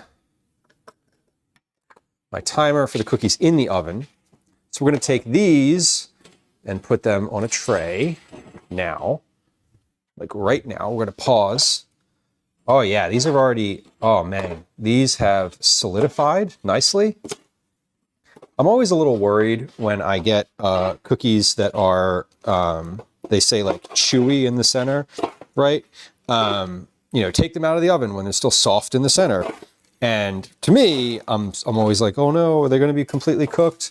But like they always set up. That's just how it is. Like I need to be better at trusting the process as opposed to trusting my gut, which doesn't know anything in the sense of like cookie baking. Okay, 10 seconds.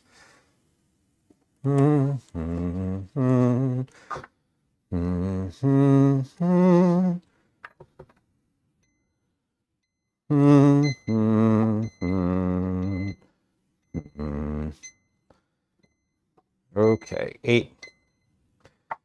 9. There we go. And I'm just putting the chocolate on the top of here. There we go. All right, how is the spacing on these? Looking good.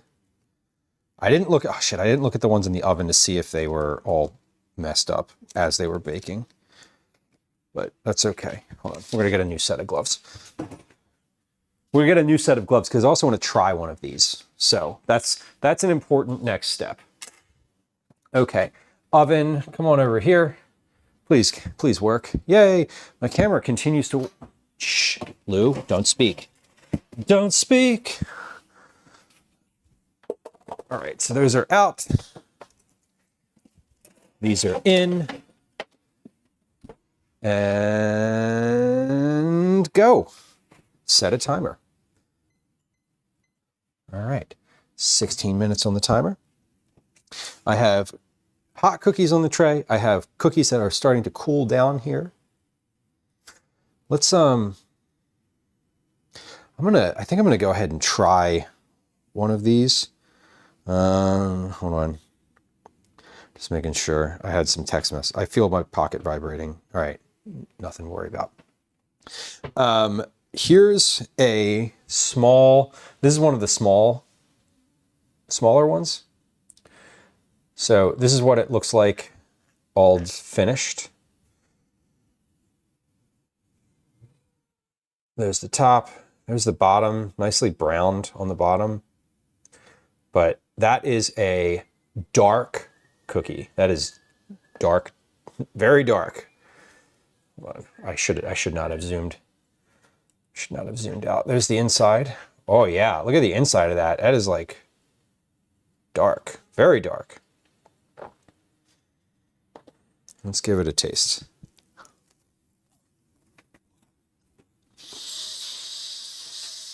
Holy shit, that's good.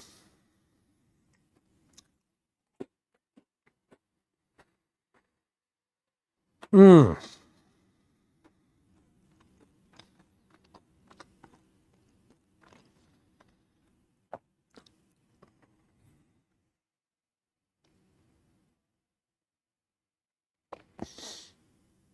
It's really good.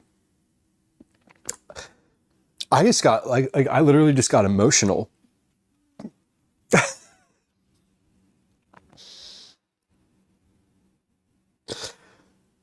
Ooh, fuck, that was good. You ever eat something that just hits and like, oh my God. Ooh. Okay, give that one a second. You don't need to cry over cookies. Ooh, okay. That was bite number one.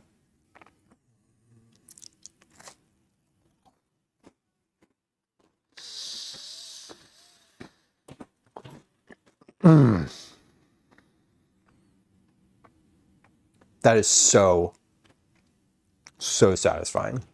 Like, that hits so many notes at once that I can't like describe that accurately.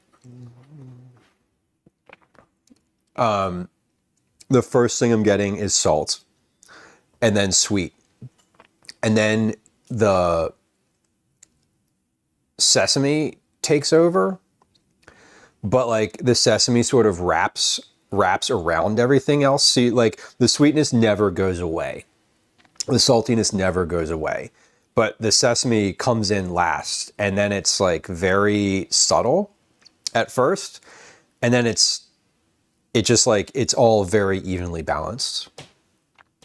Oh my God, these are so good. Oh my God.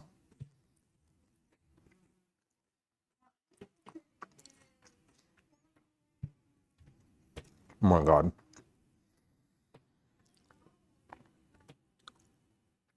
These are amazing. These are amazing. So I start the timer for the ones in the oven. I can't burn any of these. Okay. That was so fucking good.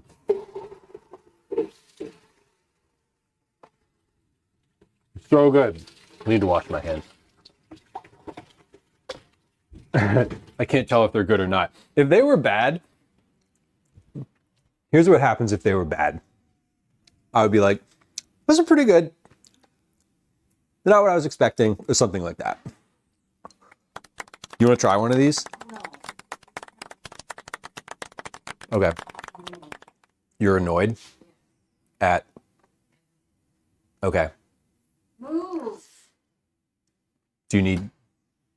You're doing great. Please get up. Okay. We're going to put these in the oven. Oven. No, we're going to put these in the fridge, not the oven. I'm going to put these on top of a can so I can slide the next tray right in there when I need to, right underneath. There we go. Okay. So we're going to let those cool in the fridge while I continue rolling. When we have just a few minutes left, we're going to get the next tray together. So the goal is to finish rolling all of these cookies out of here. And then by the time I'm finished rolling them, I should be able to have a few that are ready to start packaging before I'm finished baking. If I put them in the fridge to cool down, they should cool a lot quicker than on the counter. Oh, that was a really good cookie. I'm exceedingly happy with how that one tastes. Mom Nums, I appreciate it. That's totally reasonable. Yeah, 9, sorry, that happened to you on stream too. Yeah, I'm like, sometimes when you eat something and it's not just unexpected, but like unexpectedly good, you can't, your body just like has a very visceral reaction. And you can't, you're just like, wow, there, like, here comes like tears because my body doesn't know what to do with this feeling that I've just experienced. It says black sesame paste is going to be hard to get. Yeah, it was hard to get here. So I made it myself. It was, to be fair, it wasn't hard. I'm assuming that I could find it in several of the like specialty / Asian groceries, not specialty, just like Asian specific stores.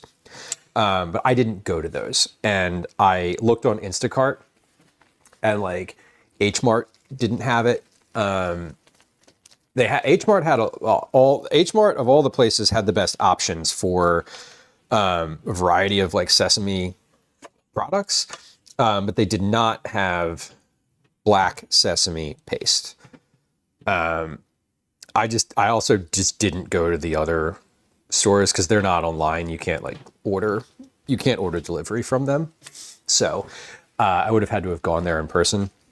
And I just decided to make these yesterday, and I didn't have time to go today. So I ordered from the restaurant supply store and got a bunch of like big bulk black sesame seeds that are plain, so not roasted. I realize now after like reading the recipe that I could have just gotten roasted sesame seeds, but again, they didn't have those in bulk. So the recipe that I was using says to roast the seeds for part of it, and then the other part of the recipe just calls for paste. When I looked up how to make sesame paste, it said that you roast the seeds, or you can roast the seeds first, and they'll have like better flavor. So I ended up doing that myself. And I think next time I pop into one of those stores, I will take a look and see, just generally speaking. You know, we haven't gone to one of those. We haven't gone to the Asian grocery stores in Philly. I think that's a place that I would love to take you. But I want to also note that the reason we haven't gone there is that I've called a couple places that are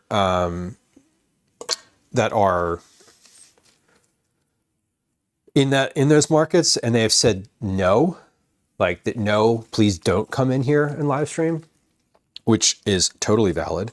And if you recall, if you were here on stream when we went to Toronto on Saturday of last week, my friend James and I went into a Chinese grocery store, T&T, I think it was called. I forget what the name of it is. Maybe someone knows. And they were like, please leave. So I feel like that might just be a hey, we don't want live streamers in our store, appropriating our culture or just doxing us and the people in here, which totally valid. Right? So while I would love to go in there and pop into some of those places with a camera, I feel like it's not as welcomed for several valid reasons. So just I'm sort of processing that thought out loud. I was like, oh, we should go to the Hong Kong supermarket. And I'm like, no, they said no. Mom says Spiceology. Sign up as a creator for discounts. Is that right? Is that a thing? I'll check it out. Tahini might be too savory. Tatsu, it does say the recipe notes that if you can't get black sesame paste, or actually, does it say if you can't get? I don't think it says if you can't get. I think it just says you could substitute tahini. Yeah, mom noms. Asians have had a hard time this year, especially in America, with people coming in and making fun of the food, especially white creators. Right. And Asian violence is a real thing. Violence and fetishization are baked into the, for worse, I was going to say for better or worse, but for worse, they're baked into some of the aspects of American culture. And so I totally understand why, you know, they wouldn't want some like white guy with a camera walking around in the grocery store. Like, makes sense to me. You know, and basically, I mean, you know, that's true of Asian grocery stores or Asian stores in general, but like also, you know, I'm not going to like stay in a store where they have asked me to leave. Like I'm never going to make a big deal out of it. I prefer to ask before coming in. Like I've only ever been asked to leave a store while I was live streaming twice. And that's totally fine. And both times I left. Although the one in Toronto, I was leaving. I was on the way out. I didn't leave when they said, but I was like literally walking out at that point. I was waiting for James to finish checking out. Okay. Asian phobia is real in America and not spoken about at all. Yes. I mean, like, yeah, specifically violence towards Asian people in the US is probably more prevalent now. I don't have a like stat on that, so I'm not going to cite that, but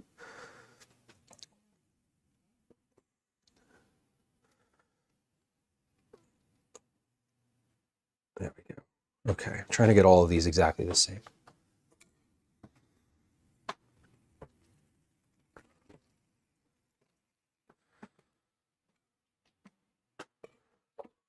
Almost there. We got 2 minutes left, so I'm gonna roll a couple more. I'm gonna roll one more of these.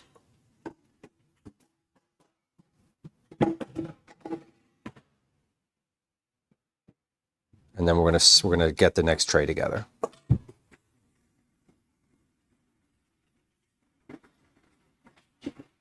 Okay. Those are cookies. They're black sesame white chocolate cookies. Can I come downstairs? Will you let her outside? Yes, I will let Daisy outside if she comes through. Yes, you can try one.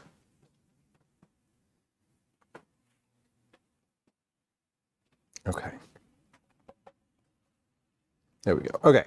1.5 minutes left, and all right. He got the big eyes and the like happy chew. Okay, you gotta go. Take that walking, okay? I know. Ooh. Is it good? Am I gonna like it? Or is it gonna make me mad? Like it. You'll like it. Mm. Are they what? Yes.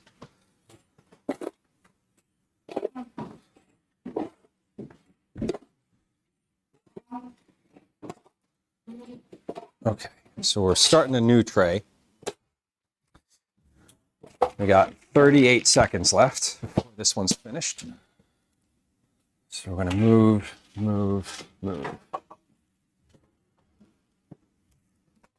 Yeah. We're almost finished here. Almost finished rolling the dough. 2, 3, 4, 5, 6, 7, 8, 9, 10, 11, 12. Okay, so I'm going to space these nicely, evenly, and then we're going to chocolate them.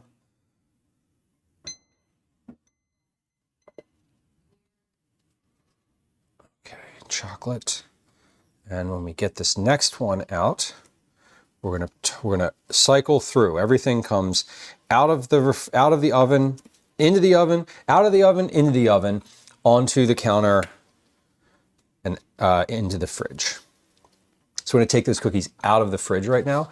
Kathy, enjoy your evening. I hope dinner is lovely. Thank you for saying hi. Thank you for coming through. I am slightly behind on chat here. I will catch up in just a moment. I am trying not to ruin the timer here. Okay, this is done.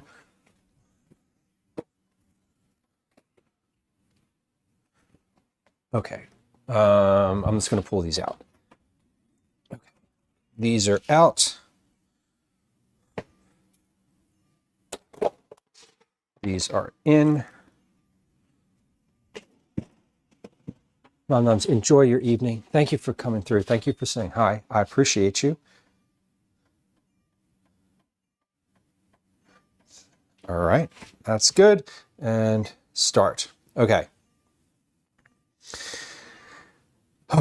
Yeah, moms, the whole the COVID salt. Fuck, I didn't salt the last ones. I'm gonna salt these. I forgot to salt the second ones. All right. Yeah, coming out of COVID and like calling COVID the things that Republicans, specifically Republicans, called it, and using derogatory language around COVID, like really did not do anything for Asian Americans in this country. God, that is true. I'm going to salt these, even though they're out of the oven and slightly cooler. That's fine. Okay, I'm going to put these in the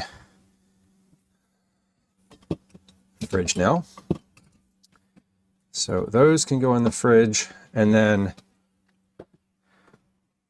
these are cooler. Yeah, the chocolate on here is almost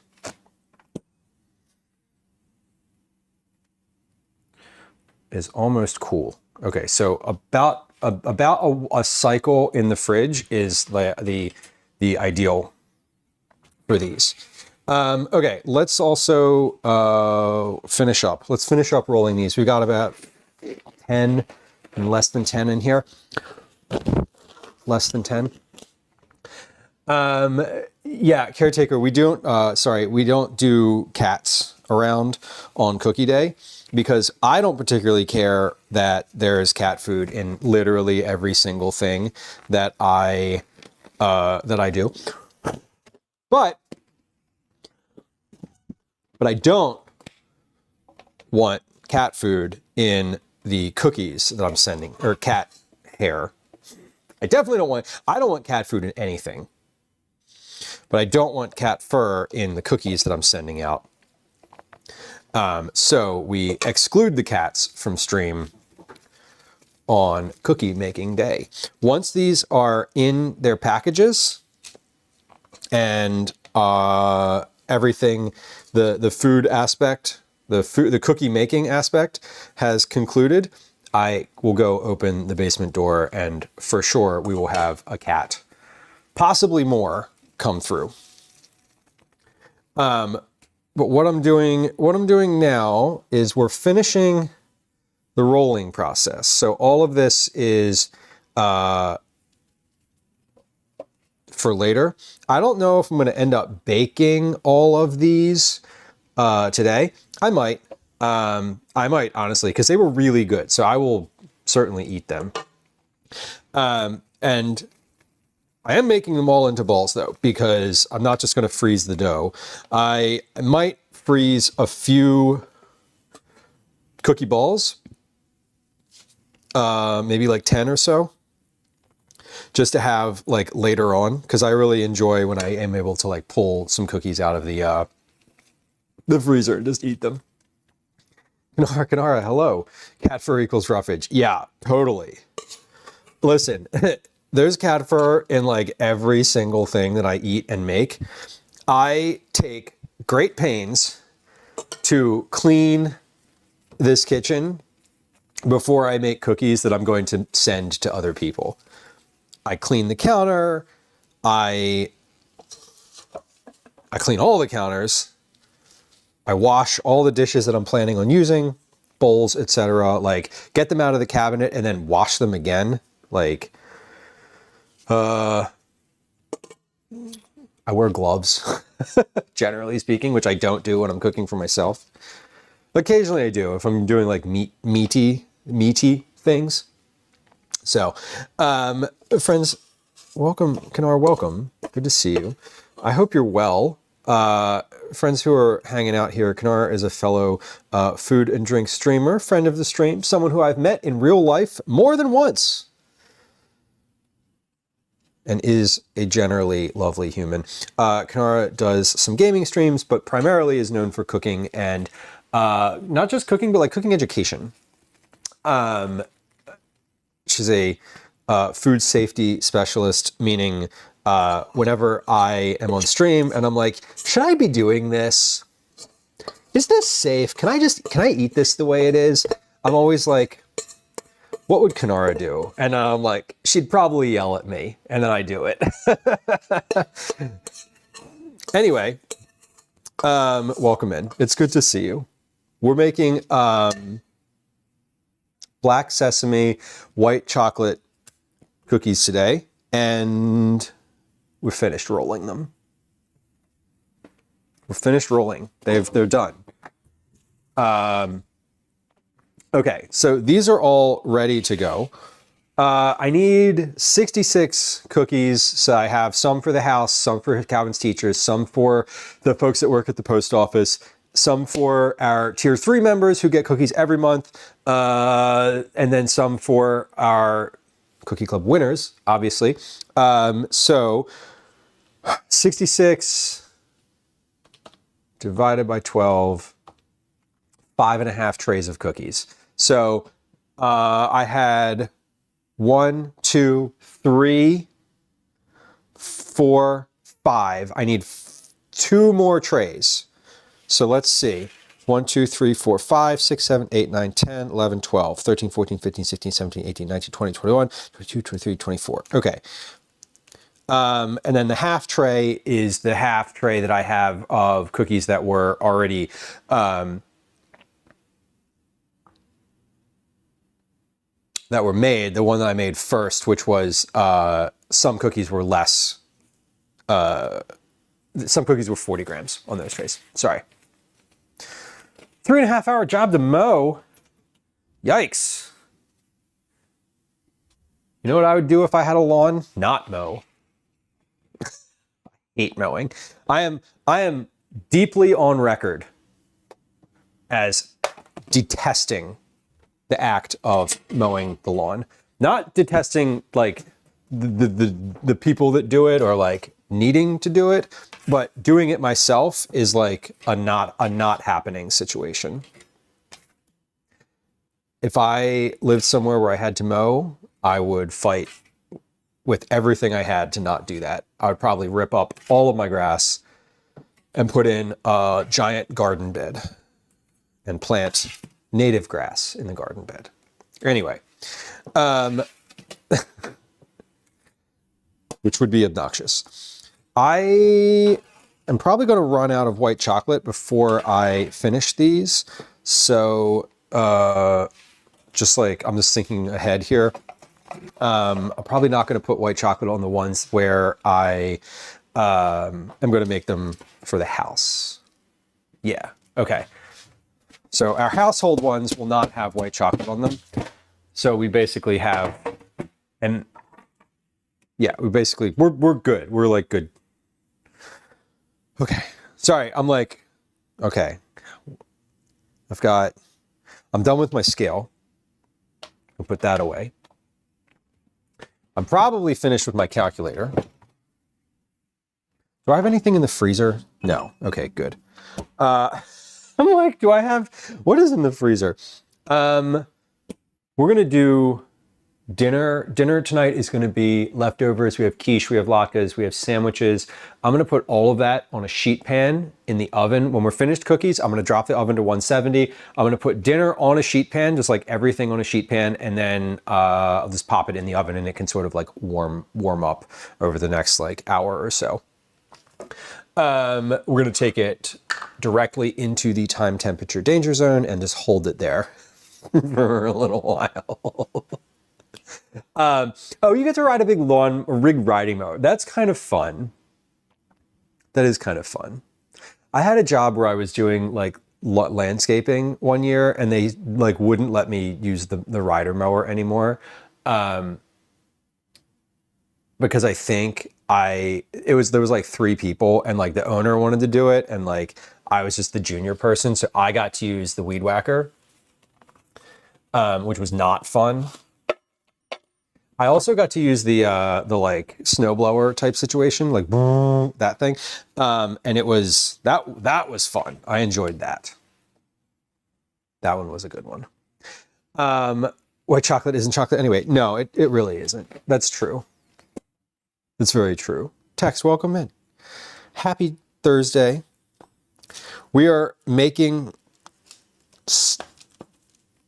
black sesame white chocolate cookies today. These are from the 108 Asian Cookies cookbook. There's a link to find that in chat. I highly recommend it. This is the 2nd month in a row we're making cookies from this cookbook. We have 2 more trays to bake. I have one in the oven. It has about 5 minutes left on it. And then I've got this one plus another. And then we're going to start packaging. I have cookies that are ready to package right now. I put them in the refrigerator for a little bit. I need to get another tray situation set up in the fridge because I want to have two trays in there. That's the goal. These have black sesame seeds and black sesame paste in them.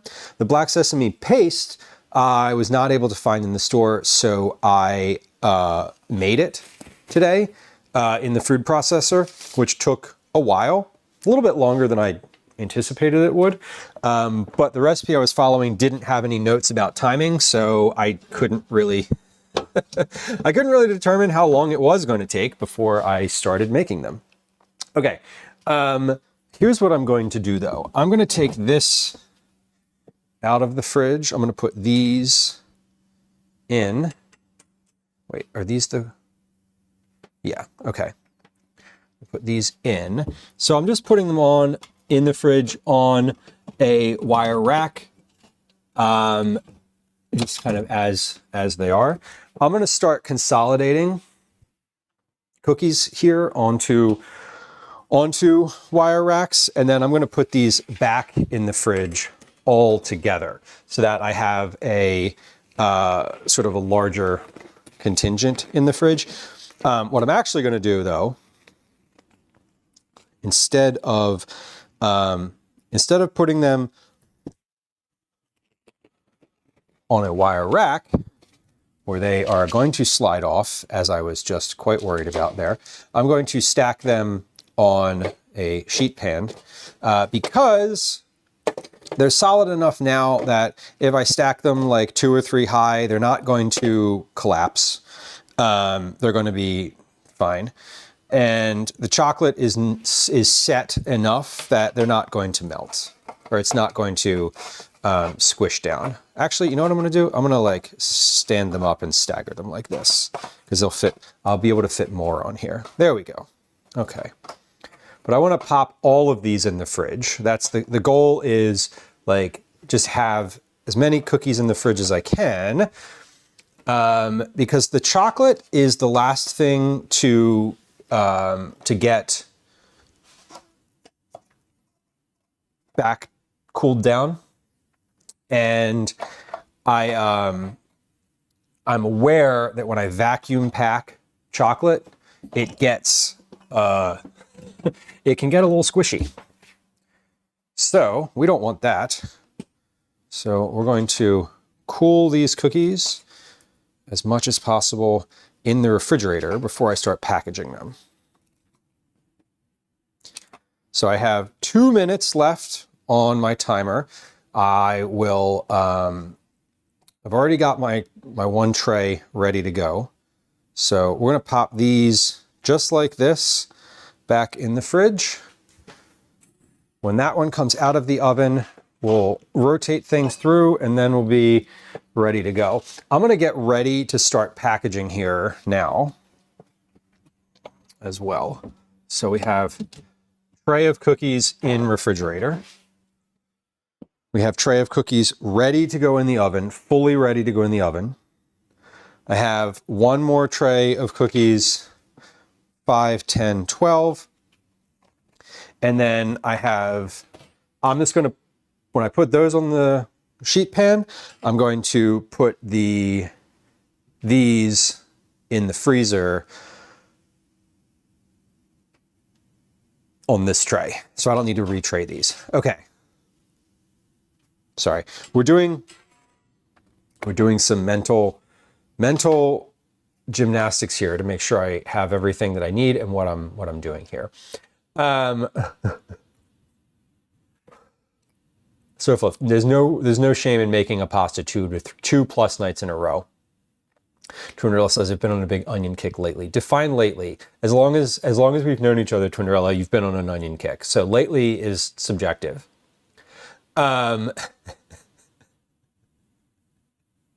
Joy says, I can't get enough red onions in my salad. Oh my God. I kind of love red onions. Do you like shallots? Onion crisps with yellow, some scallion pancakes with green, and salsa so I could have some red. All together. Eat those all together. That sounds great.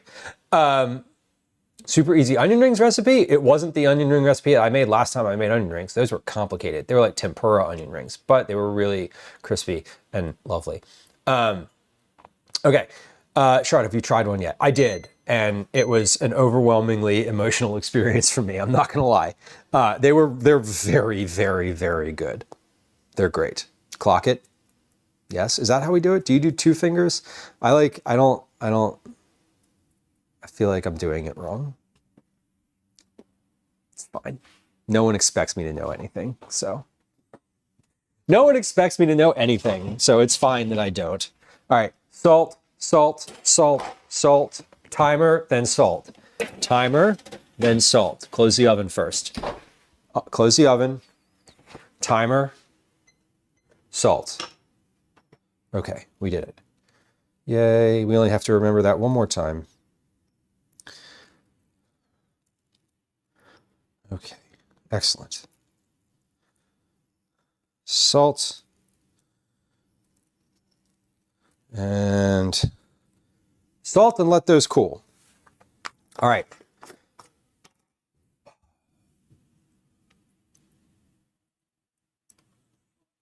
Those have to cool off a little bit. And then we'll be ready. Darlene asks, do I always get emotional when eating cookies? No. Do I always get emotional in the sense of like visible, visceral, emotional reaction to eating cookies? No. No. I've never eaten a cookie and cried before. That was a first for me. Occasionally I will eat cookies and get angry. Not because there's not enough, but because they're not great. So that happens. There's a specific type of cookie that's like the giant cookie that's like not, it's like supposed to be super special and they're like $10 a pop or something. I get angry when I eat those because they're not very good. And they're not worth the price of them. But no, I don't usually. I'm usually pretty even keel when it comes to cookies, if I'm being honest. Okay, so those cookies need to cool off for a few minutes. I am getting out a sheet pan in prep for getting dinner on it, and that's and that's it. I think those are probably good to come off the tray now. I mean, they've been about 2 minutes or so out of the oven. I think I'm just going to take them off the tray because I think they're ready. Yeah, these are just solid enough that I can get them off of here. What I really am trying to do is tray up the next round of cookies so that I can move forward with having a clear-ish counter. And once these are ready, or once these are off the tray here, I will tray these up. We'll put that in the freezer. We'll get dinner on a sheet pan. so that once those cookies that are in the oven come out, I can turn the oven off and put the sheet pan of like dinner leftovers in the oven, and then that'll be ready. I won't have to think about it again. The point is I don't want to have to think as much. I don't want to have to think about dinner. So get this ready to go. And then we can package.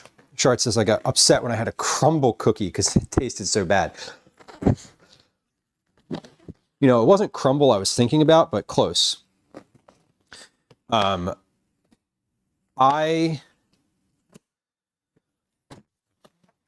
don't hate, I think the ones that I'm like most fond of, I think are probably insomnia cookies, but I haven't really had enough experience with like the cookie, sort of the big cookie companies. Like Levain is a big one here on the East Coast, at least in like New York, and they came to Philly recently, and I like went and got one. I got a couple because they were like special and new, and I was like, what even is this? Like, why do I? It was fine. It was just like fine. It wasn't good. It wasn't amazing. It wasn't worth the price. Like, it was worth the experience, I guess, but like not even. I would have liked the experience without paying for it. I would have liked someone to bring those cookies to an event or something that I was at. In a hypothetical world where I attend events. I do not. Trinderella, you live in the land of crumble. They're ordered to undercook them. I've heard that. Can you get those cookies cooked to a specific like doneness? Is that like a thing? Are any of those companies like? Can you par bake them? Can you tell them to like make them a little chewier or something? Obviously, says I've had a crumble gift card for like 2 years now. Well, clearly it's made an impact on your life. Okay. We're going to freeze these just for a few. These don't even need to freeze for that long. They just need to get solid enough that they're not going to get crushed when I put them in my cookie dough bag. Okay. Now we need to sort of rearrange the freezer again so I have a flat surface and not everything in the back. There we go. Okay, you're gonna work? Fuck. No, you're not. Okay. Yep, it will. Okay, cool. They'll stick together and then I'll have to break them apart later and it's okay. All right, so this is ready to go in the oven. These are cooling and will go in the refrigerator. The next round I'm going to put on this tray. That will also go in the refrigerator. So this and these I can put away. I don't need my calculator anymore. Any of y'all who are like anyone who's a regular here is like, you're probably going to use that again. You're probably right, but like, shh.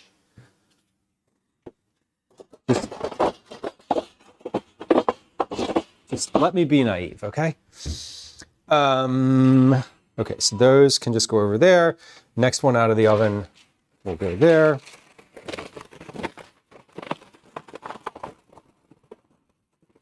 This is an extra piece of parchment that I did not need for my sheet pans. So we are going to put that in the cabinet because it's already pre-cut. All right, so I'll have a tray coming out. I'll have a tray going in. When this one comes out, then we can put dinner food in the oven and just turn the oven off and it'll heat up a little bit. Oh, you can't bring yourself to want to eat anything from there? I feel that. Mom's better cookies. I mean, I like my cookies a lot. Caretaker says we recently got crumble in the city. Never been to it. Nor Krispy Kreme. Crumble's fine. Krispy Kreme, honestly, Krispy Kreme is one of those things that sort of stands alone. Like I could eat a whole dozen Krispy Kreme donuts and feel like an absolute piece of garbage and still want to do it again. Alice says we got crumble twice, once to try, once to confirm, and haven't been back. Valid. That's funny.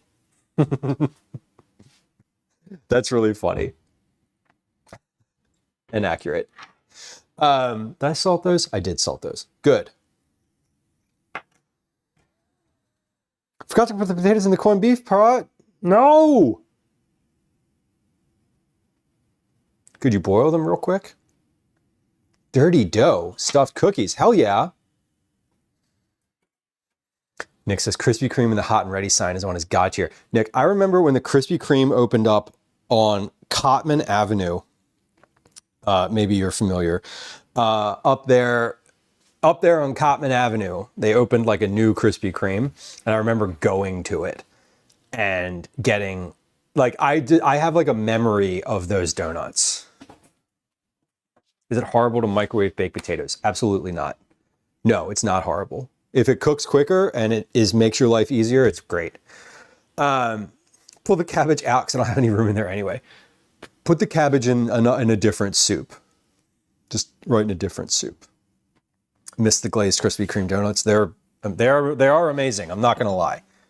They're some kind of delicious. All right, what do we have in the fridge? We have leftovers. Okay, so I'm doing this now so that I can just sit it on the counter and pop it in the oven when I'm done. Okay, we got some cheese fries. So yeah, cheese fries. Random, but there. What do we got in here? This is a bit of a chicken sandwich. More fries. Oh, here's a sauce container. We'll just put those over there. I think this one was Gwen's because it has pickles in the container. I'm pretty sure she's the one who didn't eat the pickles. Calvin doesn't like crush pickles the way I do, but he doesn't avoid them the way Gwen does. He said something about spaghetti pie, which is this. This is a spaghetti pie. Take a look at this fucking thing. Look at this.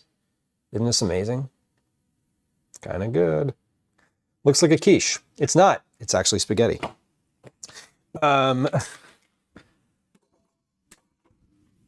We do have quiche.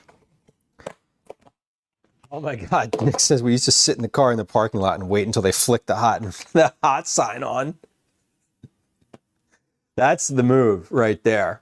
What are maple bars? Oh, am I familiar with maple bars? Have I had a maple bar? I don't know. I don't think I have. Maybe next time we head in the direction, we'll make it a point to stop. I think so. You should. You totally should. Jay Burner says fries can never be reheated. You know what? The secret to reheating fries is to not have leftover fries. That's really well and true the best way to do it. If you do need to reheat fries, the second best way to reheat fries is in a cast iron pan on the stove. And the third best way is what I'm doing now, which is on a sheet pan. So this is dinner. I don't know who's eating what, but like this is what we're doing. This is what we're doing for dinner.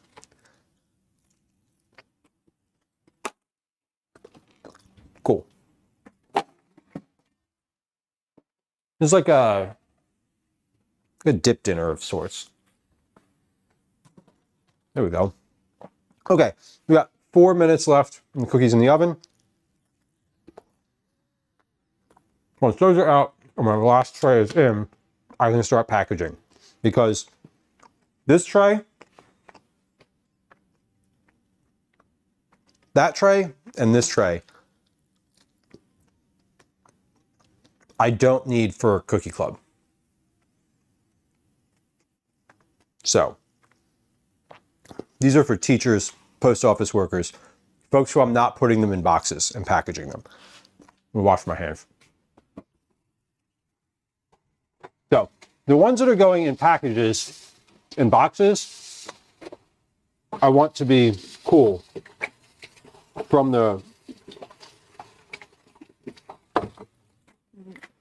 set the chocolate sets.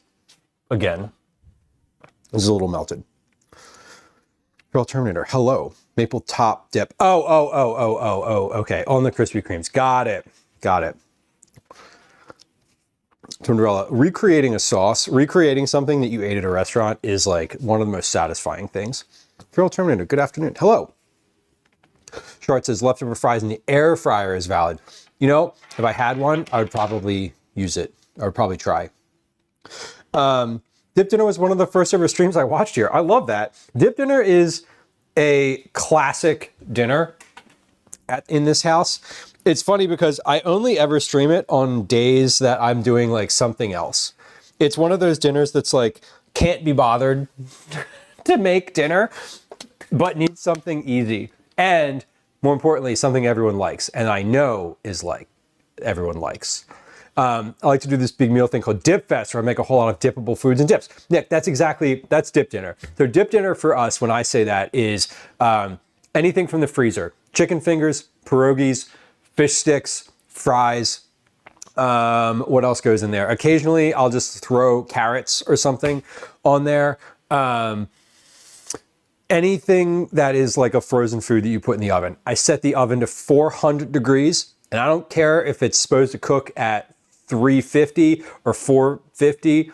I don't care if it's supposed to cook for 10 minutes or 25 minutes. 400 degrees, roughly, sometimes 420 because I'm feeling frisky. Everything on one sheet pan, usually one of these big sheet pans. We fill it up and I put it in the oven and it's done when it's done. That's just how I do it. And we call it dip dinner. Yeah, it's basically the same. And then we get everything out of the refrigerator that you can dip in. Ketchup, mayonnaise. We do what a former friend of mine used to call fancy sauce, ketchup and mustard. Ketchup and mayonnaise, barbecue sauce, A1, sriracha, Cholula, basically whatever. Like, open the fridge, whatever's available. It's great. You're fancy though with the guac, the cheese dip, the artichoke. Oh man, totally. All of that sounds amazing, and I am like, all of that is valid, and I'm on board with all of it. Short says 420 blaze it. Yes, I am 420 blaze it right above the comment that says pretzel bites, chips, vegetables, guac, cheese dip, artichoke dip. Yup. It is a low overhead thing, Nick. It's just like get out of the freezer and onto the sheet pan. It's like whatever's on the shelf in the refrigerator is what we're eating. It has nothing. There's no making anything. The most that I do is mix the mayonnaise and ketchup. That's it. Okay, we are going to take these cookies out of the oven. We got one out, one in, and then we are good to go. One out, one in.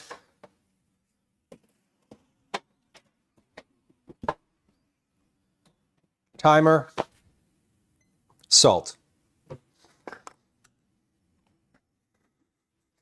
I would consider myself a professional dip dinner and 420 enthusiast, dip fest and 420 enthusiast. What are my thoughts on an In-N-Out spread? It sounds great to me. I want to share a personal failure of mine that I think I've only ever been to an In-N-Out burger one time. I will tell you though that I walked into it. It was not a drive-through. When I say walked into it, I don't mean like we got out of the car. I mean like I walked there from where I was, which was not close. And we were in LA. And we were coming from a meeting with a client to whose office we walked to. And they were like, what the hell is wrong with you? What is wrong with you?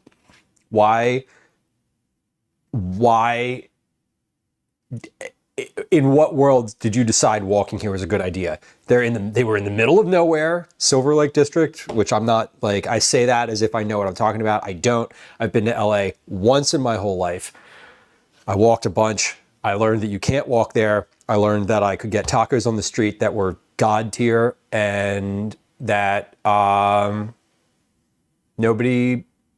thinks you're weird when you show up on foot to their office from your hotel that was 3 miles away.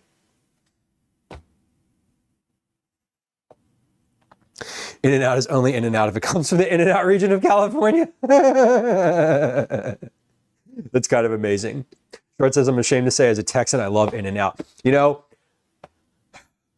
from one non-Texan to a Texan, I'm ashamed to say that I've never been to a Buc-ee's. I've seen the signs though. They have signs, road signs for Buc-ee's in Philly. In Philadelphia, they have signs that say like Buc-ee's 500 miles, and it's like pointing to, you're like on the road to Ohio. It's funny. Yeah, the street truck vendors are amazing. I was just like, I'm hungry. I also learned that you can't go through a McDonald's drive-thru on a scooter. Mainly because they were closed. And I didn't know that. And I was like, why can't I get my burger? And they were like, they didn't say anything because there was no one there to answer me because they were literally closed. All the lights were on inside though. You could order. Oh, that's the thing. Hold on. What's in this box? Is someone going to be like, why didn't you heat up my chicken finger and fries? This is dubious. I've got enough on that tray. Stay mad. Okay, let's start packaging. Because once we're finished, once that is out of the oven, we'll be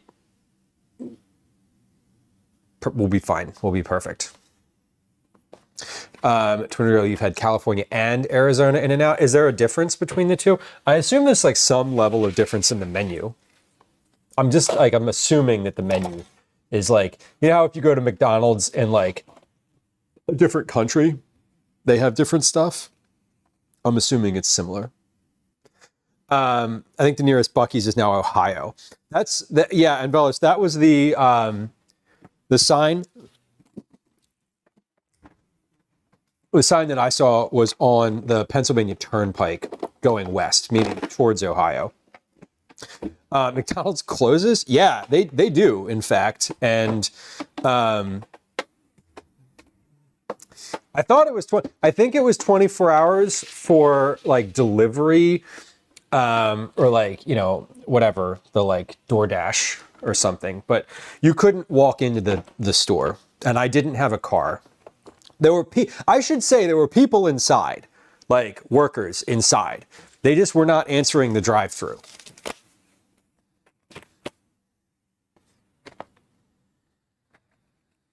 Buc-ee's is the best place for a road trip restroom break. I have heard that, and I believe that to be true. Most of our McDonald's and many other restaurants have 24-hour drive-thru. Yeah, the drive-thru, I was just on a scooter. I didn't have a car. I was on like a little electric scooter. And they were like, sir, you can't do that.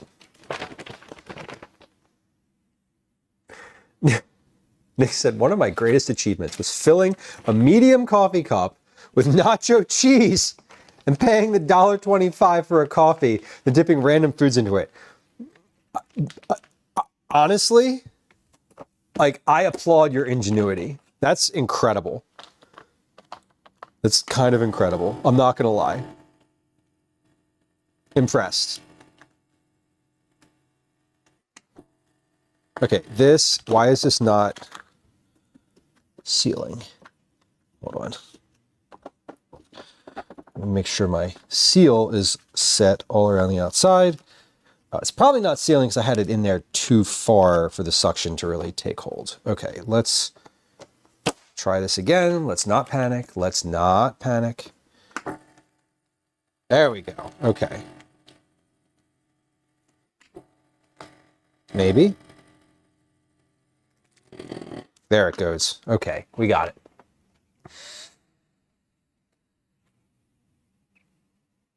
Bella says, the last Buc-ee's I was at was actually in Texas, and the bathrooms are immaculate. There's like over 100 bathroom stalls. Jesus.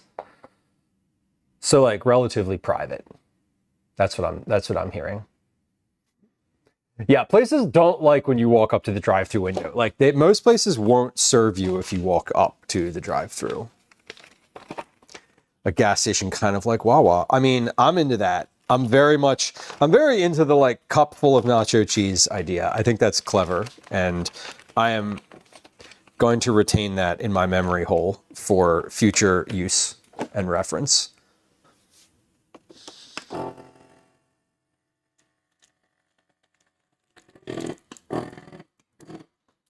Yeah, these are working pretty well.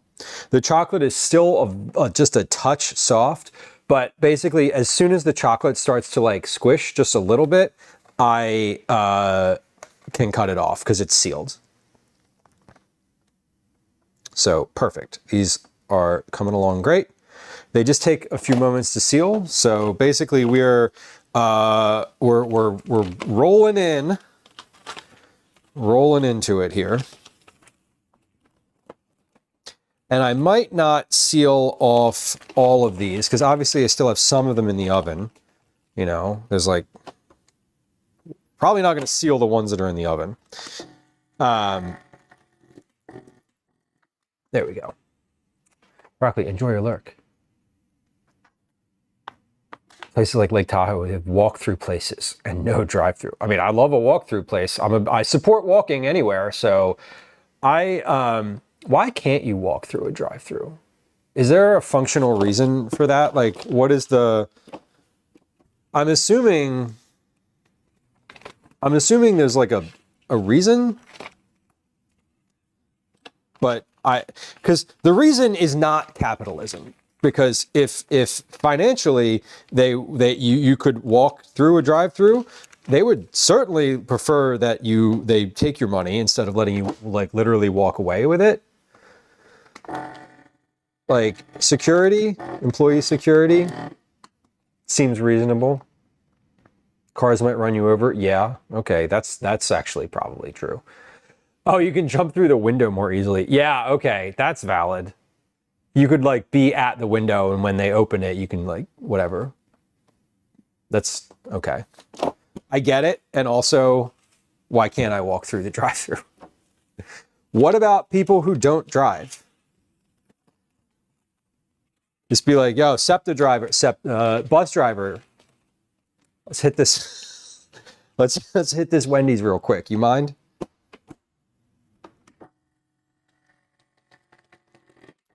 I said SEPTA. SEPTA is Southeastern Pennsylvania Transportation Authority, which is the bus and transportation authority here in Philadelphia. So, Bella says you can YouTube videos of people jumping through the window late at night and robbing the place. Okay, valid, fair. I understand now. I feel like that just like security makes sense. It would have to be security because there's no other reason that they would reject you from purchasing things. But that doesn't make any sense to me.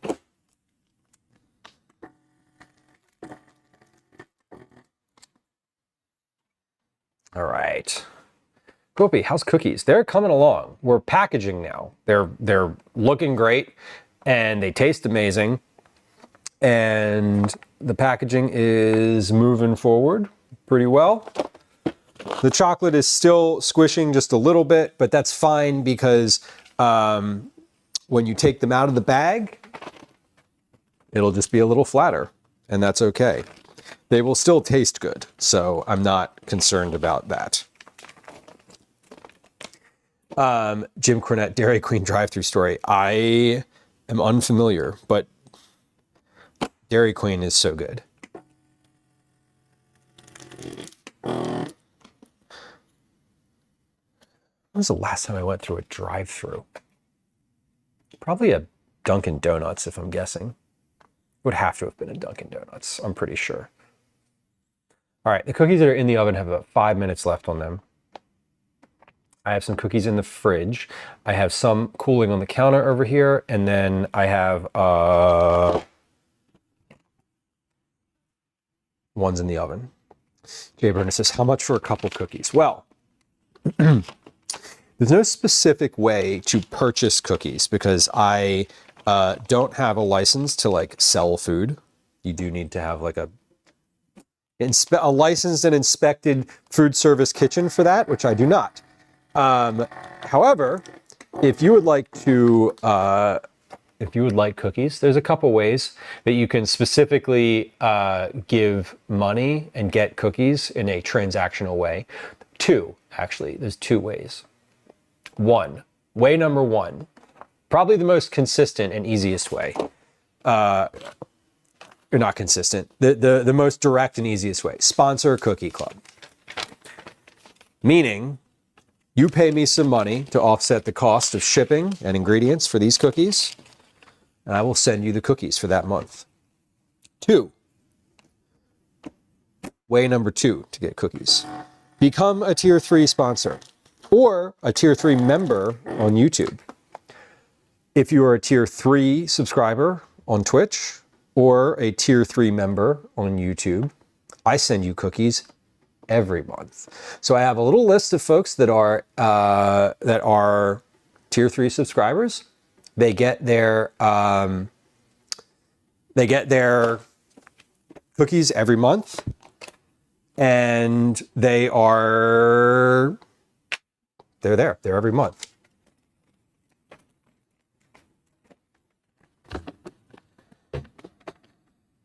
Cat, are you, I don't want to dox you.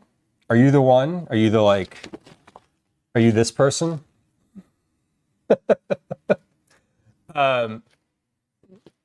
we got a lot of work to do in this book. This is a lovely book. And if you are indeed the person whose name is on the cover of that book, one, welcome. Two, I am like honored, like literally honored. And I want to say like thank you for writing this book. It's wonderful. I love I made the sriracha cookies from this last month for Cookie Club, and I made these are the black, I mean, you probably can tell what these are. These are the black sesame white chocolate cookies, and they are one of the best things I've eaten in a long time. Friends who are hanging out here in chat, both on Twitch and on YouTube, these cookies are, hold on, I'm holding this sealer shut.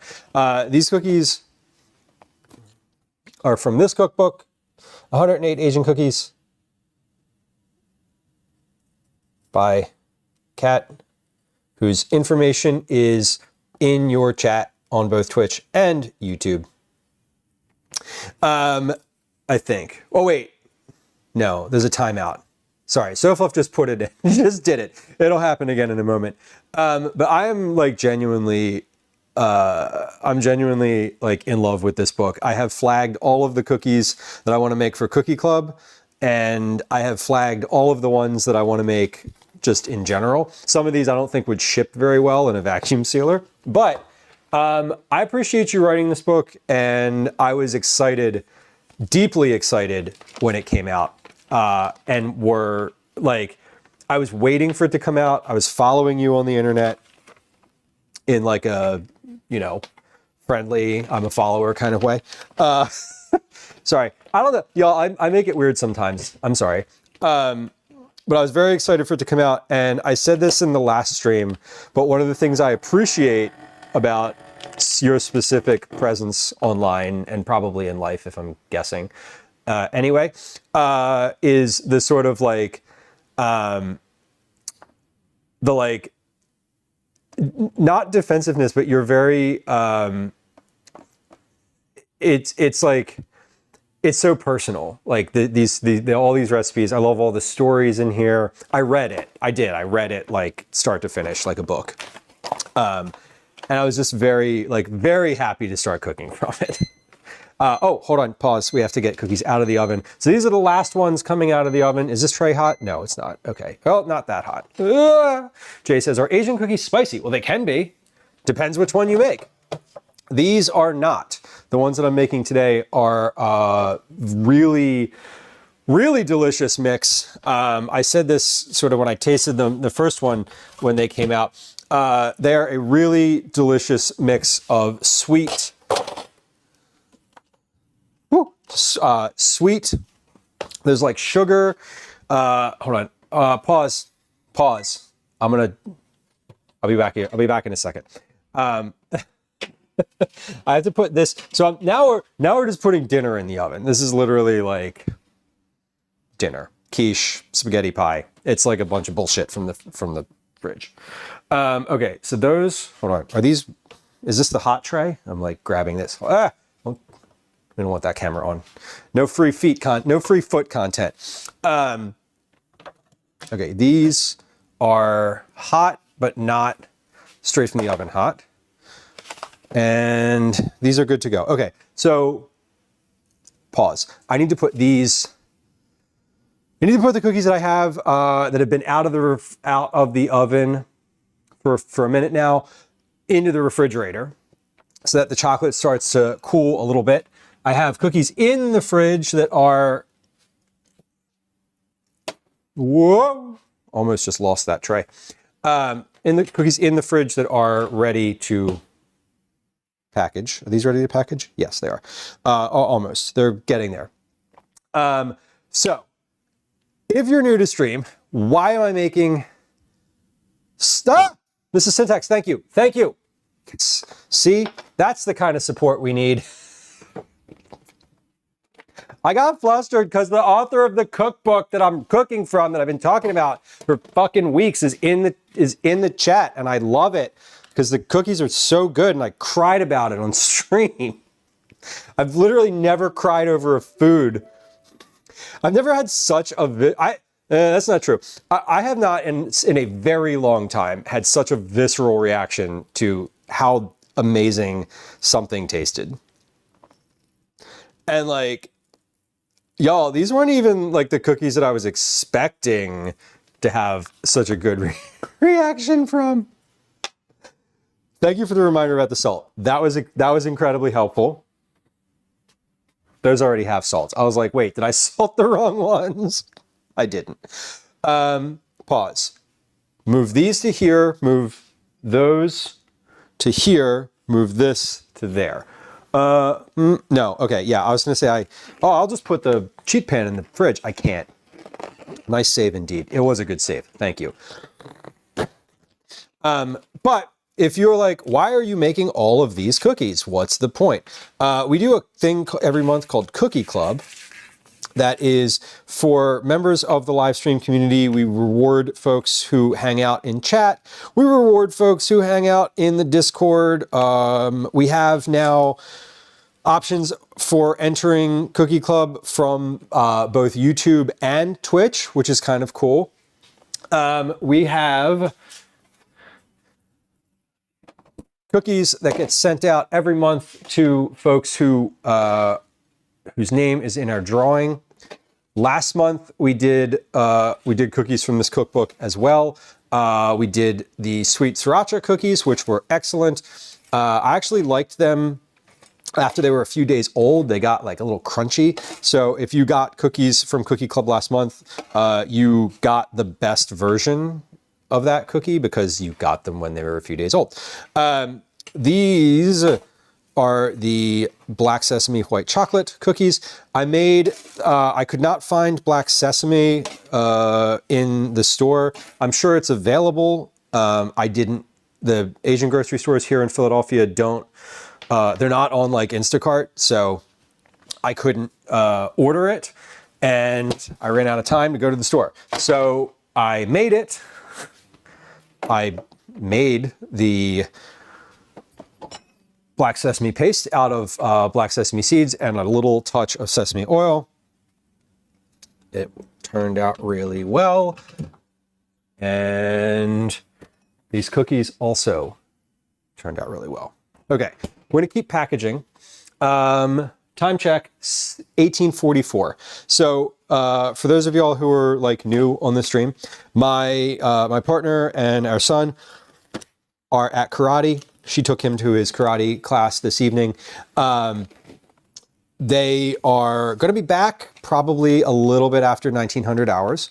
So I'm going to keep working to fill these bags of cookies so that when they return, I'm not still packaging cookies and dinner is like ready to go. Dinner is in the oven. The oven is off. Dinner is just a bunch of leftovers from the fridge. Lil Mac, my cookies are from last month are still sealed in the bag. Excellent. Well, I bet you they're pretty good. Can I share something with you? I still have 2 bags of sealed cookies from last month in the cabinet. I had 3 bags of cookies from last month in the cabinet, but I ate a bag of them yesterday and they were really good. So they're still sealed. Like, the thing about vacuum sealing is things last pretty long. So, you know, it's still probably pretty good. I'm not going to lie. Now, I know some folks who are who've been hanging out on stream for a while like to just keep their cookies and not eat them.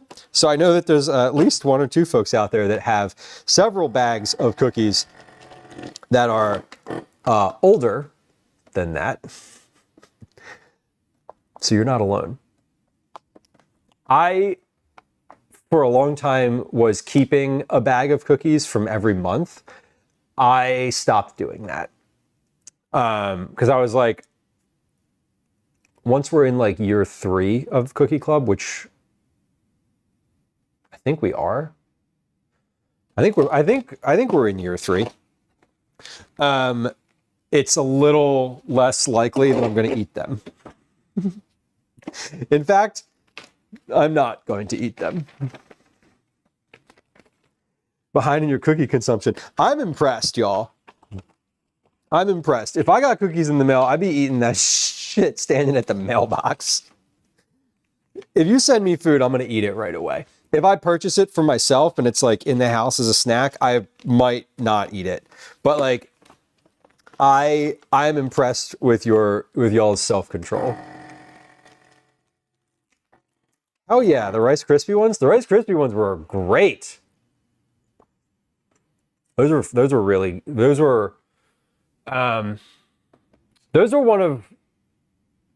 definitely one of my favorite ones. I like the texture of the Rice Krispie ones because they were chewy and you're like, oh, this is odd. Or they're crunchy. The way that they preserved the crunchiness of it was quite nice. Okay, I'm gonna turn the oven back on, but I'm gonna put it at 170 so that things can just stay warm. Yeah, okay. Oven's on. Oven's at 170. Nick says I ate the last cookies we got immediately. That would be, yeah. I mean, that's definitely like, that would be my move. I am impressed. Well, I'm impressed that y'all have willpower in general. I know that I still have a bag of the first cookies, the first Cookie Club cookies. Like, I definitely do. Kat, thank you for saying hi. I appreciate it. The vacuum sealer is great for everything. Everything in my freezer is vacuum sealed. Not everything, but I have a whole bunch of like stock. I vacuum seal stock, like just everything. Thank you for writing this book. I appreciate it. Y'all, I got this book. There's a link in chat. Please go find Kat online. You can support her through following on Instagram, following her Substack for free, following on Subtle Asian Baking on YouTube. You can find that from her website. It's not linked in the chat, but if you are in chat in general on Twitch and YouTube, there's a link to all of those. Please go click them. We were talking earlier about how to support creators, especially like cookbook authors, if you don't want to actually purchase the book, and sharing things on social media is the way to go. Mrs. Cintiq says, I want to taste everything unknown to me. Yeah, I have a big like desire to try new things all the time. Cyrus is mine is pure laziness. I kind of love that. Caretaker, enjoy the rest of your day. We'll see you soon. We'll be live next week. Never asked overseas shipment of Cookie Club, actually. I shipped to, I think the furthest I've shipped, so Canada is common. Like, Canada's common. Canada usually costs somewhere between, so Canada, shipping anywhere in Canada is usually about $25, which, like, if everyone in chat was Canadian, and if everyone who won Cookie Club 1 month was Canadian, that would be bad. But I do budget for like a couple Canadian shipments every month. So the farthest I've shipped has been Germany, I think. The farthest I've shipped was Europe, continental Europe, not the UK. I don't know if the UK would be any different. So like just reference point. But I know that I've shipped to Europe, and it was, I've shipped to Germany. I don't know how long it takes to get there, but obviously from folks in chat, you know, you don't need, if the cookies come, within, a week or two later, I don't think it makes that much of a difference. I try not to pick cookies that I think are going to go bad, like that are going to spoil, that have like raw ingredients on them. But I know shipping a Cookie Club box to Europe was roughly the same as shipping to Canada. Tatu says, I don't know what they'd cost shipping to Peru. I honestly don't know. Tatsu, if you wanted to message me with like, I don't want to say like your address, but like just an address in a residential address in the area where you would want them shipped, I could ask at the post office. Like I could get a quote for you, or just like find out for curiosity, to sate your curiosity. Financial aspect. Yeah, Mrs. Syntax, I do have a small budget for shipping. So basically every month, we have subscribers, we have people who donate to the stream, we get tips. Like there is some money that comes into stream. Now, it generally covers a chunk. It covers most. Some months it covers all of the Cookie Club costs, which includes ingredients and shipping. But yeah, Tatsu, if you wanted to share some like information that I could quote you a shipping cost on, if you're curious, because I don't know. I've never shipped to South America. I've shipped to Europe and Canada, which is North America, obviously. April, welcome. Welcome in. We're moving forward here. I've got a few bags left. I don't know how many. I know oh shit, no, don't seal. That's not what we want to do. When I create the bags, I create just the number that I need. And so basically when I'm packaging them, it's just like package them until the pile of bags is gone. It's a pretty easy process, honestly. We have a couple more cookies in the fridge. What's on the tray and in the fridge should get us through 2, 4, 6, 8, 10. Yeah, I need 10 more cookies. I have 3 on the tray, 12 in the fridge. So we're good. What's over there on the counter is going to be for the household. So I don't need to, wait, yeah, those two are slightly smaller. Okay, these should be all right. We're not going to ship those, so let's put that right on top. All right. Oven check. Oven is on. Oven is on. It's on warm, but it is, there's no cookies in the oven. So I've object impermanence. I've just forgotten about it completely. every month I make these bags too, and every single month I make them too large. And I think to myself, these are too large. I should make these bags smaller. And then every month when I'm making them, I'm like, oh man, these bags are so small. Like, what if their cookies don't fit? Like, I don't know why. I don't know why I have this thought all the time, but it's definitely it's definitely an every month thought. Here's what I'm going to do. Hold on. You know what we're going to do? Before we finish today, we're going to do this right now. I'm literally going to do this right now.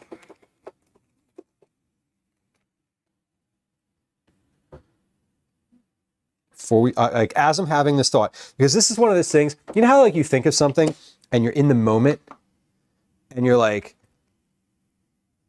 you have the thought, you're like, it would be really helpful if I did that. And then the moment ends and then you don't do the thing. And then the next time the moment happens, you're like, it would be really helpful if I did that. And then the moment ends and then you don't do the thing. And then the next time the thing happens and you see what I'm saying?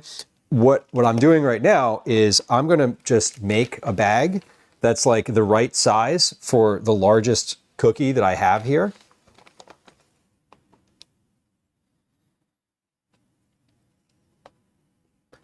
And I'm going to save it. Okay. This is my new reference bag. And later I'm going to look up on top of my computer and be like, why is there an extra cookie crumb bag there? Okay. But I now have a bag for reference that's like the right size, like the small size. And that bag is really small. I don't think I would cut. I don't think my anxiety could allow me to cut a bag that small. just like for real. I think like that is, I would look at that and be like, that's way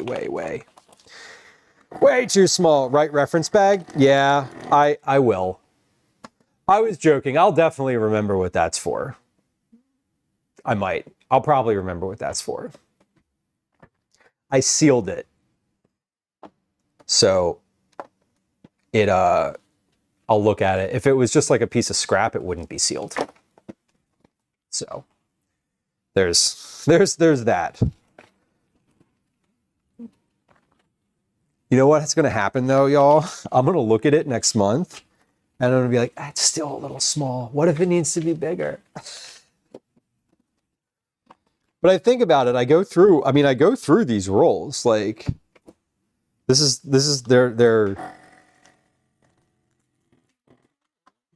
they go. They're pretty. Look at all these cookies here. I think I have 20, 30. How many bags did I have today? 22? 26. I wrote that number down somewhere. Yeah, I have 26 bags. That's what I filled today. 26 is not what I need, though. 26 is how many bags I need if everyone who had an entry to, or whose name got pulled, picks getting cookies, which it didn't happen this month. Some folks selected other things.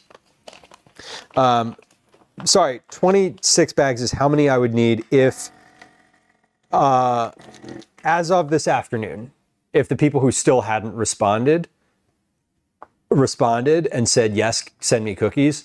I want to make enough that I don't have to rebag. I don't have to like go back and bag more.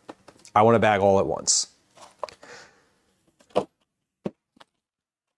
That's the goal. Okay, last one. Lady Stiletto, hello, welcome. It is 18:59. We are cruising in here. We're finishing our last bag. Once I'm finished this, we're going to clean up the counter. My family should be home probably 10, 15 minutes from now. Dinner will be ready when they get here. Not because I'm cooking anything, but because it's in the oven. Got leftovers in the oven on a sheet pan. How do y'all heat up leftovers? I'm one of those folks that's like, if I'm really hungry and I want it right away, I'll probably put it in the microwave. If I have any amount of time available to me, I'm 100% putting it in the oven. Like, it doesn't even really matter what it is. It's like going in the oven. Tatsu asked if Calvin tried them. He did try them, and I got a really big, like, happy nod. I was gonna, he didn't try them on stream because he was wearing his karate uniform, which has like the name of his studio on it and his rank and like insignia and like personally identifying information. So he knew and knows and continues to know not to come on stream in his karate uniform. But he I got the like that nod, you know, the nod where it's like, that's really good. I got that nod. So pretty happy about that. We have finished bagging our cookies. Surfluff, air fryer, digital drummer, air fryer, Nick, flamethrower. I mean, that's efficient, I'm imagining. For when you just want that char all over again. Kopi, air fryer. Okay. This is syntax. Depends on the item. If it's noodles or rice, microwave is fine. Yeah, anything that's super liquidy is okay in the microwave. Microwave kills beef. Any rice. Yeah, totally. No, I anything, the microwave dries things out. And like, not dries things out. It like, what does a microwave do? It like moistens things almost. Like if you want stuff that's like dry to stay dry, like the microwave is not a good look. Gloves finished. Okay, we did it, y'all. So good. Let's put this away. Now, if y'all are Cookie Club recipients, I got a little instructional I want to give you. Okay, so one, here, look at all these cookies. Holy shit! So the cookies come in packs like this, boxes. Air frying a bowl of soup. Would it just boil over and splash everywhere? Anything more precise in the district? No, and Tatsu, that's fine. I mean, I can certainly just like pop it, you know, they basically, like, the post office just needs like an area. They'll pick an address in there. So the cookies come in a box. Looks like this. This is an unaddressed box. So looks like this. It has a little note on it. It says open here. When you open this box, it'll be sealed along the sides, the top, and here. And you open it, you cut it, you cut the tape, and you open it like this. Right? I've had some people, I mean, I guess this is less important now that I'm using newspaper instead of popcorn. But I've always had a lot of people like open it from the side and then leave stuff inside. There's like a little swag pack. Tatsu, great. I will check for you. What I will say is, you know, I generally budget a certain amount for shipping.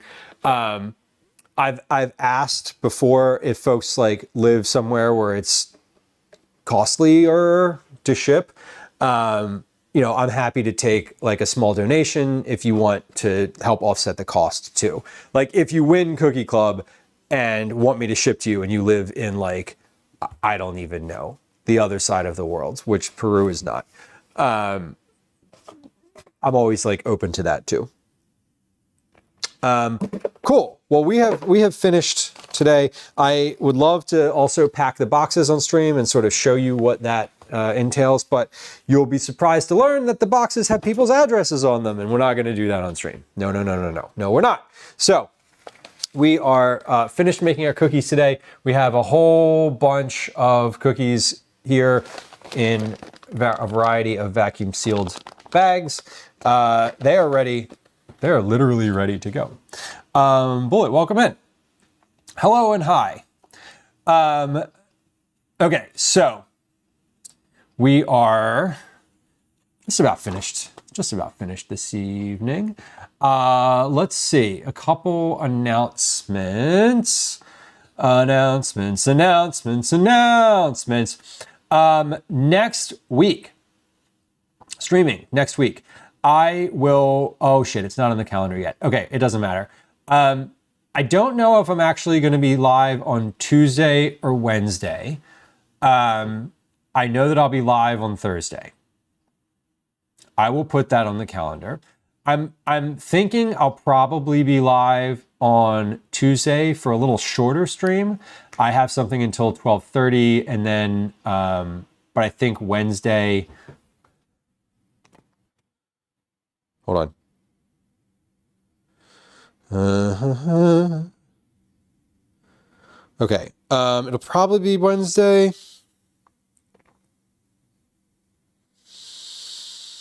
Okay, it'll probably be Wednesday.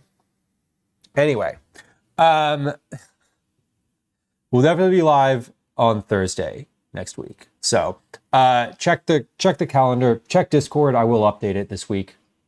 That will be correct. Next, not this coming weekend, but next weekend, we'll be in Providence, Rhode Island. Either going to stream on Friday of next week, maybe, or Sunday, depending on travel schedule. So that will also be in Discord. I'll know that. I'll know all of this before the end of the weekend. So by Sunday, this will all be live in Discord. Today, we cooked black sesame white chocolate cookies from this cookbook. This book is called 108 Asian Cookies. It is, there we go. It is by Kat Lau. It is an excellent cookie cookbook. I would recommend this. I have bookmarked several things. We have done several, or there are several bookmarks as well for Cookie Club options, and today we get to put a new Post-it note on here. If you've hung around stream before and you know that I use cookbooks, I use pink Post-it notes to signify recipes in cookbooks that I've made before. And we are putting our second pink Post-it note in this book. Marianne says 108. Interesting. It is interesting. The reason for 108 is I think it was her dad's favorite number.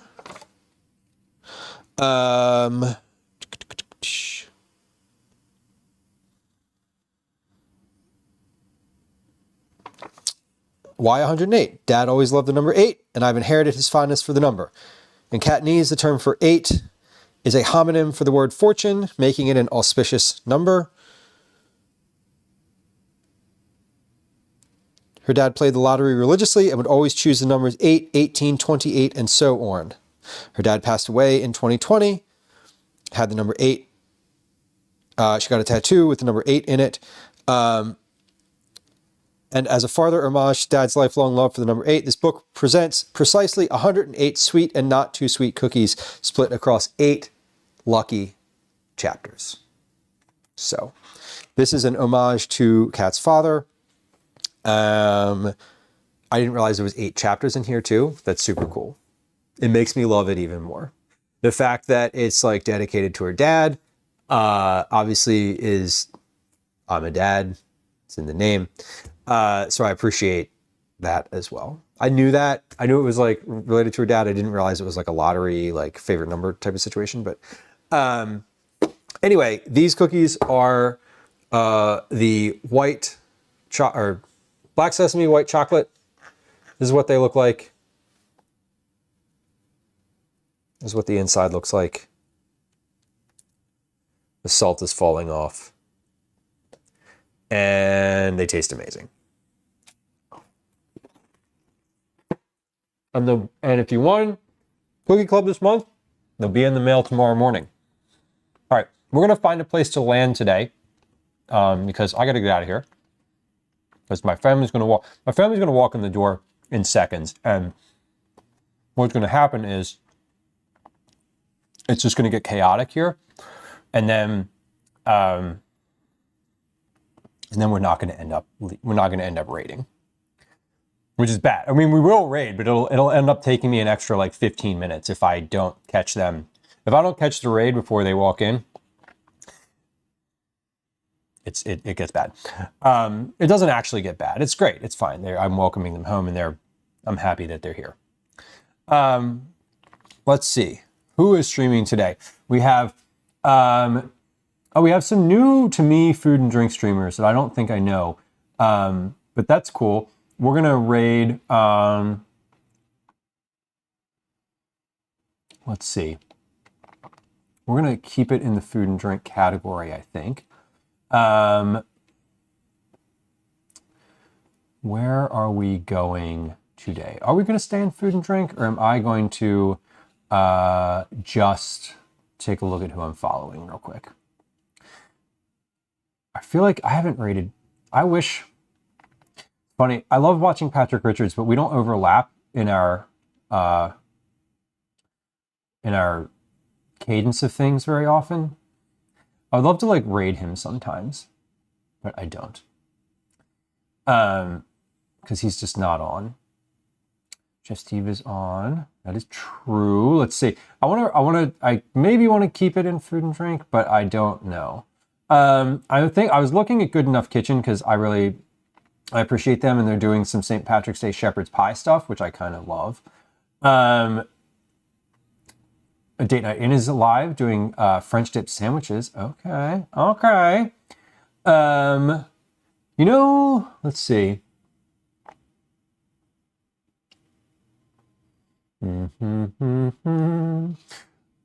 Have we ever? Is this? Okay. I'd like to raid somebody who is. I don't think we've raided before, but they are a longtime food and drink streamer. They are.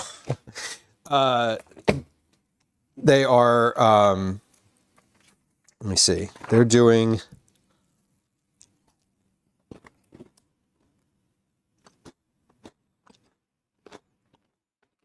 Sorry.